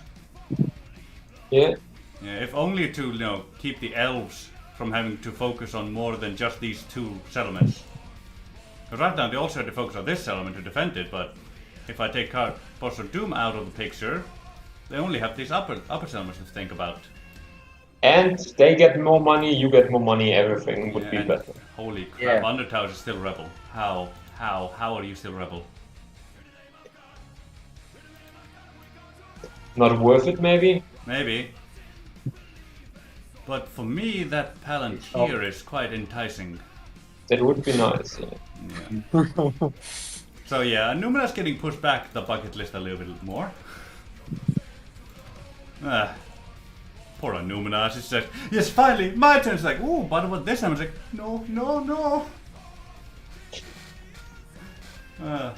Always being looked over. Nah, not worth it. Too few units. Let's see what. Wait, did I move everyone? Nah, yes, it was you left. They also Erebor holds Rakiaberg. Nice to see. Erebor. Yeah, Yes. they already held that at turn 30, but I don't know if they hold Dane's Hold. No, I don't think they do. No, Gundabad's Change holds Gundabad. Yeah. But they did hold Anazana, which is not bad. Yeah. So, you know, we'll see what the situation is here next turn. Man. How many turns did I go through this episode? Okay. Well, the same you sent me is on turn 30, like the end turn of 30, so 31. Okay. So we went to about 7 turns. About it. Well, no, actually 8 turns, because the complete 31 turn was played, and now the complete 38 turn was played. Yeah. No, that's super fun. Well, it's been wonderful having all of you here today. It's been a long episode. 4 hours, mate. 41 minutes. Well, Poor Borgo. Nice to see you. yeah. I'll see you all next time, my boys. Yeah, Love you. yeah. Of course. See ya. Bye bye, beautiful Bye. bastard.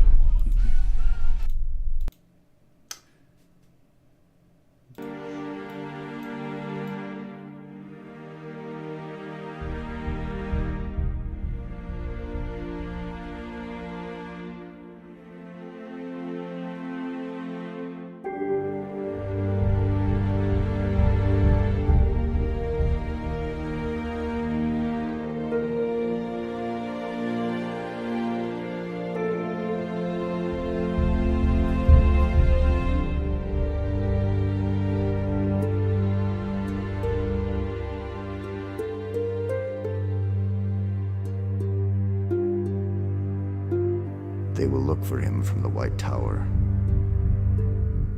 But he will not return, from mountain or from sea. Through Rohan, over fen and field, where the long grass grows, the west wind comes walking, and about the walls it goes. What news from the west, O wandering wind, do you bring to me tonight? Have you seen Boromir the tall, by moon or by starlight?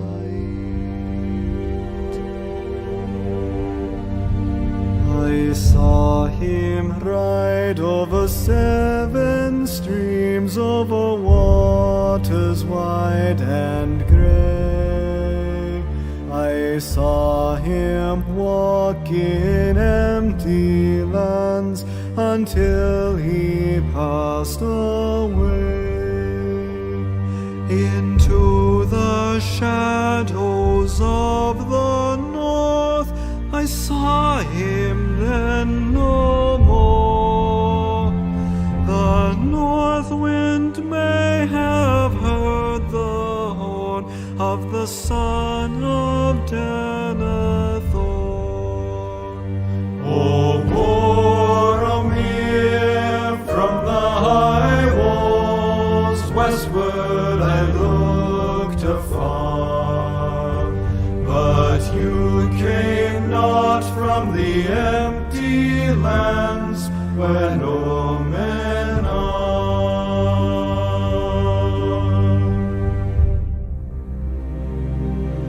From the mouths of the sea, the south wind flies. From the sand hills and the stones, the wailing of the ghouls it bears, and at the gate it moans. What news from the south, O sighing wind, do you bring to me at eve? Where now is Boromir the fair, Hilarius, and I grieve. Ask not of me where he doth dwell, so many bones there lie on the white shores and the dark shores, under the stormy sky. So many have passed down Anduin to find the flowing sea. Ask of the north wind news of them, the north wind sends to me. O Boromir, beyond the gate, the seaward road runs south. But you came not with the wailing gulls from the grey sea's mouth.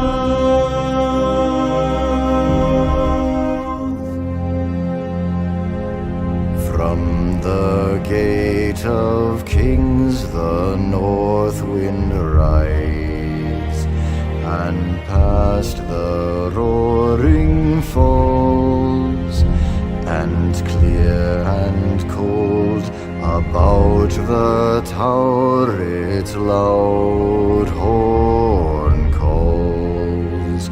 What news from the north, O mighty wind, do you bring to me today?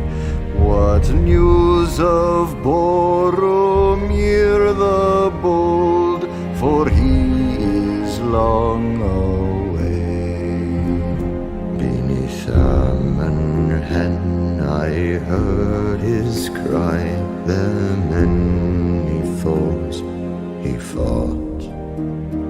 His cloven shield, his broken sword, they to the water brought.